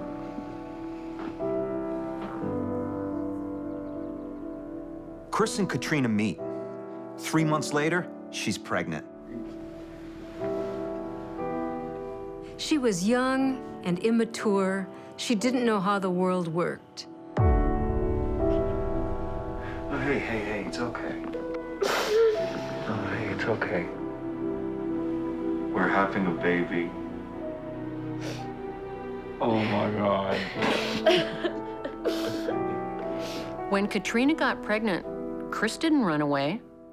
He wanted to do the right thing. He stood by her. He wanted to be a dad. Chris agrees to move to Maine, so the teenage mom is close to her family.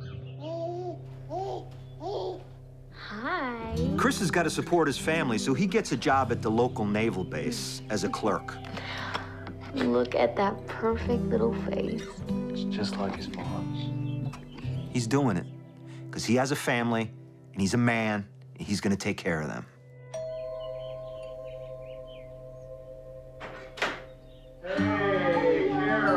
The young couple has the support of family, including Katrina's doting grandmother. Look what Grandma's got you.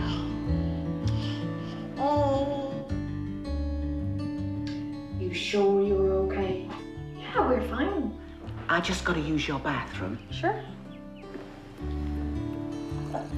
But there's something no one knows.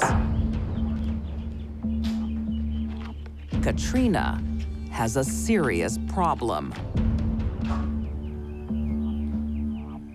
Cute little Katrina, she didn't care who she took money from.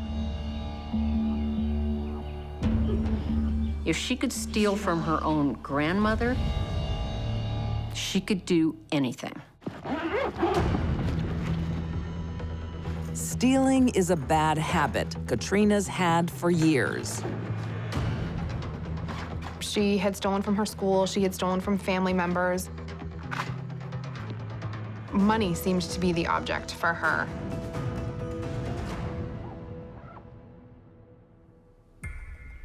She not only steals from friends and family, but also the state. Katrina received welfare benefits. She said that there was no other income coming into the family, even though Chris had a job. Compulsive thievery can be a sign of psychopathy. She's a psychopath. Psychopaths steal because it makes them feel good. It's a thrill. They think they pulled one over on someone.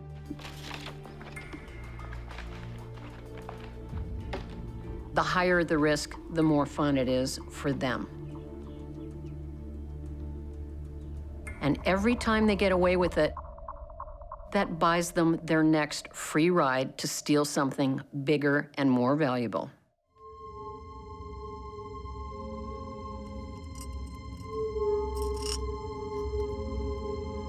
Katrina, her life, everything she was all lies.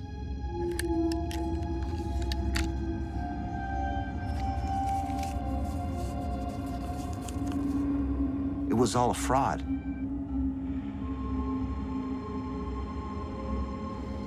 But one day, her thieving ways are discovered.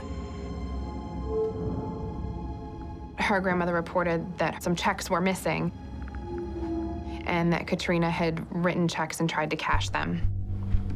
Chris is appalled. What's wrong? You stole from your grandma? No. No, she gave me that money. No, she didn't. You stole from her. You stole from my family. I've had enough. Chris is at odds with himself. He doesn't know what to do. Something needs to be done. This can't go on and on and on. It was a lot about money. It was about trust.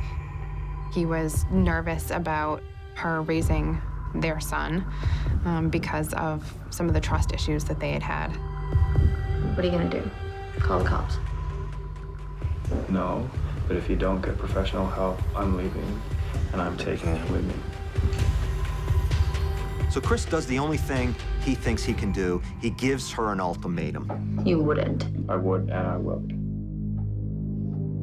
Okay. Okay, you win. I'll get help.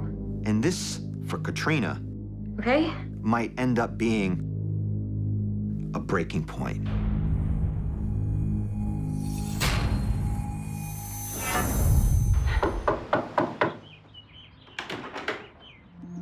Hello. Who? Hi. Oh my God, he's so cute. But a door-to-door saleswoman Do you have a couple of minutes? Maybe all three of us talk about it? Yeah. No. Sorry. We actually. gives Katrina another option. When Chris got a life insurance policy for $15,000 that paid triple indemnity if he died in an accident, Katrina saw a mountain of gold. Congratulations. Thank you. So now, there's a lot of money at stake.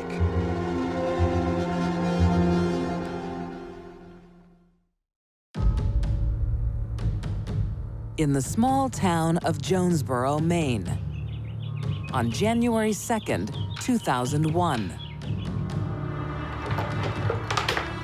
Thief Katrina Bridges is staging a robbery in her own home. She, again, was looking for money, and she took some of Chris's PlayStation games and sold them for a few dollars a piece. Chris, we've been robbed. She called her husband at work and said, "We have been burglarized." They stole your shotgun and your video games. Yeah, I will. I'll call them now. He said, "Well, call the police." But she never did. So Chris obviously goes home, and he finds, wait a minute, the shotgun's still there. No jewelry's missing. I thought you said it was stolen. I thought it was. But my PlayStation games are gone. What the hell is this woman talking about? There's been a burglary. No one's broken into our home. What she's done is taken my games and sold them. You did this, didn't you? No. He says, you know what, I've had it now. I'm done. I'm done. I've had it with you. I've had it with this situation. The stage is set. Now Katrina has Chris just where she wants him. defenseless, and sound asleep.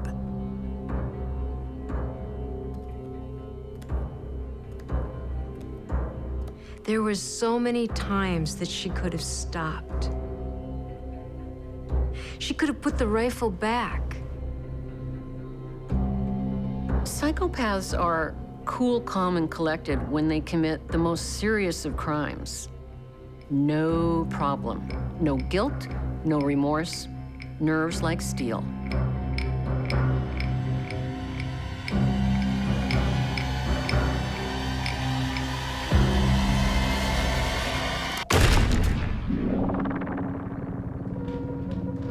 One shot doesn't kill Chris.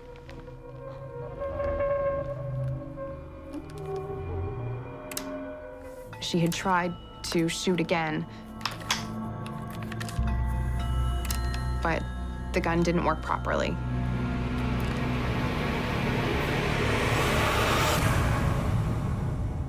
She just left him. She walked away.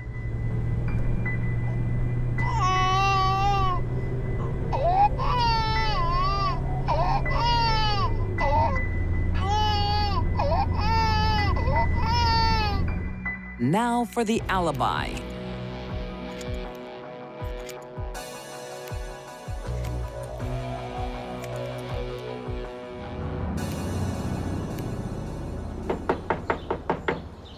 She gets to her mother's house. Her hair's been crudely cut. What happened? Are you okay? I was kidnapped by Canadian drug dealers. What? Canadian drug dealers broke into the house, and I'm worried about what they might have done to Chris. I got out of there. Come in.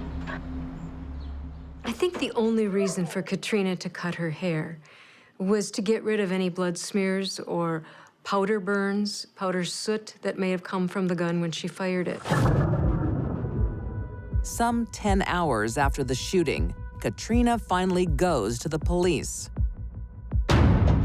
They immediately went to the house. Sir, can you hear me? Chris was still alive when he got to the hospital. It was about 24 hours before he died.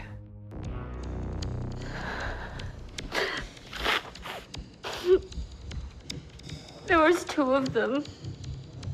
They had Canadian accents. Katrina becomes the only witness. So they raped Chris. How about you tell the truth? Once she saw her first story wasn't going to be believed, she changed paths. He was depressed. He wanted us both to commit suicide. Now it was suddenly a murder-suicide pact. Who pulled the trigger? He wanted to commit suicide, but he didn't have the guts to do it. He asked me to put the gun to his head. I thought the safety was on, but then I pulled the trigger and kaboom. That's it. I've heard enough. Take her away. What? Her implausible story and a history of lies, robbery, and Chris's life insurance policy all point to her guilt. In 2003, Katrina Bridges is found guilty of murder. She's sentenced to 47 years behind bars. Katrina Bridges was cute. She was a pretty one. But she was pretty poison. For Katrina, it isn't just about the money. The lies and the thieving are fun. There's no indication Katrina had a drug problem. So what was she doing with the money? She didn't need it. She did it because it was fun. But the consequences for those around her are devastating. This woman was calculating, was secretive, was devious. She's probably in a good spot right now.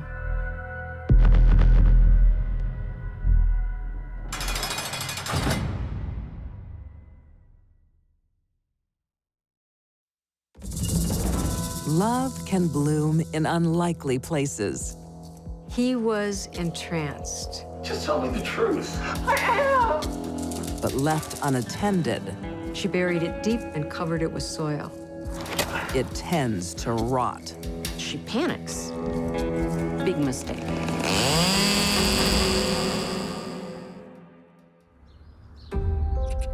(2009), Diamond Bar, California.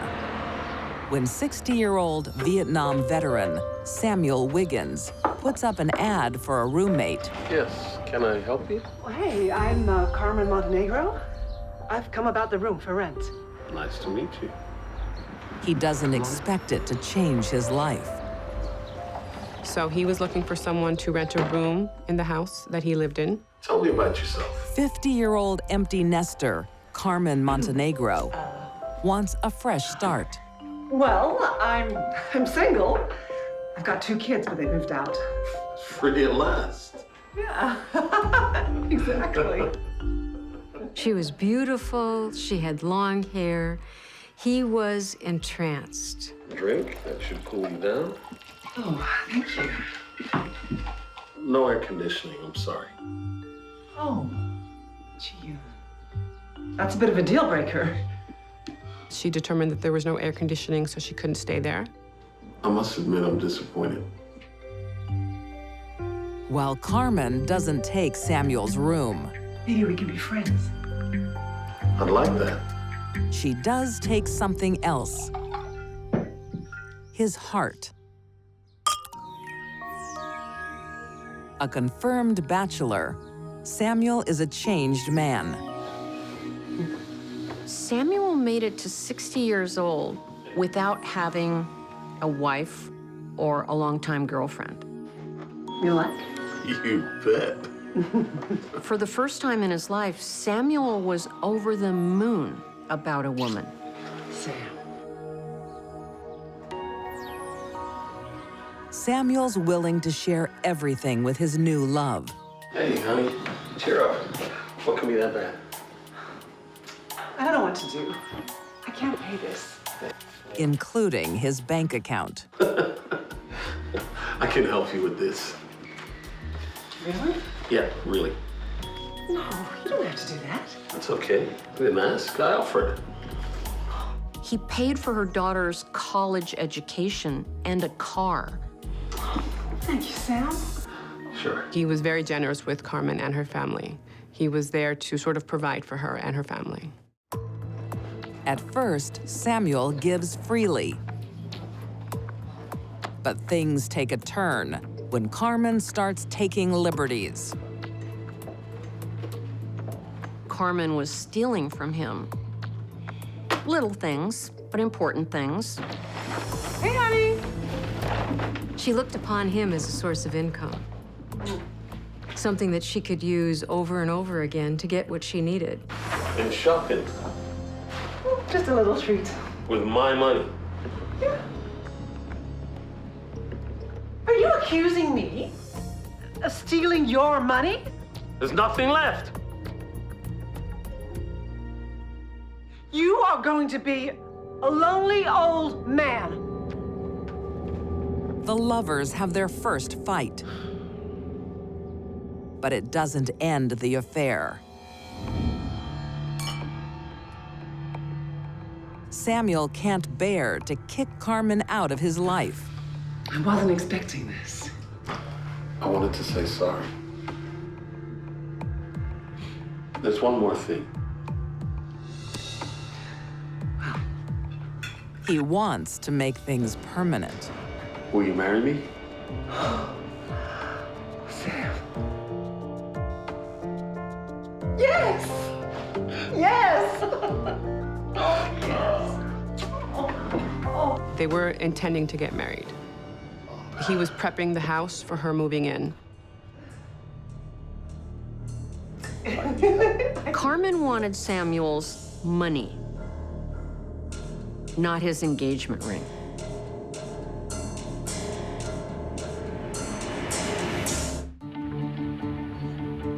In Diamond Bar, California.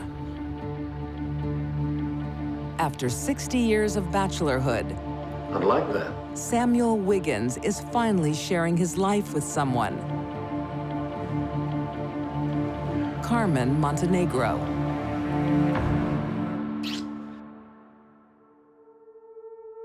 Samuel soon realizes he's made a mistake. If you think I'm a thief, why are you marrying me? I love you. He wanted more of a relationship. But there are so many things missing. She wanted his money. That wasn't going to work. Just tell me the truth. I am. I don't believe you. I want out. I'm calling it quits. Samuel was done with the relationship. But for Carmen, that isn't an option. She just snapped.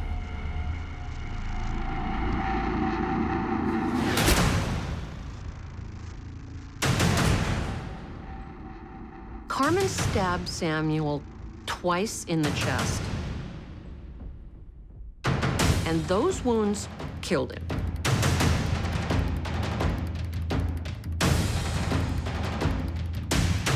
Then she commenced to stab him 22 times in the back. I hate you 22 times. He must have really made her angry.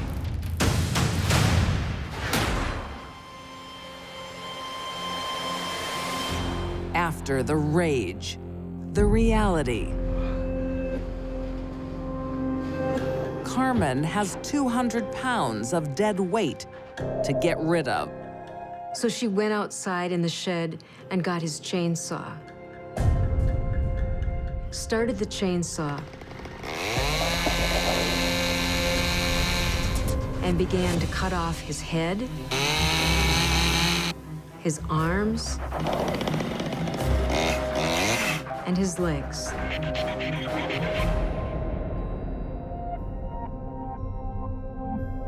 Sometimes killers dismember a body for practical reasons.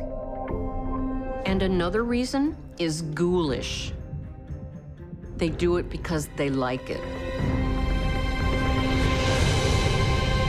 I think Carmen fell into that category. Carmen hits on a novel way to dispose of Samuel's body.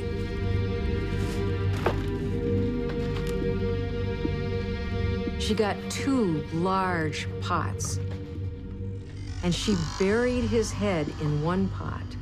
She buried his arms in another. So I think she was trying to disgrace him even in death. But some parts don't fit in a pot. She tells the residents there that she's doing a gardening project. She digs a bunch of holes in the backyard. She put the torso and legs in one bag, buried it deep into the garden, and covered it with soil.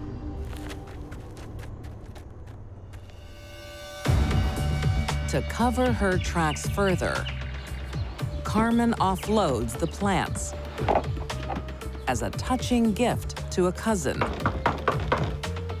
She takes them over on Mother's Day. Carmen, what brings you here? A happy Mother's Day. For you. Oh, they're beautiful.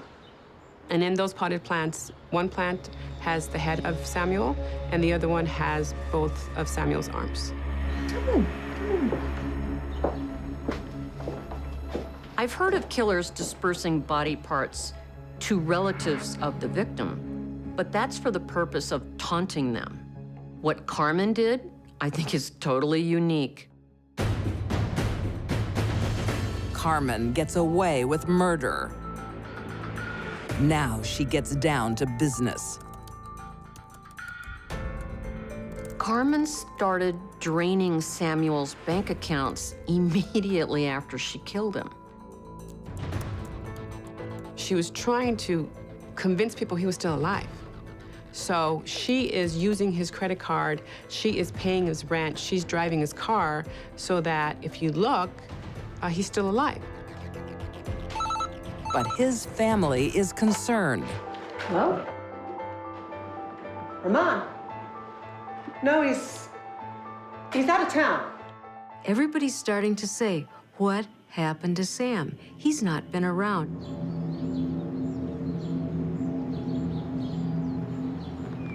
Hello? His nephew comes looking for him. Hello?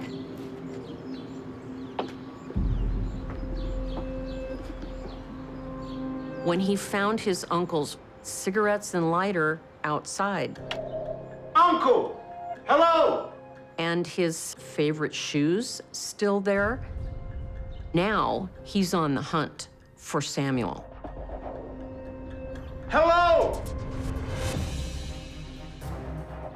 He found fine blood spray on walls and doors. He goes straight to the police.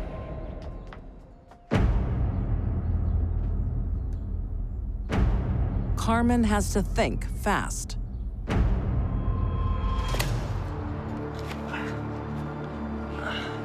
She panics and decides to move Samuel's remains. Big mistake. Things only get worse when relatives turn up unannounced. Carmen? Guys, I need your help. $1,000. $1,000 each. 5,000. 5,000 each. Come on, guys, I need your help. Carmen might have been good at killing, but she certainly wasn't good at hiding. Bring the bin over.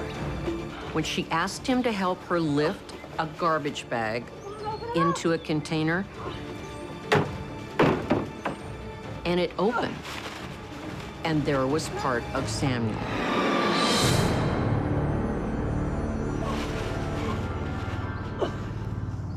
He's just overcome by the smell and the just gruesomeness of it all. Carmen's dug herself a deep hole.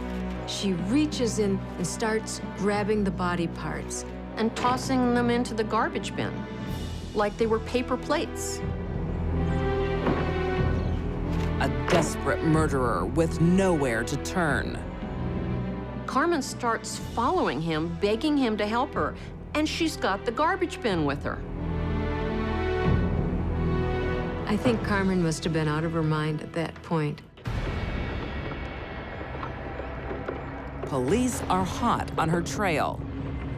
Ma'am, hold It's not long before they catch her red-handed. What's in the trash can? Nothing. It's just trash. The stink of death was following her everywhere. Carmen Montenegro is found guilty of first-degree murder and sentenced to 26 years to life in prison. The audacity and gruesomeness of this crime is off the charts. Samuel waited 60 years for the right woman. Carmen turns out to be his biggest mistake. She's a hustler. She hustles men for money. Carmen Montenegro went from being a con woman to a thief to a murderer to a ghoul.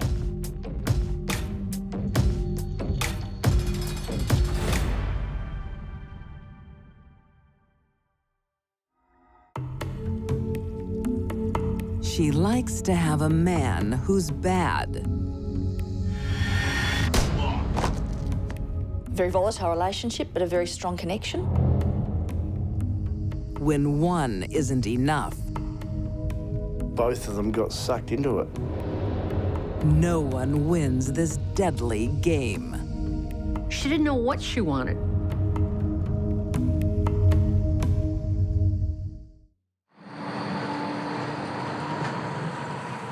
Adelaide, Australia, 2003. Here's to a man-free zone. Are you sure? 40-year-old Julie Dunn I'm over them. is trying to kick a bad habit. I'm serious. Men. She went from one bad relationship to another. Isn't that your son? But Julie just can't help herself. Oh, yeah. Who's he with? Don't know, but he's cute. Oh, Julie, you are hopeless. Julie wants it all, and she wants a man with her all the time. Any man. This night, her son's neighbor catches her eye. Hey, Mama, do you know Graham? No. Hey, Julie. Graham. Nice to meet you. 39-year-old Graham Wilkes is the kind of steady guy she needs. I think things will get better, though. Friendship turns to romance. And Julie's hooked again.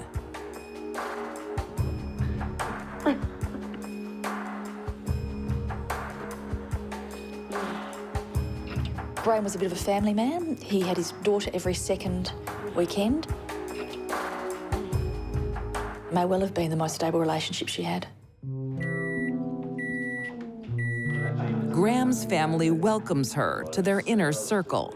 Do you need any help? You can take. Thank you. Almost. And Graham sounded really nice. Mum and Dad were fantastic people. She seems a lovely lady. He had a very close relationship with both of his parents, Eat up, everyone. who were very sound, reliable people. But there is something about Julie's past that Graham and his family don't know. Her ex, Greg Havey, is still in love with her. Greg didn't really accept the breakup of his relationship with Julie. And he made something of a nuisance of himself. What are you doing with my woman? She's not your woman, mate. Greg Havey ends up getting remanded in custody for an assault against Graham.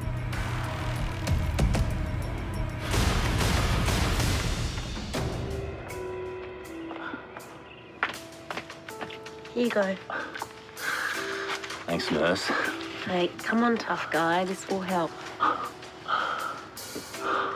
I'm sorry he did this. Hey, it's not your fault. While Julie appears the perfect nurse, she has another secret. She's still in contact with her ex.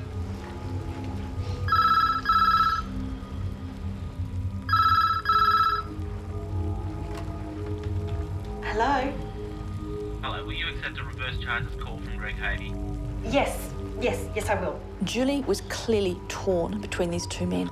Perhaps the sensible side of her wanted to be with Graham and the other side wanted to be with Greg. How's my girl?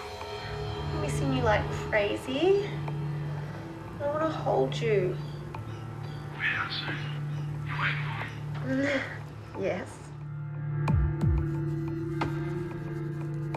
She's living with Graham, but she still lusts after her ex, Greg. She sent Greg letters whilst he was in jail, expressing her ongoing love for him.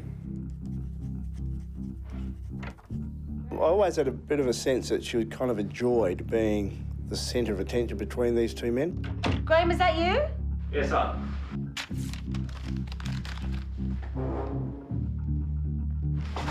Hey.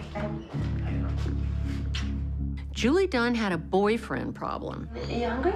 Yeah, sure. She was living with one, but in love with one in prison. But her perfect love triangle is getting complicated. After 3 months behind bars, Greg Havey is due to be released. Hey, how's my girl? Don't. I'm in the mood. When Julie found out Greg was going to be released soon, she had a little bit of a problem. What's the matter with you? Just leave me alone, okay? I don't know what you want anymore. But instead of saying to Graham, I gotta go. She looks at Graham and thinks, you've gotta go.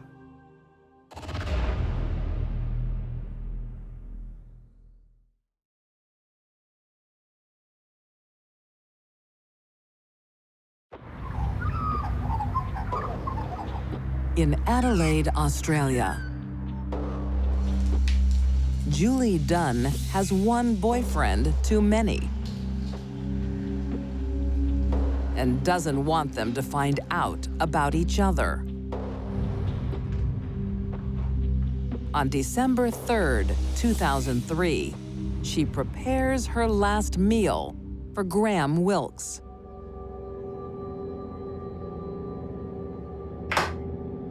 She placed sleeping tablets in his curried egg sandwiches for lunch. She wanted him unconscious. So she crushed 7 or 8 sedatives and put them in his food.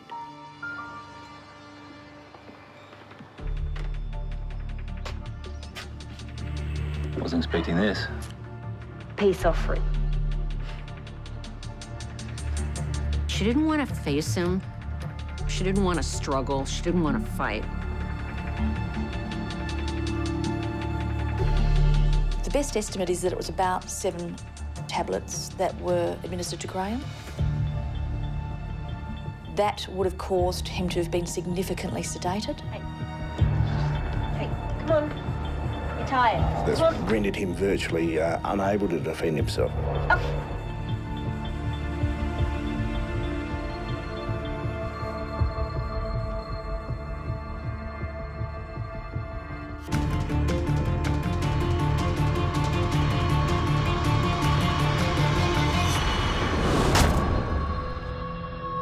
He sustained a minimum of 3 serious blows to the head, causing significant brain injury and a fracture to the skull.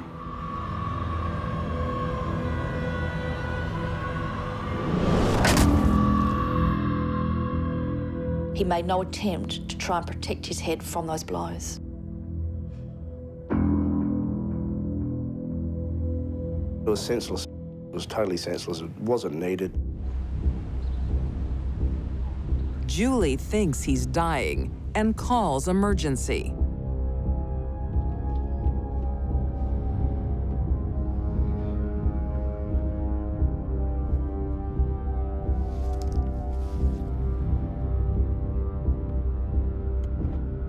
Julie calls and she tells them that her partner's been assaulted. Please, I need an ambulance. My boyfriend, he's really hurt. By the time the paramedics arrive, Graham is in a very serious condition. He was unresponsive, he was unconscious. The version that she initially told people was that she'd come home and found Graham in this condition. What can you tell us? Julie shocks the police when she names a suspect. I didn't want to tell you the truth.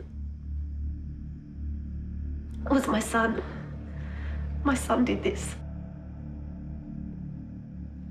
The man who introduced her to Graham. Her own son.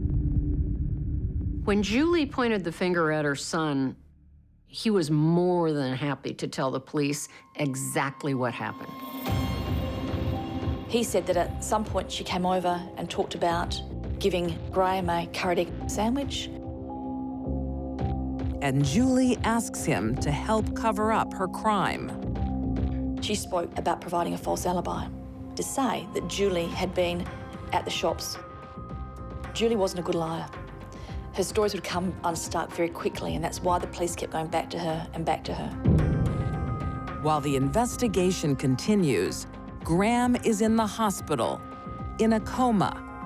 Julie cared so little about Graham, she didn't even visit him while he was there. She couldn't even fake it. 9 days after the attack, Julie's life is looking up. Her true love is free. Greg, besotted by her, removed his home detention bracelet and returned to their house as though nothing had happened. But something else happens that day. Graham Wilkes dies. Julie Dunn? Ironically, Greg was released from jail on the 12th of December, the same day that Graham died. You're under arrest for suspicion of murder. Now she's a murder suspect.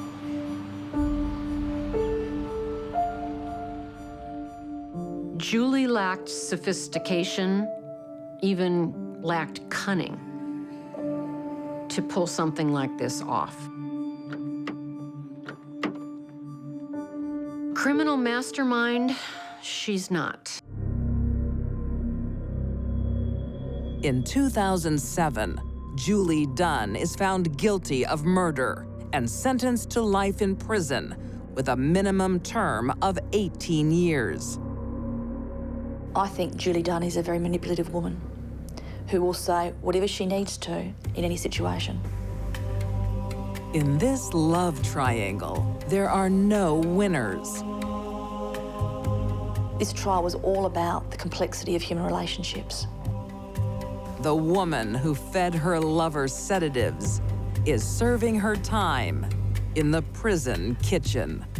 Given Julie's lack of intelligence, she's the last person in the world who ever should have tried to get away with murder.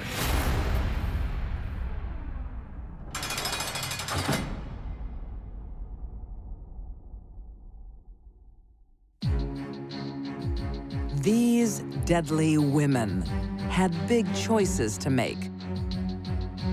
Katrina Bridges stole her baby's father. Carmen Montenegro dumped her fiancé.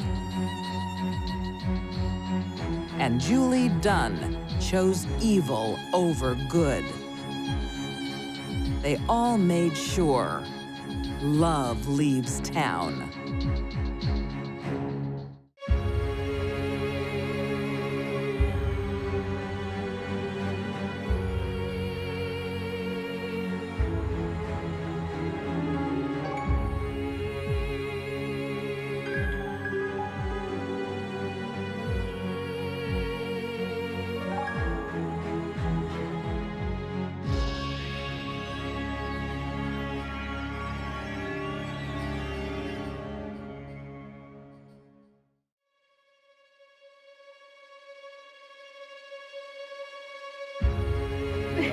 Love thrives on trust and dies without it.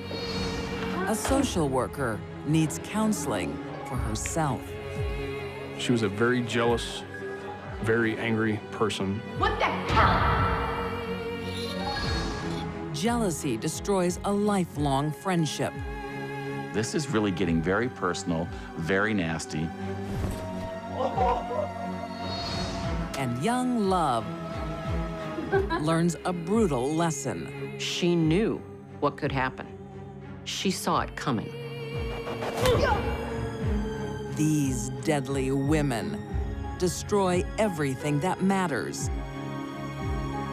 They have suspicious minds.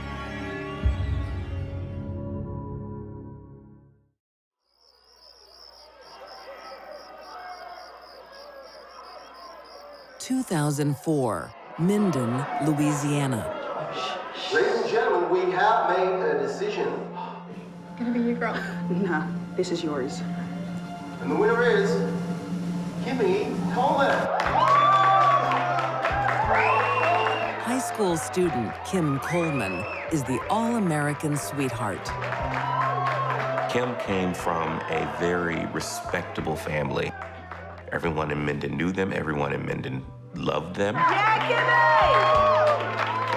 She was the homecoming queen. She was prom queen. She was Miss Popularity. Kim was smart, personable, popular, and dedicated to her studies. What do you want to do with your life? Kim wants to share her good fortune. I want to give back. I want to be a social worker.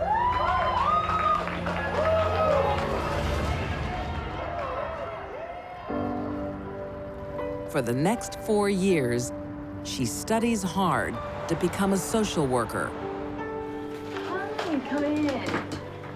She was giving back to her community, and she was working for the betterment of other people's lives. I mean, that was just what she was raised to do. When are you due in court? 3 weeks? Yeah, 3 weeks. Okay, it's really important you don't miss any more school before then. You won't. I will. That's a profession that tends to draw people who are altruistic, much more interested in helping other humans than earning a big paycheck. Across town, 28-year-old Brian Spinks is also giving back to his community and his country. Brian was a hardworking, dedicated military man. This is all you do in the Air Force, play dominoes all day. After 2 tours of duty and almost a decade of service, Brian has the love and respect of his comrades. I think the game's well and truly won. Brian was a guy to kind of have everybody over at his house, to be that place where anybody can just hang out. At one of his get-togethers in 2008, Brian's life takes a beautiful turn. She just seemed like a nice girl, very laid back, kind of quiet. Hey, how are you? Good, how are you? Good to see you. Good to see you. This is Kim. Kim was a very pretty girl. She had a beautiful smile. You could tell that she was happy. I hear you're a military man. Air Force Sergeant. I'd like to see you in uniform sometime. I can be arranged. Don't worry about that. The relationship started off very good, very strong. They appeared to be a perfect couple. Okay, let's break it up, my brother. Let's break it up. Y'all, let's go. Okay, we're gonna be playing 5 to 6, $5. He was really into her. He told me that, you know, he thought about, you know, even bringing her home and having her meet some of his family. So at that time, I pretty much knew that he really liked her.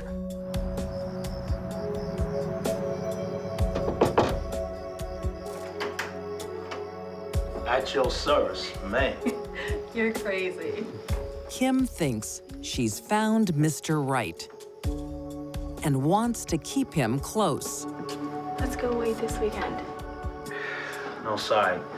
No can do. But I want to be with you. Not 24/7. Brian was a fun guy. He loved going out. He loved having a good time. He loved dancing. He loved, you know, partying in Shreveport. I mean, Brian was your typical 20-something-year-old in the military. Kim is accustomed to a lot more attention. Kim was a young lady who had never been rejected. She was always the prettiest. She was the it girl. She was always chased. People always wanted her. Suspicion is growing in Kim's mind. What are you looking at? Hey, you. Her personality was normally very open, very outgoing. You really can't help yourself, can you? I'll be back in a minute. The only problem was that she would become very jealous of Brian. It stalls the relationship just as it's getting off the ground. Man, she'd be crazy sometimes. Unprovoked, she would go through Brian's phone, looking for evidence that he was in touch with other women. She was looking for trouble. Kim was jealous. Kim had a fatal attraction. I mean, that's the best way to put it.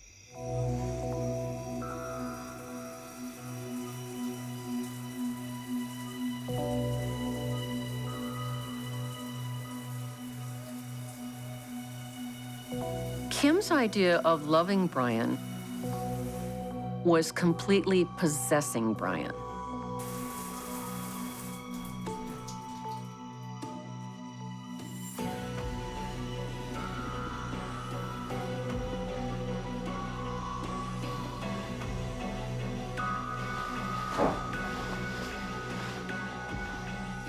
Who's Vanessa? The woman you've been calling? My cousin. Hey. Kim had a lot going for her, but what she didn't have was control of her emotions. You gotta stop doing this.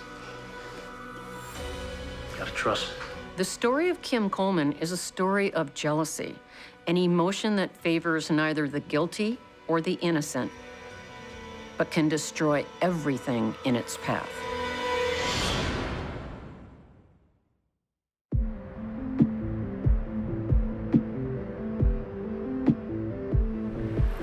In Shreveport, Louisiana,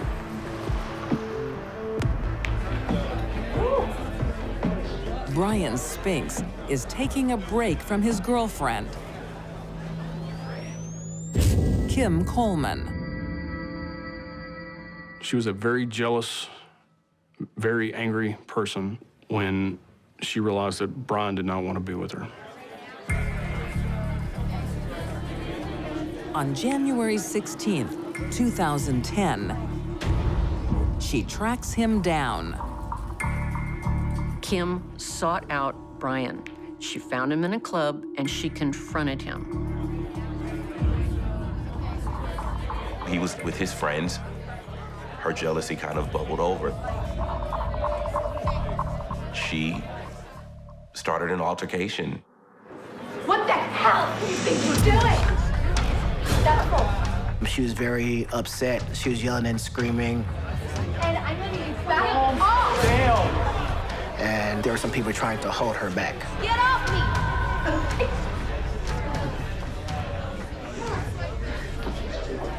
She was always picking fights and arguments when it came to anybody other than her. Brian was upset. And he told one of our other friends, hey, just take me home. I got the keys, I got the keys. Y'all don't know what I gotta go through with this girl. It's the last straw for Brian. After drinking heavily, he decides to call it off permanently. Brian was embarrassed by her behavior. I'm tired of dealing with this. And he left her a voicemail telling her how embarrassed he was and that they were over. If you hadn't answered your phone, I was gonna tell you why. I'm done with you. But you didn't want to answer your phone. It's fine. Kim doesn't get the message because she's on her way over.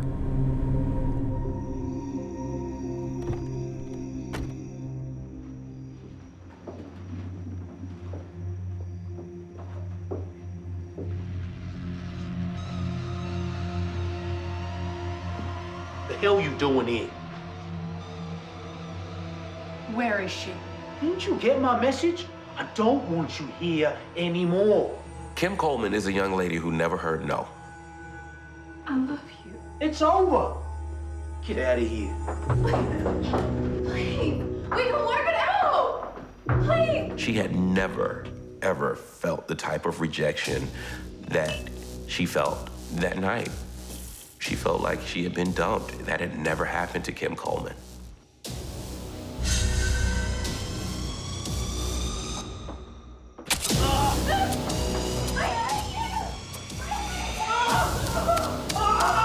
There was nothing he could do.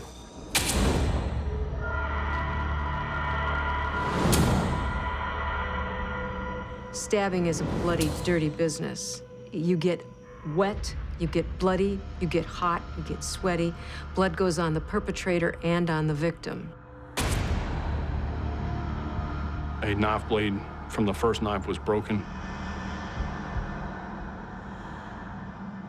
It's then believed that she went back into the kitchen, retrieved a second knife, and continued to stab him 60+ times. Some would say she was out of control. I think she was very much in control. She was destroying Brian because he wanted to leave her. She was a woman scorned in that moment. and committed an unimaginable crime against someone who fought for our country.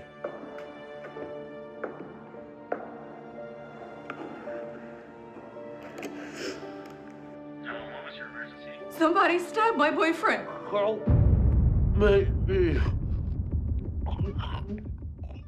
Kim probably thought Brian was dead when she first called 911. But then he made a noise. On the line, the operator could hear Brian saying, "Help, help." Baby, are you okay? You hear Can you hear me? him pleading basically for his life, knowing that the person that did this to him is still right there next to him. Say For the something. 911 operator, it's the most chilling of calls.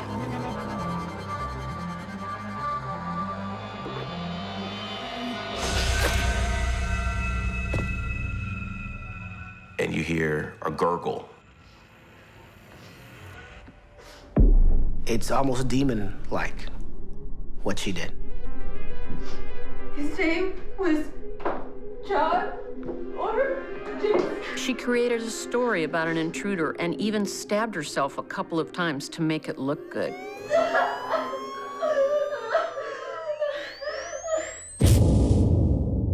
The story she told was that somebody had followed her home and attacked both of them in the apartment. That was the first story she told. However, the pattern of injuries didn't fit the story. The doctor believes your wounds were self-inflicted. If she had been trying to fend off the attacker, she would have had cuts on the outside of her arms or on the back of her hands as she's trying to push this knife away. If you had to answer your phone, I was gonna tell you why. And when the police discover Brian's voicemail, it's clear there's been a fight. I'm done with you. There was no doubt in my mind that we were looking the person that killed Brian Spinks directly in the eyes. I did it. But he was coming after me. She changes her story several times. And that was the beginning of the end for her. But Kim's claim of self-defense doesn't add up either. She's charged with second-degree murder. In court, she tries one last story. Kim was feigning mental illness, clinically known as malingering. The prosecution did such a great job poking holes in her story. The jury knew that Kim Coleman killed Brian Spinks in cold blood.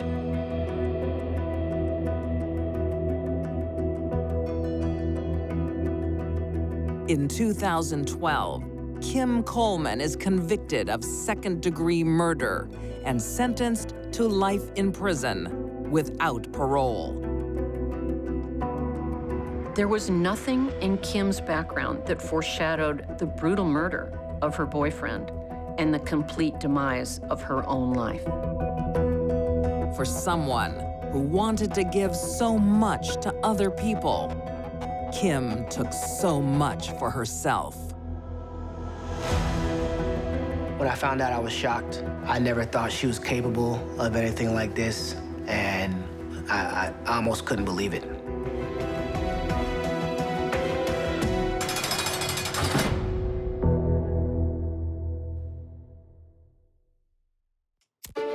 When paranoia sets in, These girls went way back.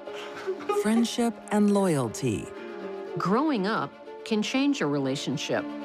are left by the roadside. That's a long life in prison to think about what you did.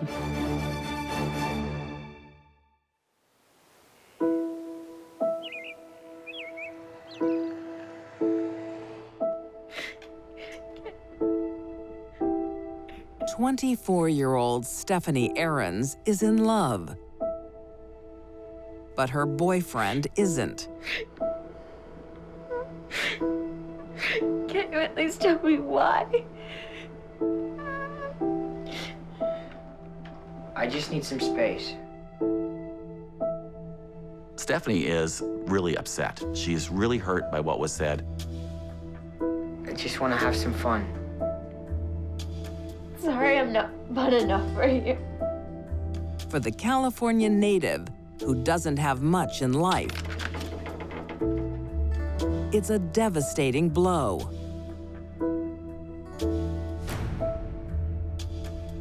Stephanie did not have it easy. Her entire family had problems. Want English breakfast? It's her childhood friend, 24-year-old Alicia Ernst, she turns to for comfort. Thank you, dear. Don't tell anyone, okay?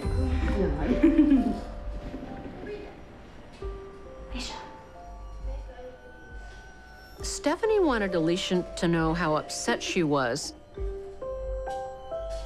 These girls went way back. In fact, they were best friends since age 13, which is a long time. Unlike Stephanie, Alicia comes from a close, loving family, and she's a woman with ambition. Alicia wanted to be a nurse, and she was making strides toward that. I'll see you tomorrow. She worked in a nursing home. Patients loved her. Sorry. She had a good job. She had friends. This place stinks like old people. I don't know how you do it. Don't be so mean. They're really nice. I mean, she had it, you know, that sparkle. Hi, Carl. The friends commiserate by partying hard.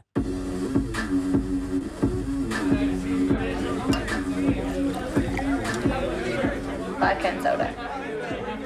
Without the soda.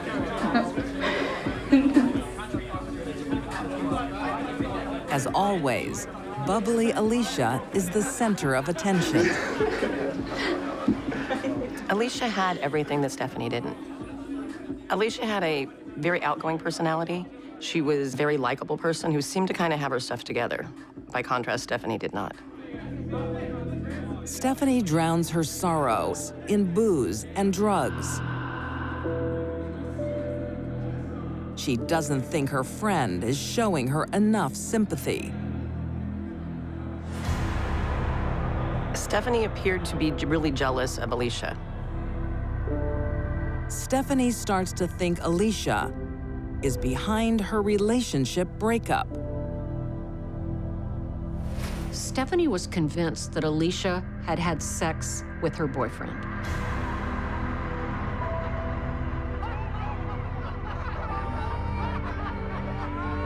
Stephanie was massively insecure and saw threats where they didn't exist. It's all in her deluded mind, but she becomes obsessed. She's made up this scenario in her head, and although it's false, she gets to the point where she actually believes it's real. What's up? Nothing. She couldn't get it out of her mind. But she keeps her suspicions to herself.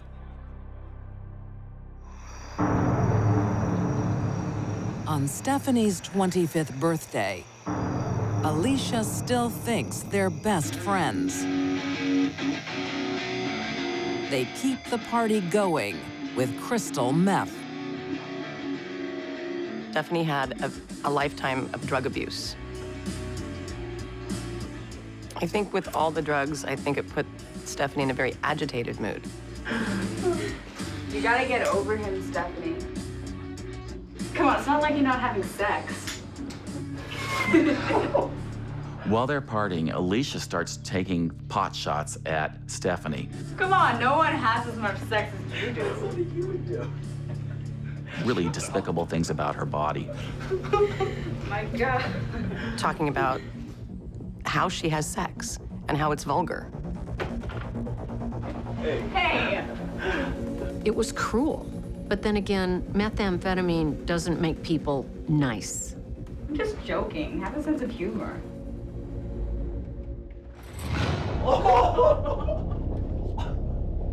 Humiliated in front of her friends, Stephanie storms out of her own birthday. I just saw way too much. And it's escalating everybody to this terrible moment that's about to happen.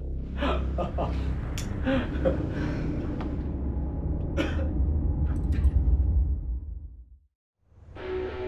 Placer County, California, March 8, 2008. It's not like you're not having sex. Stephanie Aaron's 25th birthday celebration has degenerated into insults and drug abuse. Hey, I'm just joking. Have a sense of humor. Emotions are high, and mental stability is low.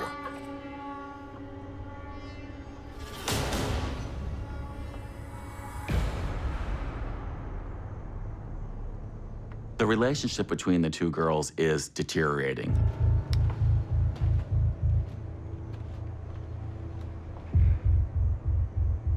Sorry. I thought you knew my sense of humor by now. Alicia tries to apologize. Just like, lose some weight and you'll be happier. But only makes the situation worse. I'm sorry. I'm wasted.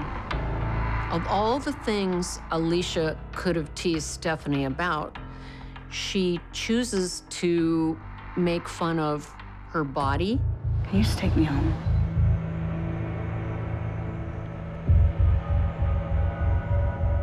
Sure.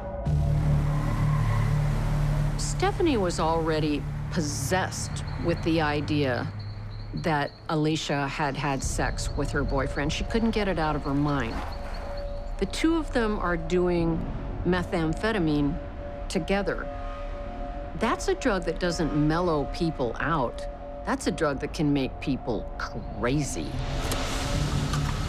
They drive to this lonely stretch of road and pull over. What's going on? I'm too wasted to face my grandmother. Oh, come on, I'm so tired. I need to go to sleep.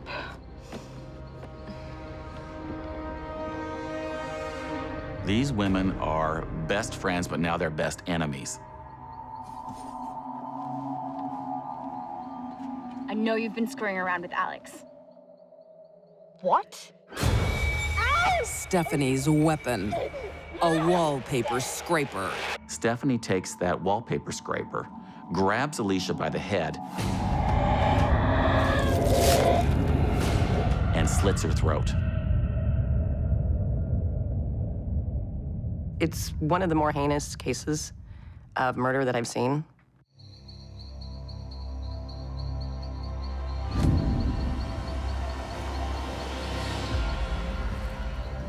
She drags poor Alicia's body.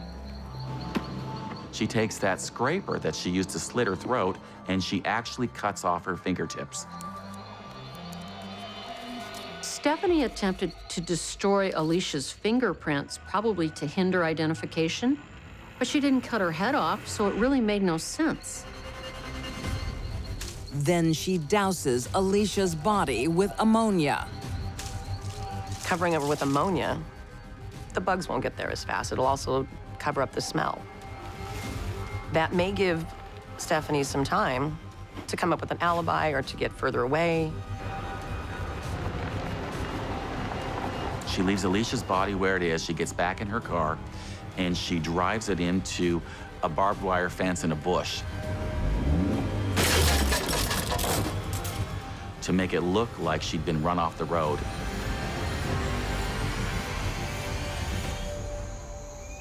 Stephanie makes little attempt to hide the body.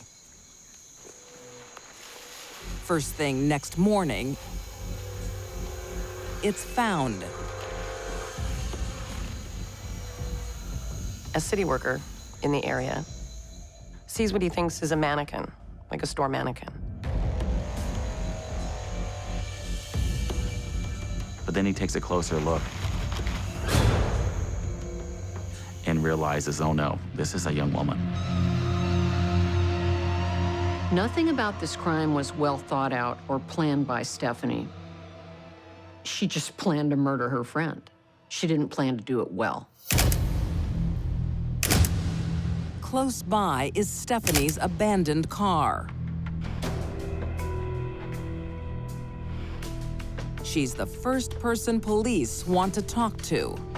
Her body was found a short distance from where your car was ditched. I don't know. It's a coincidence, I guess. Stephanie explains everything as a coincidence. She says the fact that my friend was just down the road and my car was here has nothing to do with each other. It's just happenstance. The cops aren't stupid here. Well, how about you tell me the truth now? Okay, I did it. Stephanie tries another explanation. I just snapped. She lost her temper. She was agitated and she just snapped. And that was it. That's all it was. Yes, she killed her. There's one problem. The evidence shows it was all planned.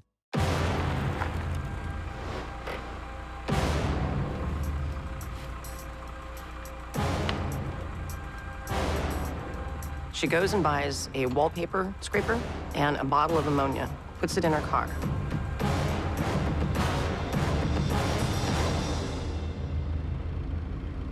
Stephanie didn't snap.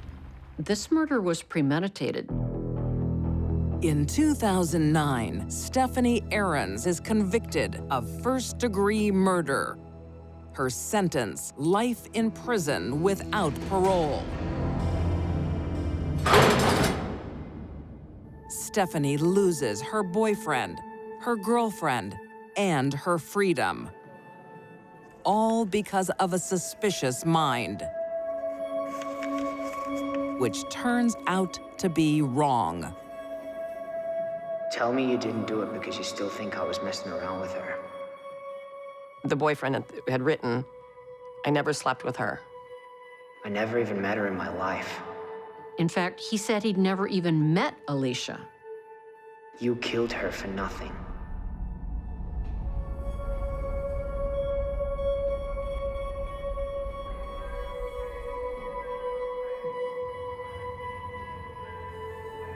Jealousy is never a good explanation for murder, but it is the most common explanation of murder.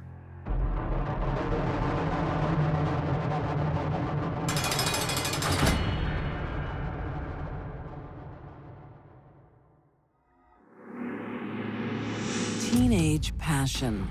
Sexual attraction took over. Is a powerful force. She was suspicious and jealous. If you're ready or not.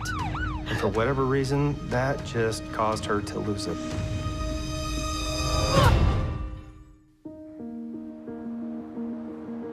In 2013, Holiday, Utah. It's a day of new beginnings.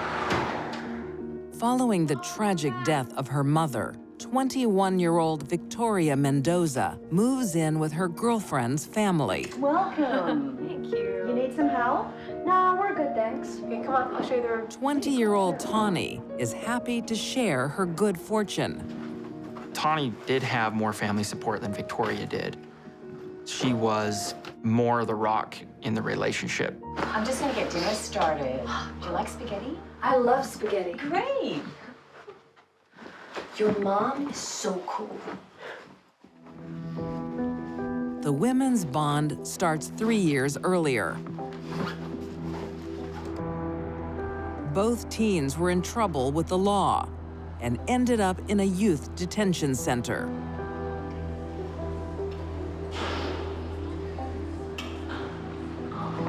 What you got in there? My oops. Sorry. Tawny and Victoria met because both of their lives were in crisis. What's your problem? You. I can't say why they decided to draw towards each other, but they did. Thanks. I think when you're at a facility like that, Hey. kind of a low spot in your life, Hey. to have somebody that relates to what you're dealing with, absolutely, you're gonna form some kind of a bond with somebody there. Check this out. It would be natural for two teenage girls to become friends. but it was much more than that.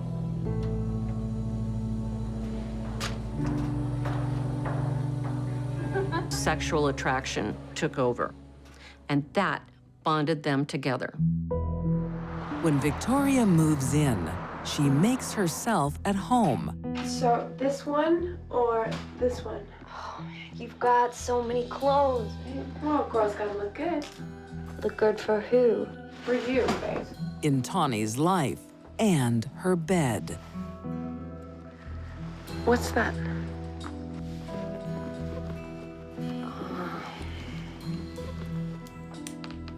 It's for protection. You're such a badass.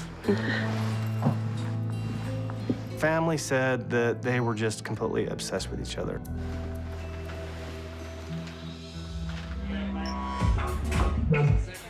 Tawny was very bubbly, outgoing. She liked to flirt. I know I ate you the scotch. Are you on? Yeah. She enjoyed being the life of the party.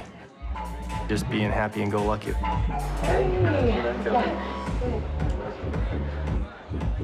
Victoria was the opposite.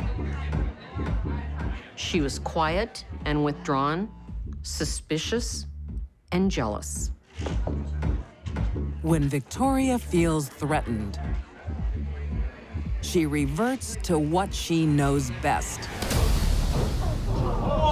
Victoria punched him in the face. What is your problem? She was very upset at Tawny, suspecting that she was trying to leave her.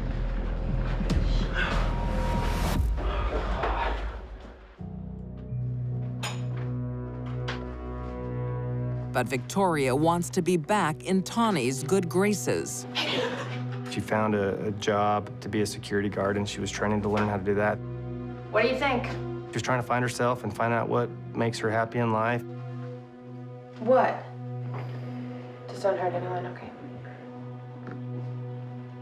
Come on, I've said sorry 1,000,000 times. But you still need to learn how to control yourself. I'm trying, babe. Trust me. They really loved each other, were attracted to each other, and didn't want to break up. The couple make up. But for how long? Yeah, well, this is my car. God. Seriously, you're in like one of your moods. Every 2 seconds, you gotta tell me what the hell I gotta fix. Turn right here. Right! What are you doing? In Holiday, Utah, Tawny Baird and Victoria Mendoza have a volatile relationship. Don't shout at me. Why won't you take my direction? You wanna drive? Yeah, I do. Get out. It's my car. Don't you? They got in a verbal argument. Victoria punched Tawny in the face. John, I'm sorry. When you are raising to that level, it's escalating and it's escalating. Most relationships would be over, but not this one. Tawny doesn't have the heart to end it. You know what? All right, come on, Tawny. Can't you just leave her? I can't.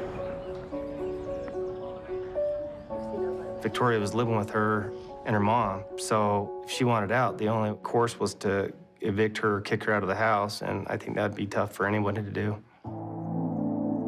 But on October 17th, 2014, the relationship is at a crossroads. Like when we moved in, and the whole in, we moved in the crappiest time. I think the thing is with these relationships, there could be anything that could set them off.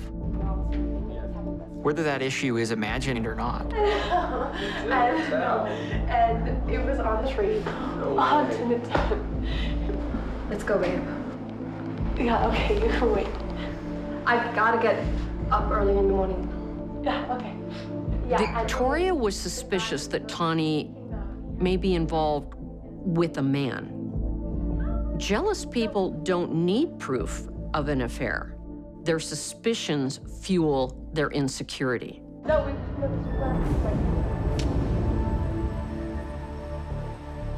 The two girls were headed home and got into an argument. Are you having an affair? Answer the question! Tawny actually pulled over when they were fighting. That told me she was frightened to be driving with Victoria so angry. You're paranoid. They were arguing about infidelity issues. Tawny pulled Victoria's hair. From that, she snapped. And pulled out her knife.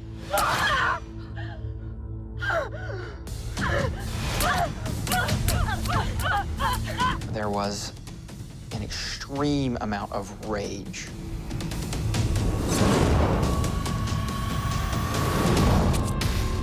I can't imagine stabbing an enemy, let alone somebody that you love deeply, that many times. I can't.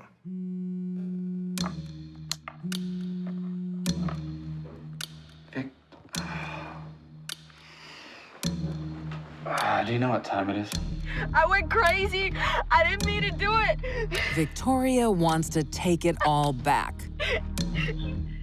V, where's Tawny? She's praying that Tawny is still with her. Wait, she's breathing.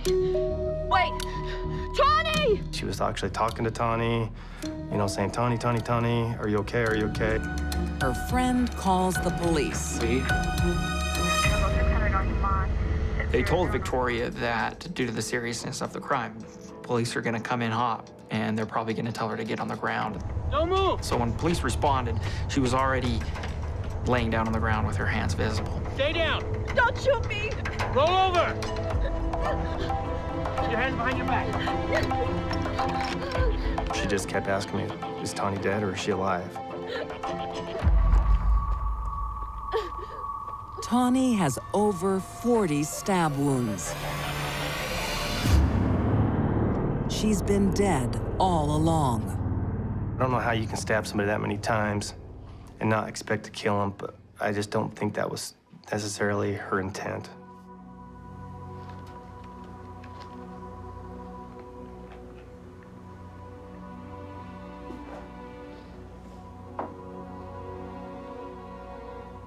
I'm pleading guilty. I know I'm gonna stay here. She told us what happened. She told us everything she stated revolved around the fact that Tawny pulled her hair. And for whatever reason, that just caused her to lose it. She described how she held the knife, showed me how she stabbed her. Pleading guilty to murder, Victoria Mendoza is sentenced to 16 years to life in prison. Victoria's jealousy and temper took away the young woman she loved. Tawny opened her home and her heart to Victoria, with the worst consequences. Just seeing her face at the time that we took her out of the vehicle, that will stick with me. Later, the news reported on the case and they showed a lot of pictures of Tawny. And I'm glad that I got to see those pictures. I got to see her when she was happy. Victoria was suspicious and jealous. She had a lot of problems in her young life before she took someone else's life.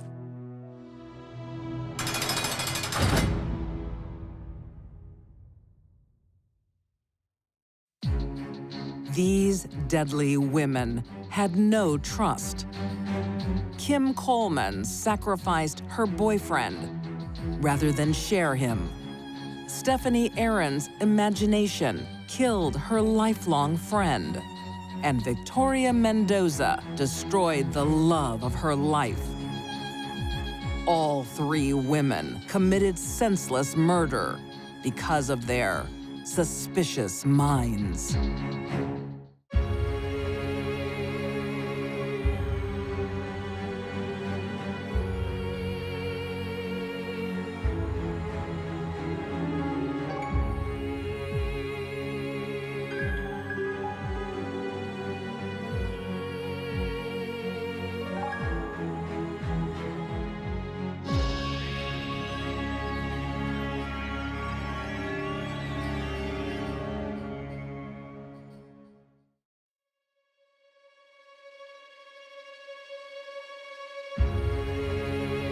Not all women want to make it on their own. Some prefer to feed off others. These girls need routine. A military man's true enemy is closer than he thinks. Just an evil, psychopathic person. One nurse is no Florence Nightingale. They actually needed a lot of care, and Dorothea didn't like that. And a devoted wife organizes a special surprise. There's one clear-cut motive that begins with G and ends in R-E-E-D.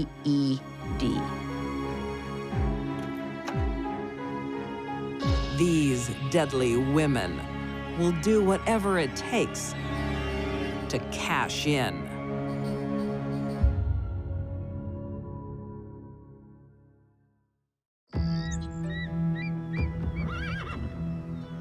In 1993, Riverdale, California. Mother of two, 38-year-old Susan Lee Russo has a rigid routine. She would fanatically clean the house. I mean, every corner, every piece of furniture had to be spotless for her. I need your help. David will be home soon. Susan had to keep things neat and orderly.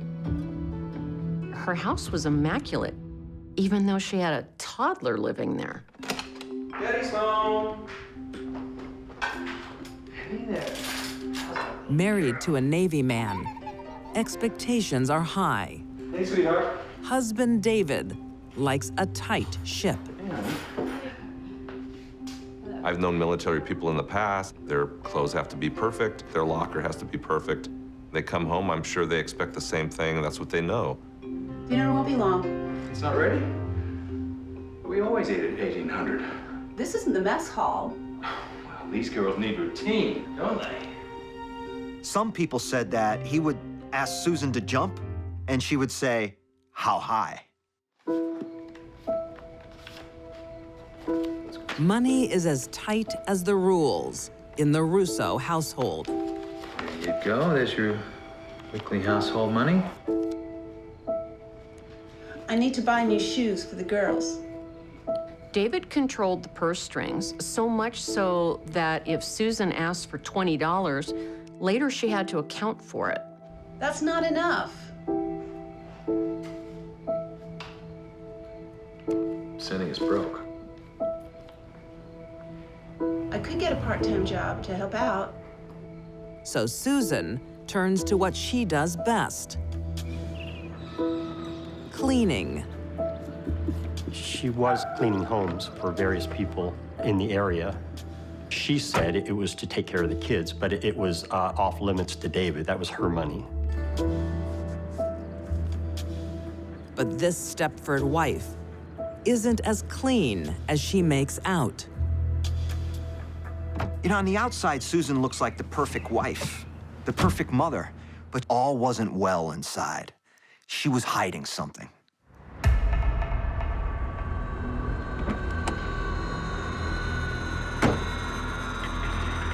Susan didn't want extra money to go shopping or buy things for her children. She had a habit. She wanted it to buy methamphetamine.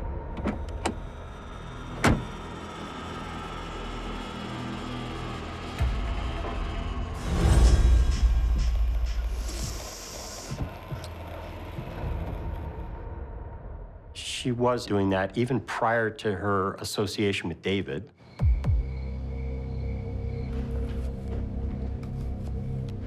Hello, princess. How are you? Hey, sweetheart. Where's Mom? Let me get changed and I'll help. But it's not just drugs Susan's been keeping secret. She has a lover, too. She's having a sexual relationship with somebody she's buying drugs from. I think because he paid attention to her and was nice to her, I think that she was drawn to that. they had a boyfriend and girlfriend relationship between the two of them for quite some time. That's what she lived for. It had become her new love. That consumed a large part of her life away from David. Hey, you didn't wait for me. But tensions are building. Have you finished, girls? Susan is no longer playing the dutiful housewife. Why don't you go to your room? Oh, I want to talk to them. I want to talk to you. Lighten up. Her family commitments are cramping her style. She felt that that was the only thing keeping her and Jason from being together. Where have you been? I broke out of your prison. You've got the doting mother, doting housewife who is cleaning houses. I love you. I don't understand. I know you don't. And doing drugs. It's kind of a mismatch. Something's wrong with this situation. Friends notice the new Susan. A combination of young love and financial freedom gives her uncharacteristic bravado. They're playing cards with neighbors one night, and they get into a back and forth. I'll raise you 30. Susan, what are you doing? I'll see you 30, and I'll raise you 30. Sure. Susan. And David says something to her that she doesn't like, and she says, "You better watch it." Stop telling me what to do. Susan's not gonna take orders any longer. I'm so over you. Because you, mister, I could have you taken out anytime.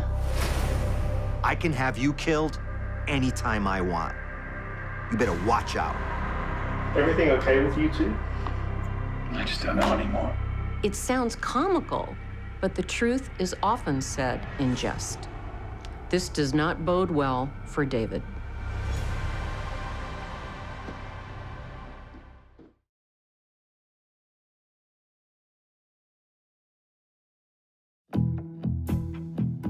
In Riverdale, California, Lighten up. Susan and David Russo's marriage is falling apart. Where have you been? While he's serving his country, she's getting high with a secret lover.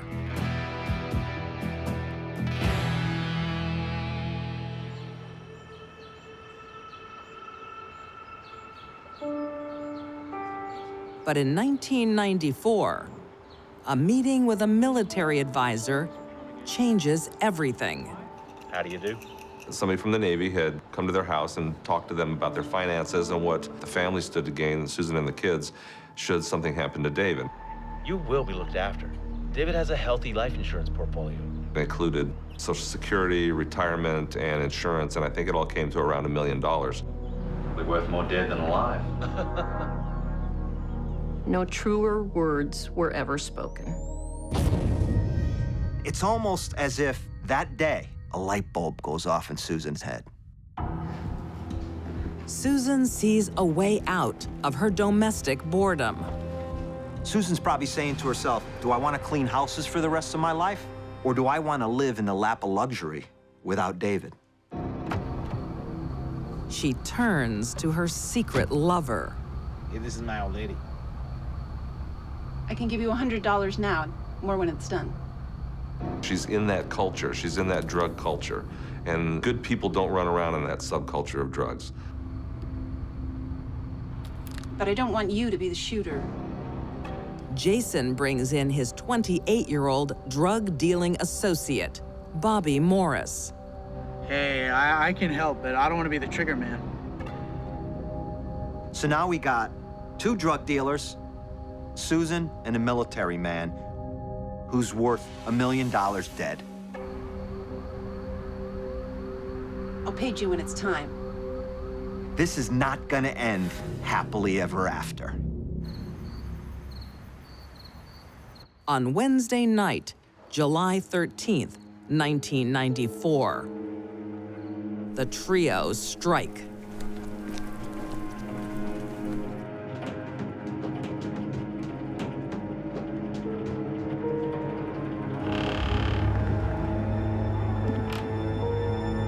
We never were 100% sure of who fired the shot.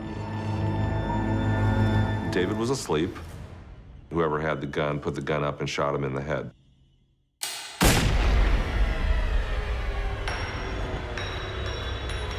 To be killed in your own house while you're sleeping is pretty cold-blooded. One shot is all it takes.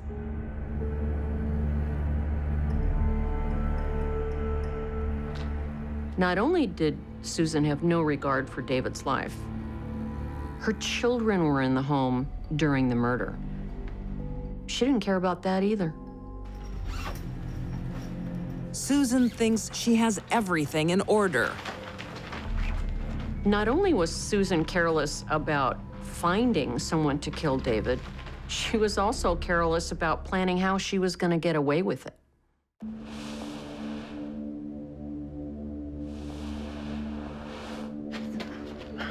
Jason was going to drive the body to a remote location and then torch the vehicle to get rid of the body.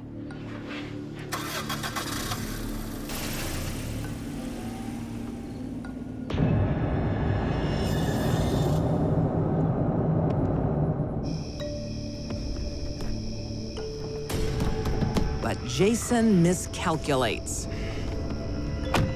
Jason ran out of gas while driving the body from the area, and then didn't have gas to torch the vehicle, and was stuck on the side of the road with the body in the back seat.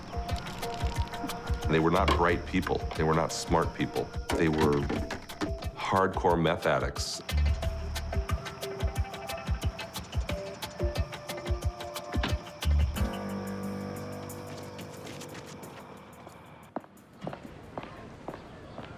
The next morning, David's colleague comes by. David was supposed to be at work this morning, and he's not there. Hey, Susan. Is David sleeping again? No, I'm a bit worried. I don't know where he is. Something's wrong. Don't worry. We'll find him. And Susan's behavior is odd. Will I still get his paycheck this week? Yeah, sure. David's body wasn't even in the ground before Susan was finding out exactly when his paycheck that week would be available to her. Meanwhile, David's body is discovered by a local farmer.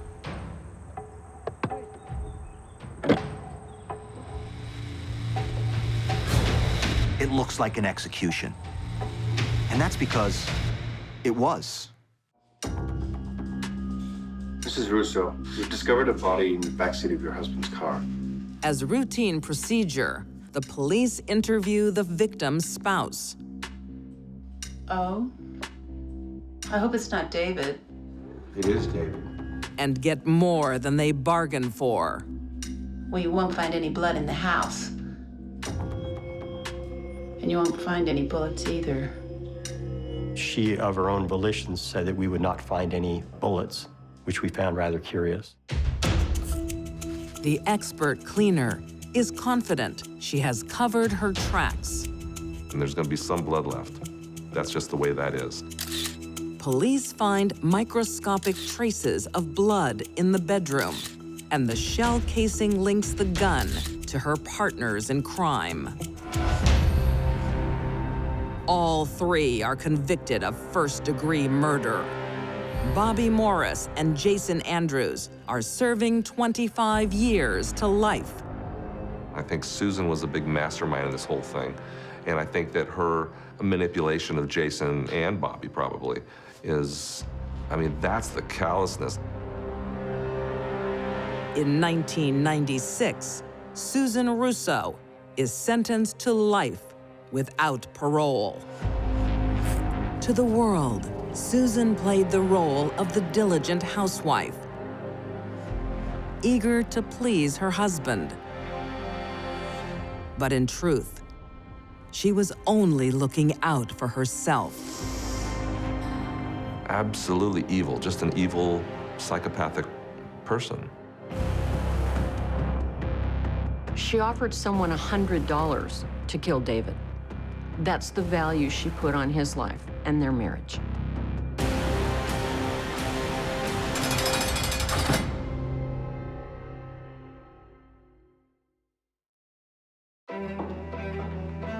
Opportunities are won and lost She wanted to change her will.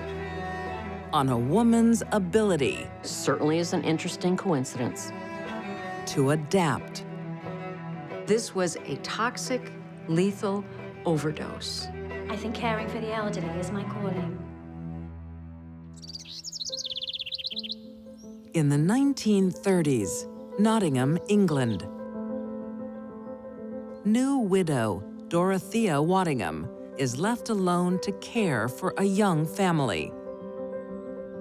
After Dorothea's husband died, she'd have been in quite a difficult situation with 3 small children to bring up. But it's not for long. Her lodger, 39-year-old Ronald Sullivan, seems like a good catch.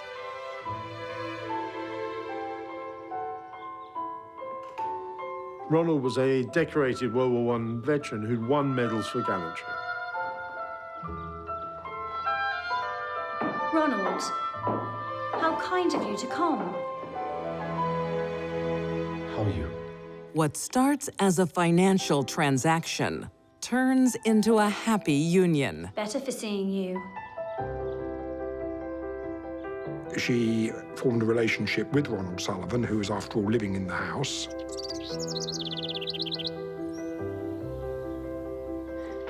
And they had a further 2 children, but they never did marry. You okay? Just. So there were 5 children in the family by 1935. The oldest was 10, and the newest had only just been born. Making ends meet for a family of 7 gets tricky.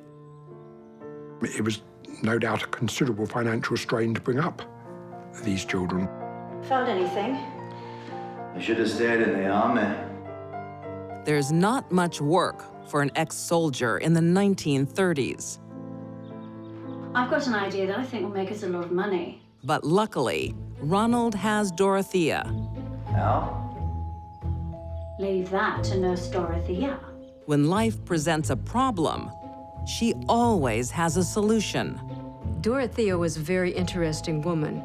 The bedrooms are quite large. Dorothea thinks there's money in sickness, other people's. Shall we take tea? She hits on a lucrative idea of running a nursing home. They had a big home, so she decided to take in some elderly sick people and care for them. There's just one problem. Sugar? Dorothea has no medical qualifications, so she lies to the authorities. Nurse Waddingham, have you ever worked in a nursing home? Yes, I have. I think caring for the elderly is my calling. Even though she passed herself off as Nurse Waddingham, she was certainly never qualified as a nurse. In no time, the new enterprise is approved and welcomes its first clients. 87-year-old Louisa Bagley and her daughter, Ada. Dorothea is in business. The nursing profession doesn't generally make nurses wealthy, but Dorothea made it work for her. When 2 infirm women, mother and daughter, were referred to Dorothea's nursing home, she didn't look at them and wonder, how can I help them? How can I make their lives easier? She looked at them for their bank accounts. I hope you're comfortable here. I'm pleased we're here together. Ada was 50 years old and had a disease described as creeping paralysis, where the paralysis of the body progressively increased, necessitating eventually immobility. Being an entrepreneur isn't easy. Dorothea's patients require hard labor. that they needed fairly much round-the-clock care. They would be receiving medications, they would need feeding, cooking, etc. They actually needed a lot of care, and Dorothea didn't like that. You all right? No, I'm exhausted. And the money's not great. I don't know how aware Dorothea was initially of how much care the Bagleys would need, but it soon became clear that it was a great deal more than she thought it was worth.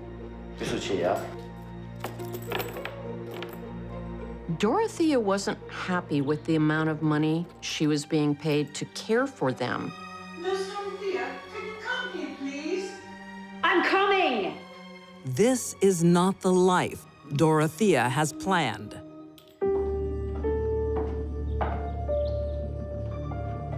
She decides to make some adjustments. Is something wrong? You and your mother will have to leave. No. Why? You require too much care. I'm arranging for you to go to a workhouse. She actually told them she would send them to a workhouse. And that's not a good place for two sick people to be. No, please, no. Mum won't survive. I feel I won't either. Workhouses were fairly harsh places where you expected to work for your living. Food was fairly meagre. Well, there may be a way you can stay.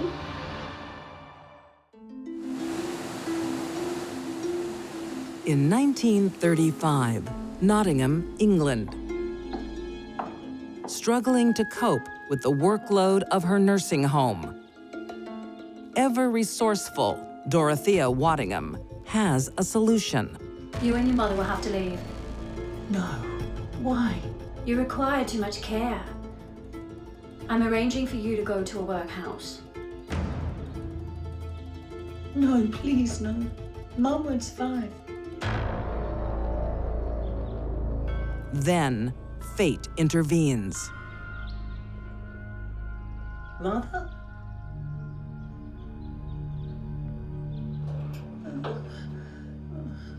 Mother?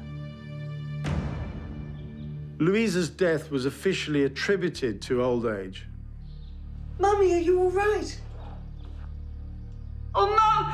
Help, please! Please, somebody help me!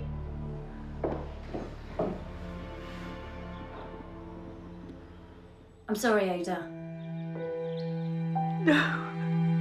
On May 12, 1935, with the death of 87-year-old Louisa Bagley, Dorothea has one less mouth to feed.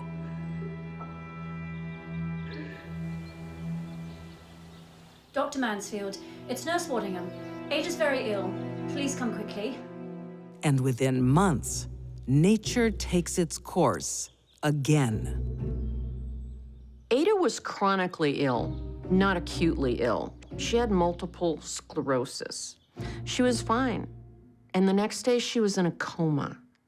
I'm afraid she's gone. What happened? I think it was a stroke. There was nothing to suggest that Ada had died of anything else. She came in with her mother, who died recently. That was good enough for him, so that's what he recorded on the death certificate. Dorothea's problems have simply vanished. And even though her patients have gone, their money hasn't. Mrs. Bagley, so good to see you again. Prior to the deaths, And how are you, Ada? I'm fine, thank you. Ada made some financial adjustments. On May 4th, Ada summoned her solicitor and said she wanted to change her will. Are you sure about this? Absolutely. Well, in that case, I just need you to read through it and make sure everything's in order. She would leave about £1,600 to Ronald and Dorothea on the condition that they looked after her and her mother for the rest of their lives.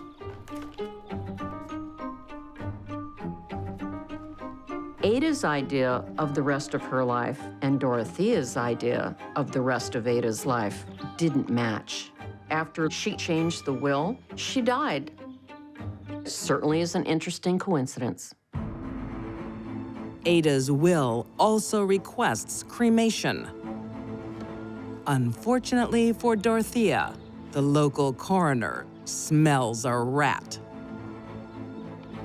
When you look into somebody's death, you're really looking into their life. You're looking at how they ordered their affairs. When the residents of a nursing home change their will to benefit the person who owns the nursing home, it always raises suspicion. The suspicious doctor orders an autopsy on Ada's body. This examination revealed that Ada had in fact been poisoned.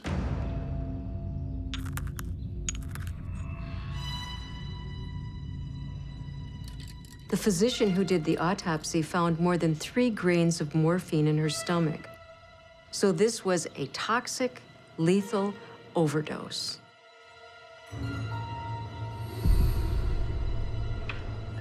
Thank you, Dorothea. Oh, it's my pleasure. Ada's last meal, prepared by Dorothea, was pork, baked beans, a baked potato, and 2 helpings of fruit pie, topped off with a real nice sauce of morphine.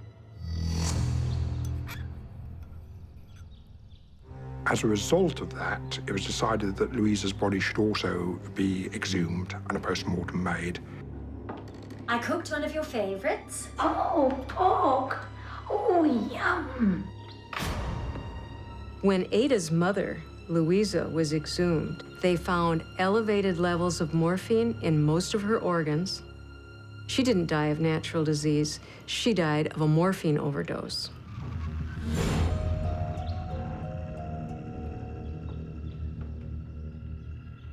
Seeking refuge, Louisa and Ada Bagley gave their trust, their money, and in the end, their lives to Dorothea. I hope you're comfortable here. I'm pleased we're here together. Louisa was elderly and frail, and her daughter was very sick. They had one thing going for them. They had money to buy health care, but they went to the wrong purveyor. Dorothea Waddingham is convicted of 2 counts of murder. She is sentenced to death. Dorothea might have gotten away with 2 murders if it hadn't been for the suspicious mind of their doctor. The FBI could have used a man like him. On April 16th, 1936, Dorothea Waddingham is hanged. Serial killers always think they're gonna get away with it.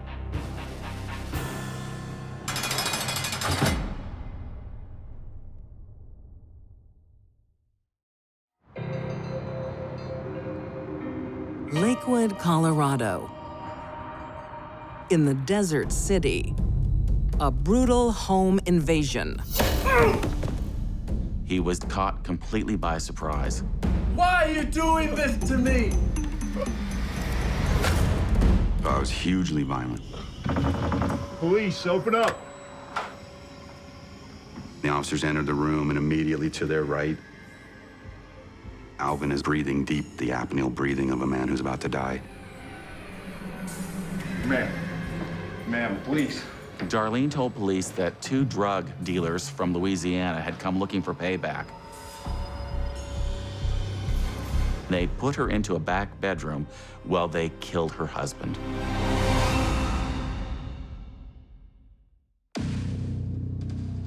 The story starts in 2003, down in Louisiana,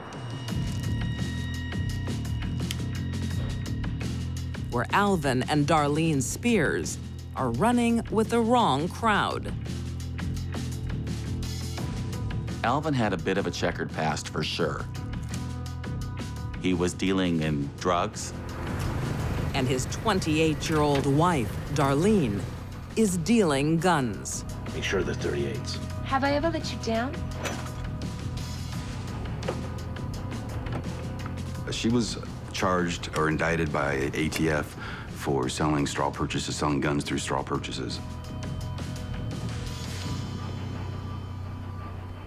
But their life of crime comes to an end when Alvin is arrested. To save himself, he becomes a police informant. There's probably no more dangerous activity What do you got? Tuesday, Sammy's garage at midnight.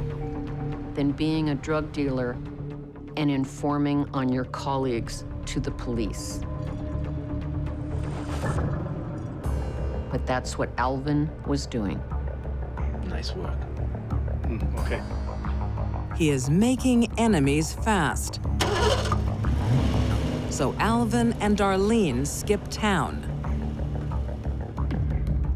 Alvin wanted to get out of the criminal life he had in Louisiana and saw Colorado as a new beginning.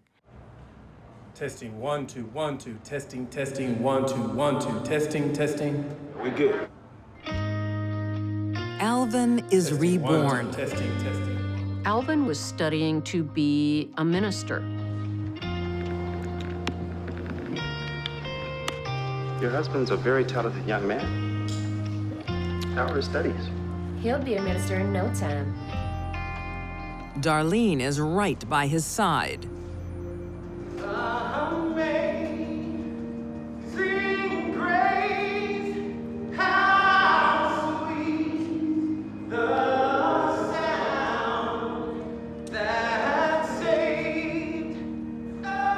By all appearances, also was involved in the church and seemed supportive of everything that Alvin was doing.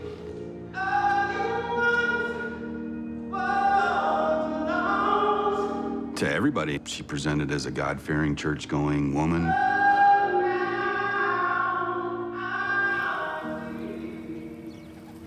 Now they're safe and secure, but they still have some problems.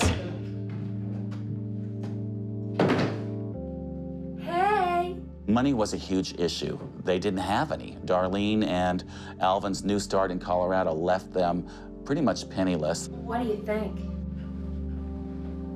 How much all that cost? Why? You don't want your woman to look good? Life without crime doesn't pay so well. And Darlene is missing the cash. Don't stay up too long, baby. Darlene's life in Colorado was going the way she wanted to go. She was respected. She saw a future. The only problem is she didn't have the money. But Darlene is enterprising and is planning a surprise for her husband. You're home early. Yeah, I pulled a hamstring. What's up working on the weekend? It's nothing. It can wait. I think she had plans for him. Need a massage? Hell yeah. That he wasn't going to like. Come on, baby.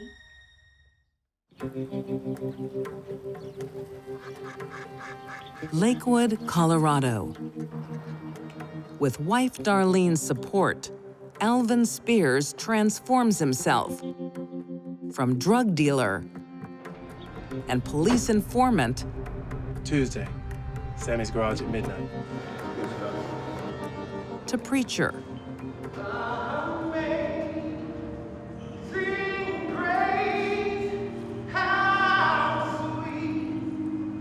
Darlene and Alvin left Louisiana behind.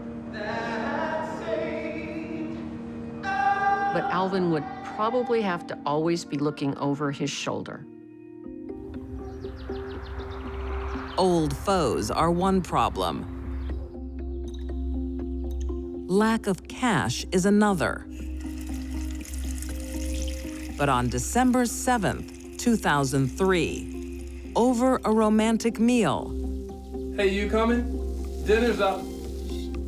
Almost. Darlene is ready to reveal her solution.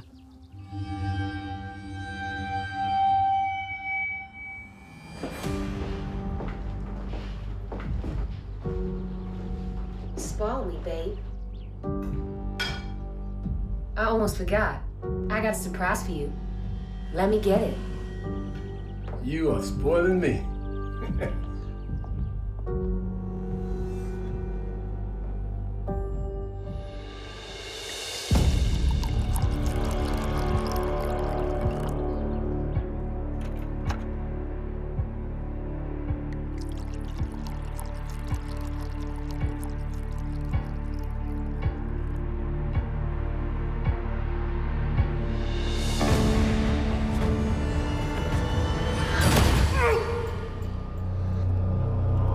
Alvin was caught completely by surprise. He had no idea this was coming. He stood, he tried to walk away from that. He continued to be hit in the back of the shoulder now.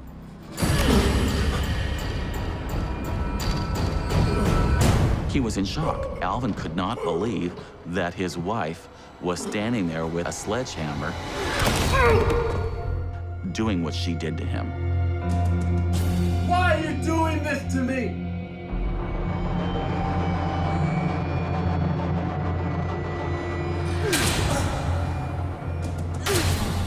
He's trying to move around the apartment, trying to get out. He goes over, tries to actually crawl up underneath the desk, and the desk is hit. When Darlene murdered Alvin, she didn't hold back. She stabbed him with a knife and crushed his head with a sledgehammer.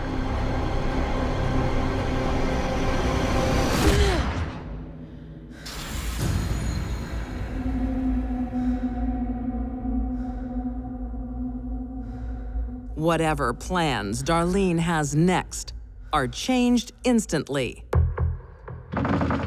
Police, open up. Neighbors, appalled by the sounds they hear, call the police. They knock, they announce their presence, and immediately Darlene locks the deadbolt on the front door. Open up. This is the police. Open the door. I'm safe now. Open the door. Darlene needs to stall. There was a slight delay in getting that door open. And Darlene claimed that she had to change because she wasn't dressed.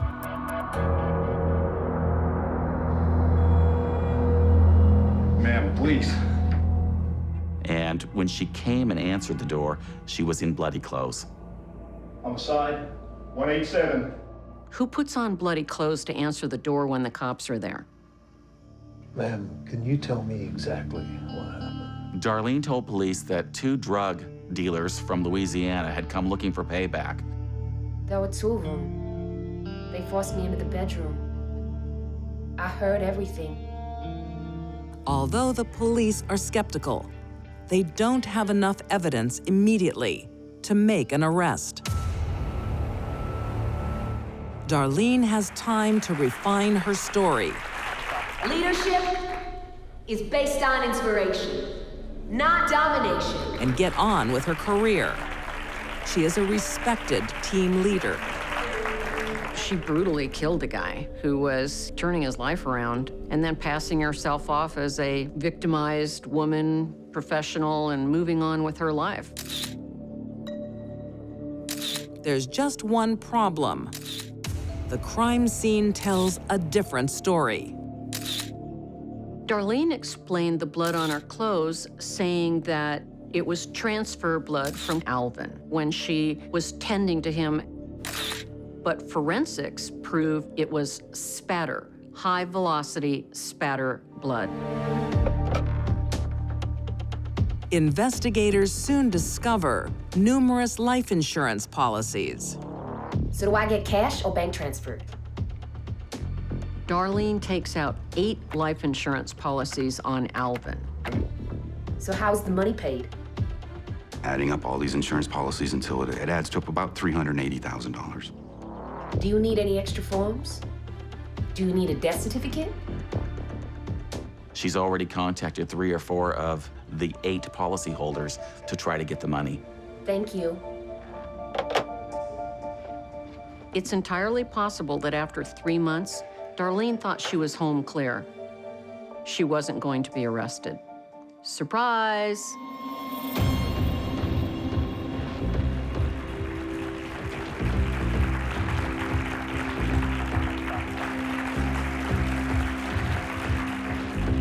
She's actually at a seminar, a work seminar on leadership.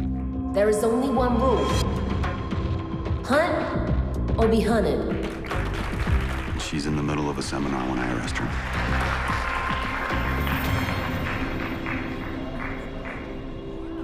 I've been expecting you. She looked me right in the eyes and she said, "I've been expecting you." Take her away. In 2006, Darlene Spears is found guilty of murder and sentenced to life, plus 48 years behind bars.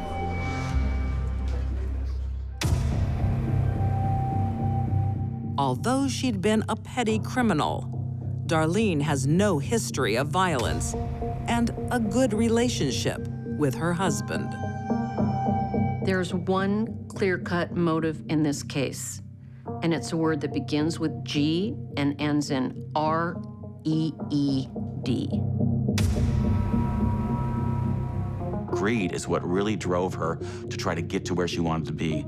And unfortunately, her husband was not going to be a part of that.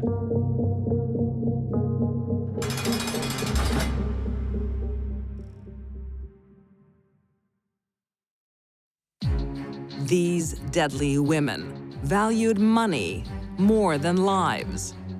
Susan Russo went to war on her military man. Dorothea Waddingham targeted the most vulnerable. And Darlene Spears sacrificed her husband for the good life. For all three, the ends justified the means when they decided to cash in.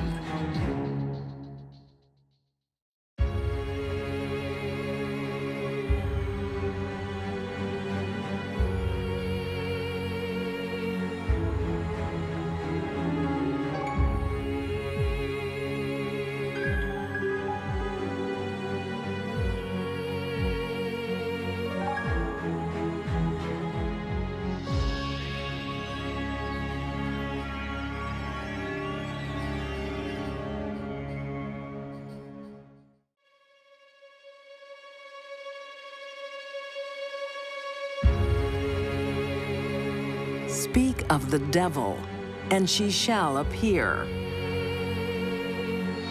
A jealous wife bays for blood. If I can't have yours, no one will! If I can't have them, nobody will.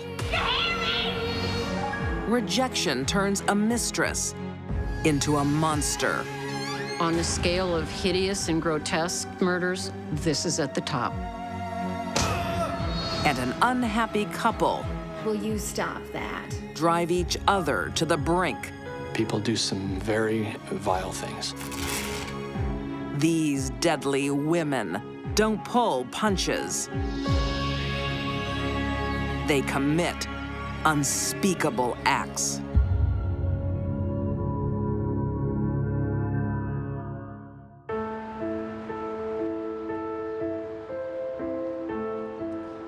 "43-year-old Delpha Jo Spinagle loves having a man about the house. And she's had a few. 39-year-old Dennis is her fourth husband. My He-Man. I never said I was Mr. Fix-It. She couldn't live with them, couldn't live without them. She always had to have a male companion, but she couldn't stay with one very long. That problems developed quickly. Oh, honey, I know someone that can do this. Oh, good. She had met Dennis in the late 1980s, and he had a small business, a silkscreen business. Should we go for a drink then? It's not even 5 o'clock. Well, it's 5 o'clock somewhere. My bad, boy. Dennis Spinagle didn't have much, but he was a hard-working guy, taking care of himself. But Delpha had nothing. So to her, Dennis looked like quite the catch. But Delpha has a wandering eye. Can you pass me my saw? And after 6 years of marriage, she invites another man into their home. Thanks. David Woodward. He was a handyman, and she had known him prior to the marriage. David is young and handsome. He's 13, 14 years younger than Dennis, younger than Delpha, and he starts working for Dennis. Soon he is more than just the hired help. Perfect. Well, make yourself useful and pass me my toolbox. Both her and her husband had kind of struck up a friendship with him. It's looking good. How long do you think it's gonna take? Reckon about 3 days. Great. I'll see you both later then. Oh, honey. You live so far away. Could he maybe stay in the motorhome? Sure. He seems like a nice guy. Dennis and Delpha, they grew quite fond of David, and they trusted him enough to allow him into their home. Delpha wanted David around, and Dennis would do whatever Delpha wanted.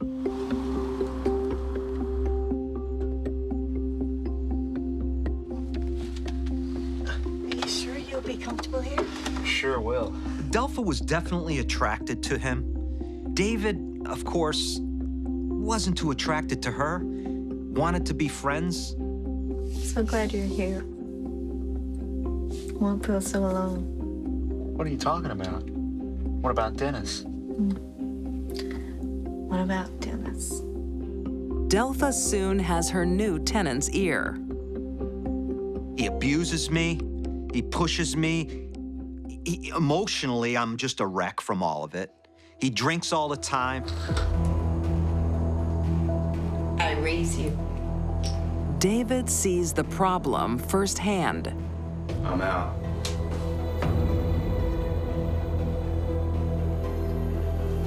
What? Delpha claims that Dennis would like to get his drunk on. What's up? I think you've had enough. Don't start, Delpha. A man can relax and have a drink in his own home. Hey, are we playing or what? I'm in. Well, I'm going to gents. Unless that's not okay with you. And though he would never really hit her, he would push and shove her all the time and verbally abuse her.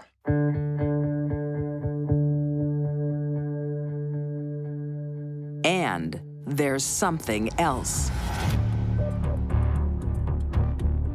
He had had an affair, and she wasn't happy with that. She was a jealous person. Delpha wanted to be in control and be in possession. And it just had to what? Had to just stir up all of that anger inside of her. She wants to attack. Delpha might not have been happy with Dennis, but she didn't want another woman to have him.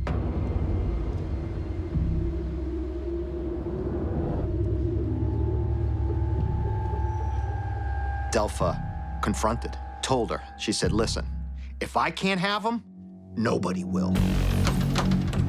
Watch it. You're a homewrecker!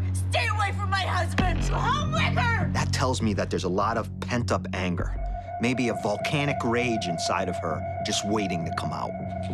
If I can't abuse, no one will! You hear me? Delpha's frightened of losing her man. Not because she loves him, but because he's paying all the bills. There is another option to secure her financial future. Delpha wanted one thing from Dennis: his life insurance payoff. There was a $150,000 life insurance policy on Dennis's life. She was going to obtain that $150,000 because of his death. Delpha wants someone else to do her dirty work. She goes looking for a hitman. I want it done soon. Understand. Give me the cash, I'll do the job. She tried to hire, at least on 2 different occasions, a hitman to kill her husband.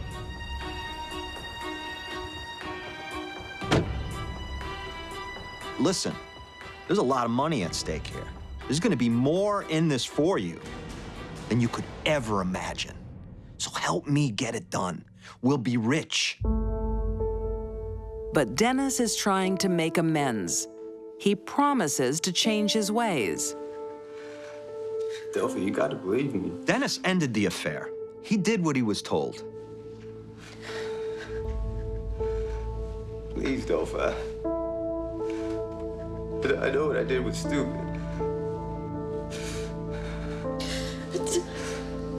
How can I ever trust you? I'll make it up to you, I promise. I'll do whatever you want. I love you, Delphi.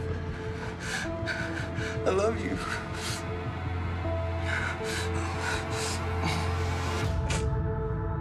That wasn't enough for Delphi.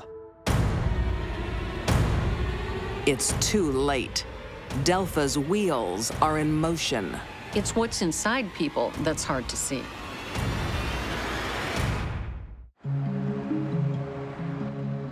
In the suburbs of Oklahoma City, Delphi Jo Spinagle thinks her husband will soon be dead. Don't contact me again. Woman. She's paid a hitman, but she's been double-crossed. Delphi now realizes, I have to take this on my own. I have to do it myself. If he won't help, I'll find somebody and I'll get this done. But Dennis, he's gonna die. On August 14th, 1993, it's time to call in a favor. She turns to her resident handyman, David Woodward. Come on. Get up, it's time. It's time, get up. What's important to Delphi in all of this is that she is driving the bus. She's calling the shots, literally. Come on. David becomes part of Delphi Jo's nightmare. Delphi wanted Dennis dead, but she didn't want to do it herself. Do it.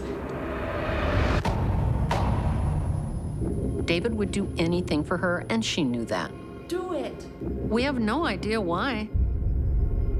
So David has a baseball bat, and he hauls back and takes a whack. Hit him again! Get him! Dennis would have had an incredible rush of adrenaline, fury, anger, and pain when he was initially beat. Hit him again! Hit him again! Hit him! Get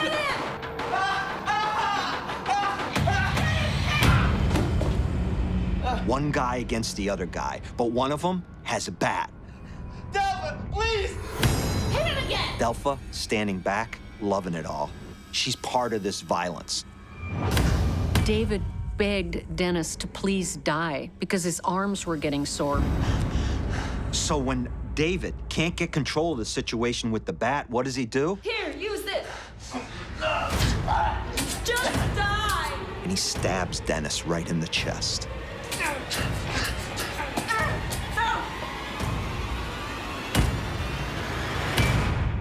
Incredibly, Dennis is still alive. This man was heroic. He had tremendous courage.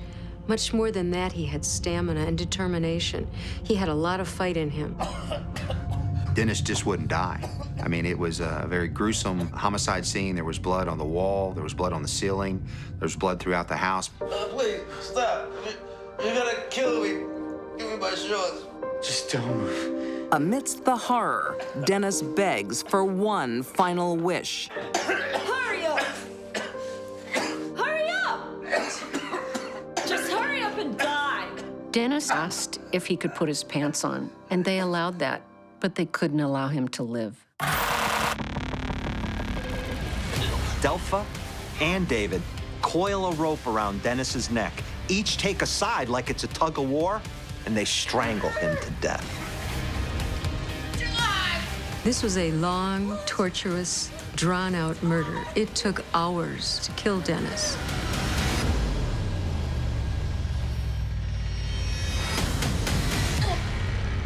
They took his body and they dumped it out in a rural area of Oklahoma County out by a culvert. And it was in the middle of summer, and it was very hot, 100 degrees during that time period. Days goes by. Delphi waits, picks up the phone, calls the police.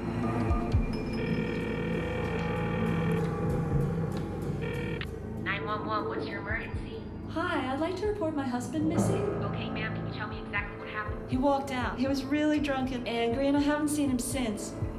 Dennis's body is found 5 days after the attack. A clear case of murder.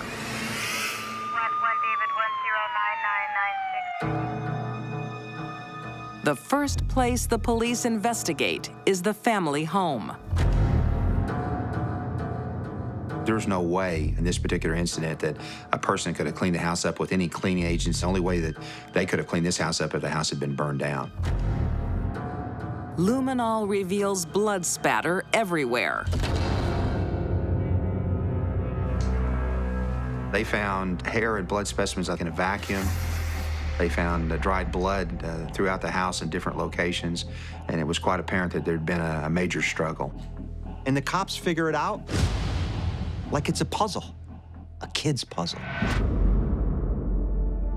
Delpha Jo tries to pin it on her accomplice. Delpha said this guy went crazy. He wanted to commit some sort of satanic ritual by killing her husband. Mr. Woodward was saying that he was involved, but he was solicited to commit the crime by Delpha, and that Delpha actually physically helped in the crime.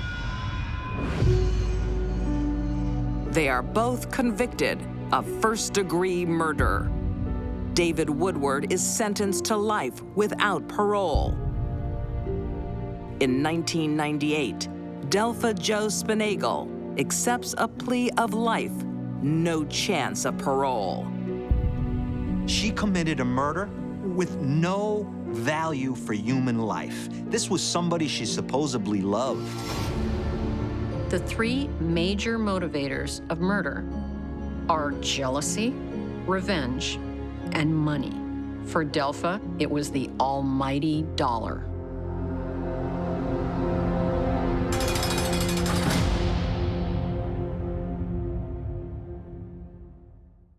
I don't think we have a future together.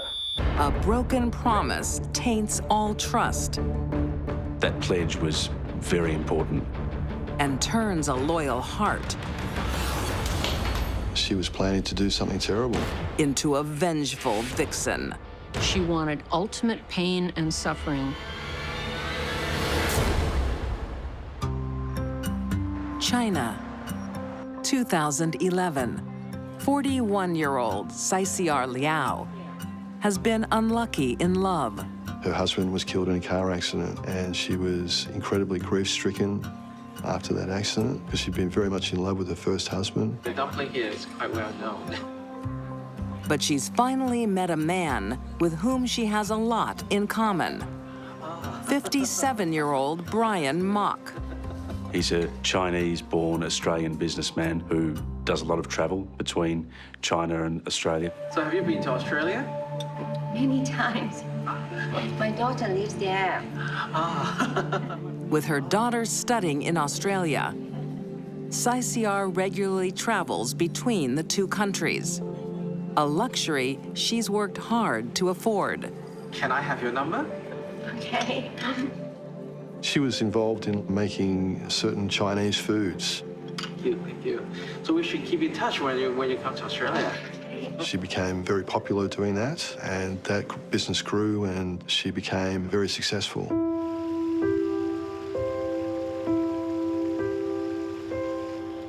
They agree to see each other whenever their jet-setting paths cross. Thank you. It's my favorite color. They became smitten right away. Back in Australia, Brian has a family. Oh, the boy's coming!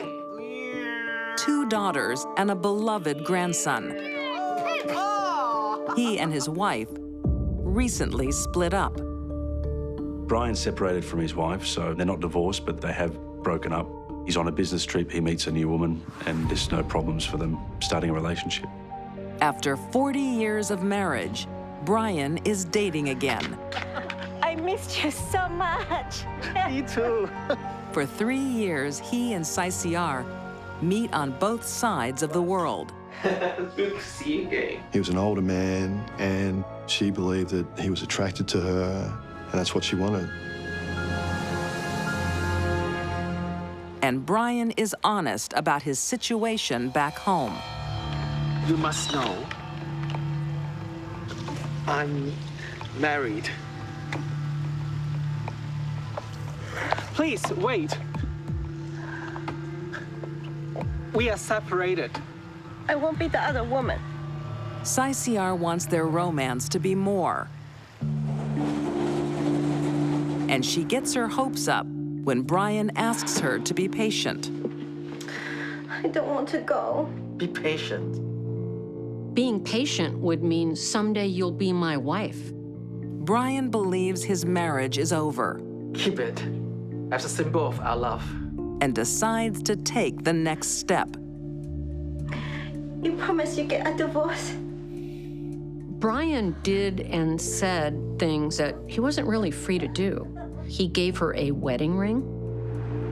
It's all Saisiar needs to start spreading the news to her relatives in China.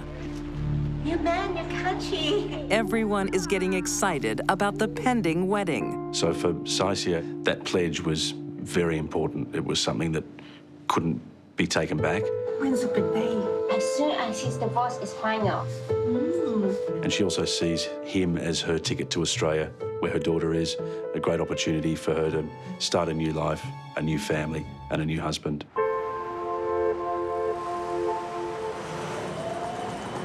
But there's one thing Brian isn't expecting. It's good to be together. Just behave yourself. Wife Mai wants to give their marriage another go. He'd been with her since he was 16, and she was the love of his life. Deep down, Brian didn't want to leave his wife, and if the marriage could work with her, he wanted to try and make it work.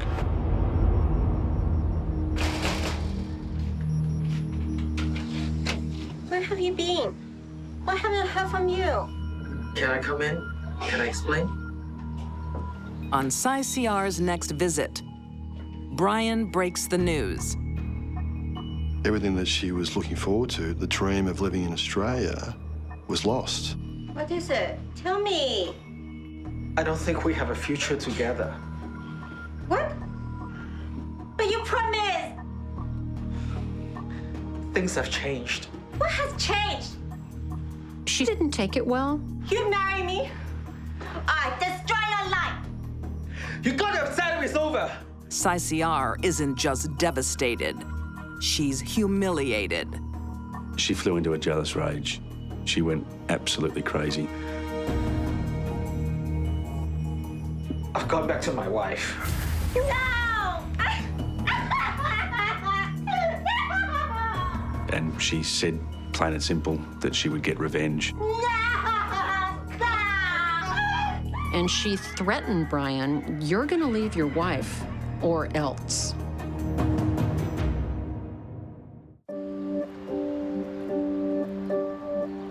Melbourne, Australia, 2015. Chinese businesswoman Saisiar Liao's hope of a new life and a new man in Australia is over. She felt that it would be sort of happily ever after. When Brian told her that wasn't to be the case, she started plotting her revenge. But Saisiar isn't willing to give up 61-year-old Brian Mock. I'm not going home. You promised this will be my home. Hey! People caught in the grips of a severe jealousy and obsession know their life is horrible. She became fixated on this idea that Brian had to marry her. Spurned, then dismissed. Saisiar schemes to bring him down. Saisiar made threats for months to Brian, and it was often over social media. And she would threaten to kill his wife. She never actually threatened to kill Brian. All the threats were always directed at May. Saisiar offers the man who rejected her one last chance. The next day, Saisiar went to Brian's house and waited till his wife had gone to work. Brian! Because she'd been to the house before and she knew the layout of the house. And she demanded to be allowed in to discuss what was going to happen. What are you doing here? I want to talk, that's all. Just let me in, okay? It's the same Saisiar with a familiar refrain. An ultimatum: divorce your wife or else. Marry me, and all will be forgiven. He got or else. That's never going to happen. You're pushing me too far. The ex-lovers aren't home alone. Now you've woken the boy. I think you should go. Brian's 4-year-old grandson was in bed. When 4-year-old Alistair woke up and started crying, Brian goes upstairs to comfort him.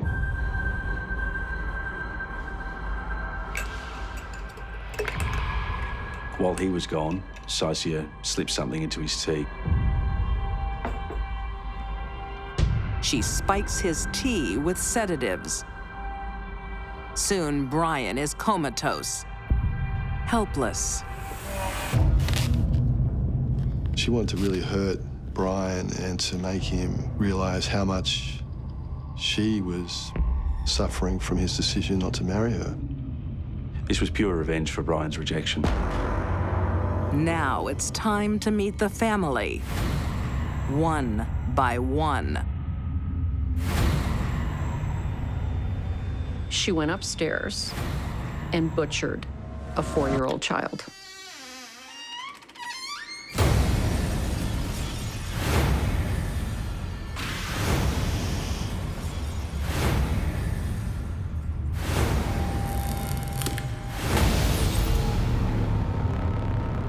She stabbed him repeatedly with the garden shears, left him in a pool of blood on his bed, just left him like he was asleep. This vengeful lover hasn't inflicted enough pain yet. Where's my grandson? Brian was wondering where his grandson was. He kept calling out for his grandson, asking Saisia where he was. Is he okay? Shut up! I'll put this right into your eyes. But she refused to tell him. She just kept promising that what was about to happen was going to be bad.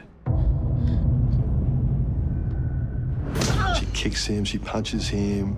She just vents her fury at him for not doing what he'd promised to do. It had to have been pure hell for him.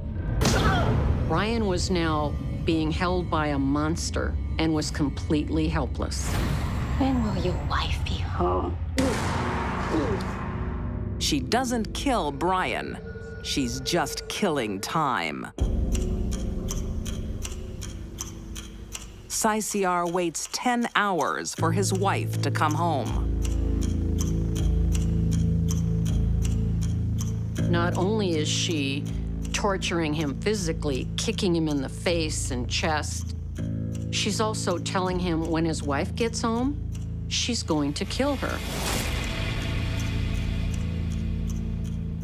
And there's nothing Brian could do about it. At 5 p.m. on March 31st, 2015,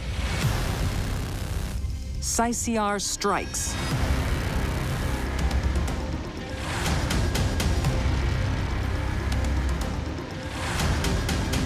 Saisia confronted May with the garden shears, which she'd used earlier to kill the 4-year-old boy.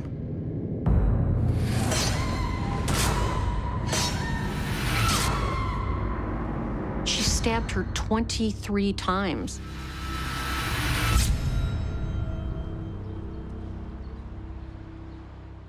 She's a maniac. Brian's tied up and listening to his wife be killed. I cut her throat. I kill everyone to make you suffer. My grandson. But this killer's work is not yet done. The mother of Brian's slain grandson is due any minute. She was waiting to try and kill Brian's daughter as well, and that's why she didn't flee the scene. He was going to have to sit there and listen to both his wife and his daughter be murdered while waiting, knowing that his time was coming. But the neighbors had heard the commotion and called the police, and they intercepted her. Miss, I need you to stand up. You're under arrest. They found her sitting on the couch next to Brian, almost as if nothing had happened. In 2015, Saisiar Liao pleads guilty to murder and is jailed for life, with a minimum sentence of 32 years. How could someone who was a mother herself, after murdering an innocent child, lay in wait for 10 hours so that she could kill another person? The man who inspired her passion and her fury is left to suffer the rest of his life. To make a man that you had wanted to marry sit through that and listen to his entire family be murdered, it's sadistic. On the scale of hideous and grotesque and senseless murders, this is at the top.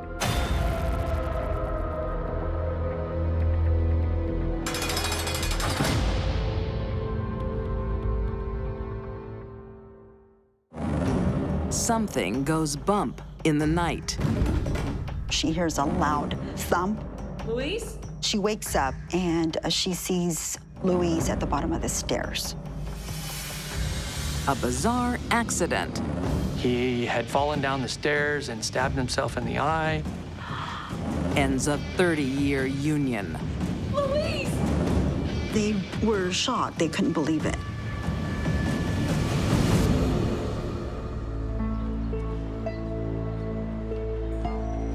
San Pedro, California, 2004. Keeping a marriage strong over decades isn't easy. He's passionate. Yeah, but I've heard it all before. As Nancy and Luis Larios know. Nancy Larios was a respected school teacher, admired by her friends. She taught French and Spanish. Cheers. He was a big, loud, bombastic Spaniard. After 30 years of marriage, Wow, a thinker and a cook. Why, thank you. Yeah, Mr. Perfect. Nancy isn't hanging on Luis's every word. They didn't have a lot of affection between them. When it came to her husband, would pick at him and criticize him in front of other people. And it's the little things in a marriage that can make or break it. Luis had this annoying habit of picking at his beard. And that drove her crazy. And she wanted him to get rid of that beard, and that beard was too long, and she never liked it. They may no longer be a romantic couple, but Nancy doesn't want to leave. But she's worried Luis may be planning to. Still preening yourself? Well, you like the new me? Luis had lost 80 pounds within the last year. He had been working out a lot. She didn't seem to be happy about it. What are you all dressed up for? I'm gonna meet the guys for coffee. You're going to a lot of effort. A middle-aged man suddenly on a fitness campaign. Just get off my back. Nancy is suspicious. Or what? I mean it. And she has every right to be. He did have an affair. He had the affair for about 2 or 3 years. I think Nancy viewed her husband as being the kind of person that could, in fact, have walked away from the relationship. Luis has other secrets as well. Luis had received approximately $90,000 from his father's inheritance that he may not have disclosed to his wife at the time he received it. Nancy was very concerned about it. What's this? Hey, it's really happening. It's an inheritance. That you were keeping secret from me. No, it was gonna be a surprise. And you expect me to believe that? Yes, it's the truth. Nancy no longer trusts Luis. she takes charge of the family fortunes. So, how can I be of assistance? I just think I need to get a handle on our affairs. She's worried I got a secret stash. No, I just want to plan for our future. Nancy was much more interested in their financial future than Luis was. She puts her husband's inheritance to good use. And can we fit an ensuite there? Sure, that's easy. And an extension here? Sure. How much? For everything? 40, 50,000? And there are other financial matters Nancy is dealing with. No Luis today. Oh no, he couldn't make it. They had arranged for 10 meetings with a financial planner. So, how can I help? I thought it was time to review our life insurance. Well, Luis's policies. Nancy went to 10, Luis went to 2 or 3. Here we are here. Sounds perfect. Thank you. Nancy is full of plans for the future. Bye. Her future. People do some very vile things. San Pedro, California. Just get off my back. Or what? Nancy and Luis Larios' 30-year marriage is loveless. But on April 22nd, 2004, Nancy tries to reignite the spark with a date night. After dinner, they decided they were gonna watch movies. To his surprise, she waits on Luis hand and foot. I didn't expect a date night. I know you want to see this movie. Sure do. But that doesn't stop his annoying habit.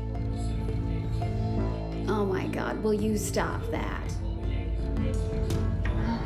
That was a big deal to her, and she just could not stand him picking at his beard. And after a quiet night in, Nancy falls asleep. Something woke her up. She hears a loud thump.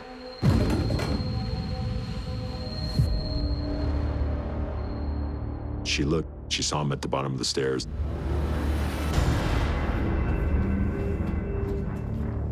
And the scissors were in his eye.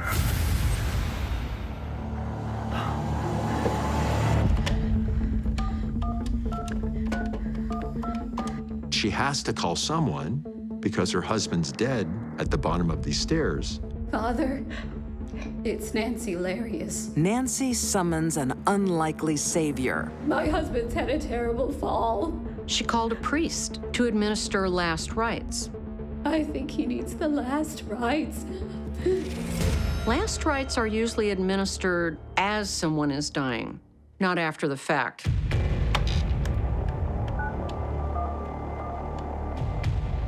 The advice was, call law enforcement, call the paramedics. I heard a thud, and when I looked, he was lying at the bottom of the stairs. It was unusual. She wasn't excited. She didn't appear to be traumatized. Was he breathing? I turned him over, and he'd fallen on the scissors. She tells the first deputy on scene that her husband was carrying a chair, trash bags, and a pair of scissors, and he fell down the stairs. And he accidentally stabbed himself in the right eye with the scissors. Her story was very inconsistent with what we saw at the scene. We noticed that there was adhesive on the body of Luis Larios.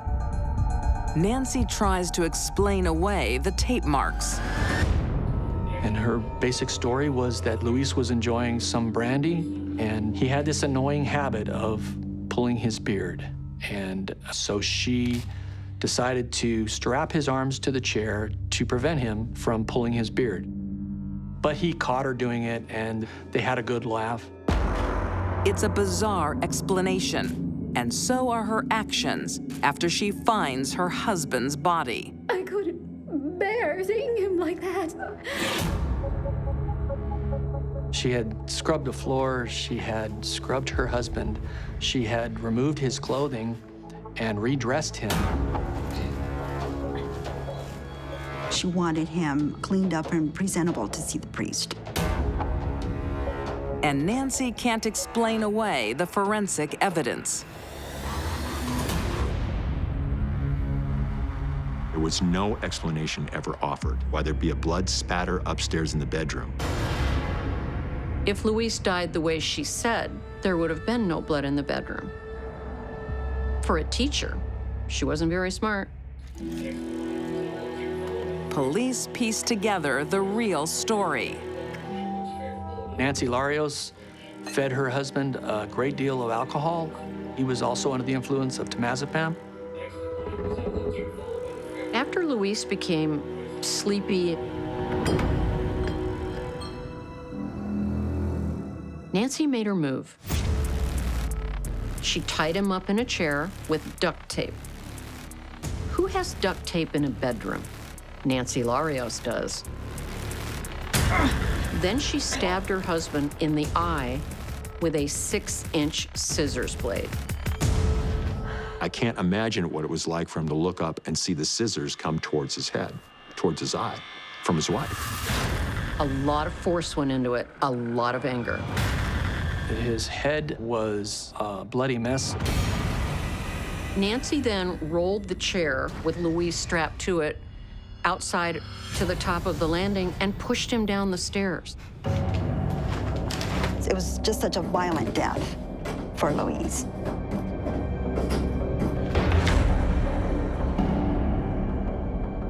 If this wasn't a premeditated murder, then that was the biggest overreaction in history to a man stroking his beard and irritating his wife.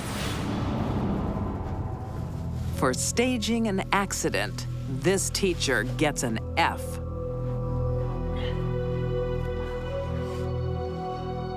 Nancy left so much evidence of the crime scene, it could have been a CSI training room. The police soon discover she has a lucrative motive.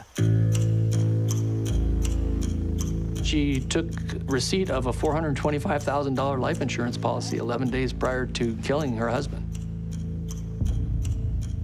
That was huge. In total, there was probably about $1 million worth of insurance and annuities. She was tired of him. She didn't love him anymore. And she wanted him out of the picture, and she wanted a lot of money when he was gone. In 2005, Nancy Larios is found guilty of first-degree murder and sentenced to life without parole. Permanent detention for this rotten teacher. There was no indication she was capable of this. None. Murderers have two faces. The one they present to the friends, family, and the world, and the one behind closed doors. Luis met the one behind closed doors. It's not just Nancy's greed that sets this crime apart. It's her utter lack of compassion for the man who shared her bed for 30 years. Two people don't love each other and they just want to go their separate ways, then so be it. But why did she have to torture him and kill him in the manner that she did?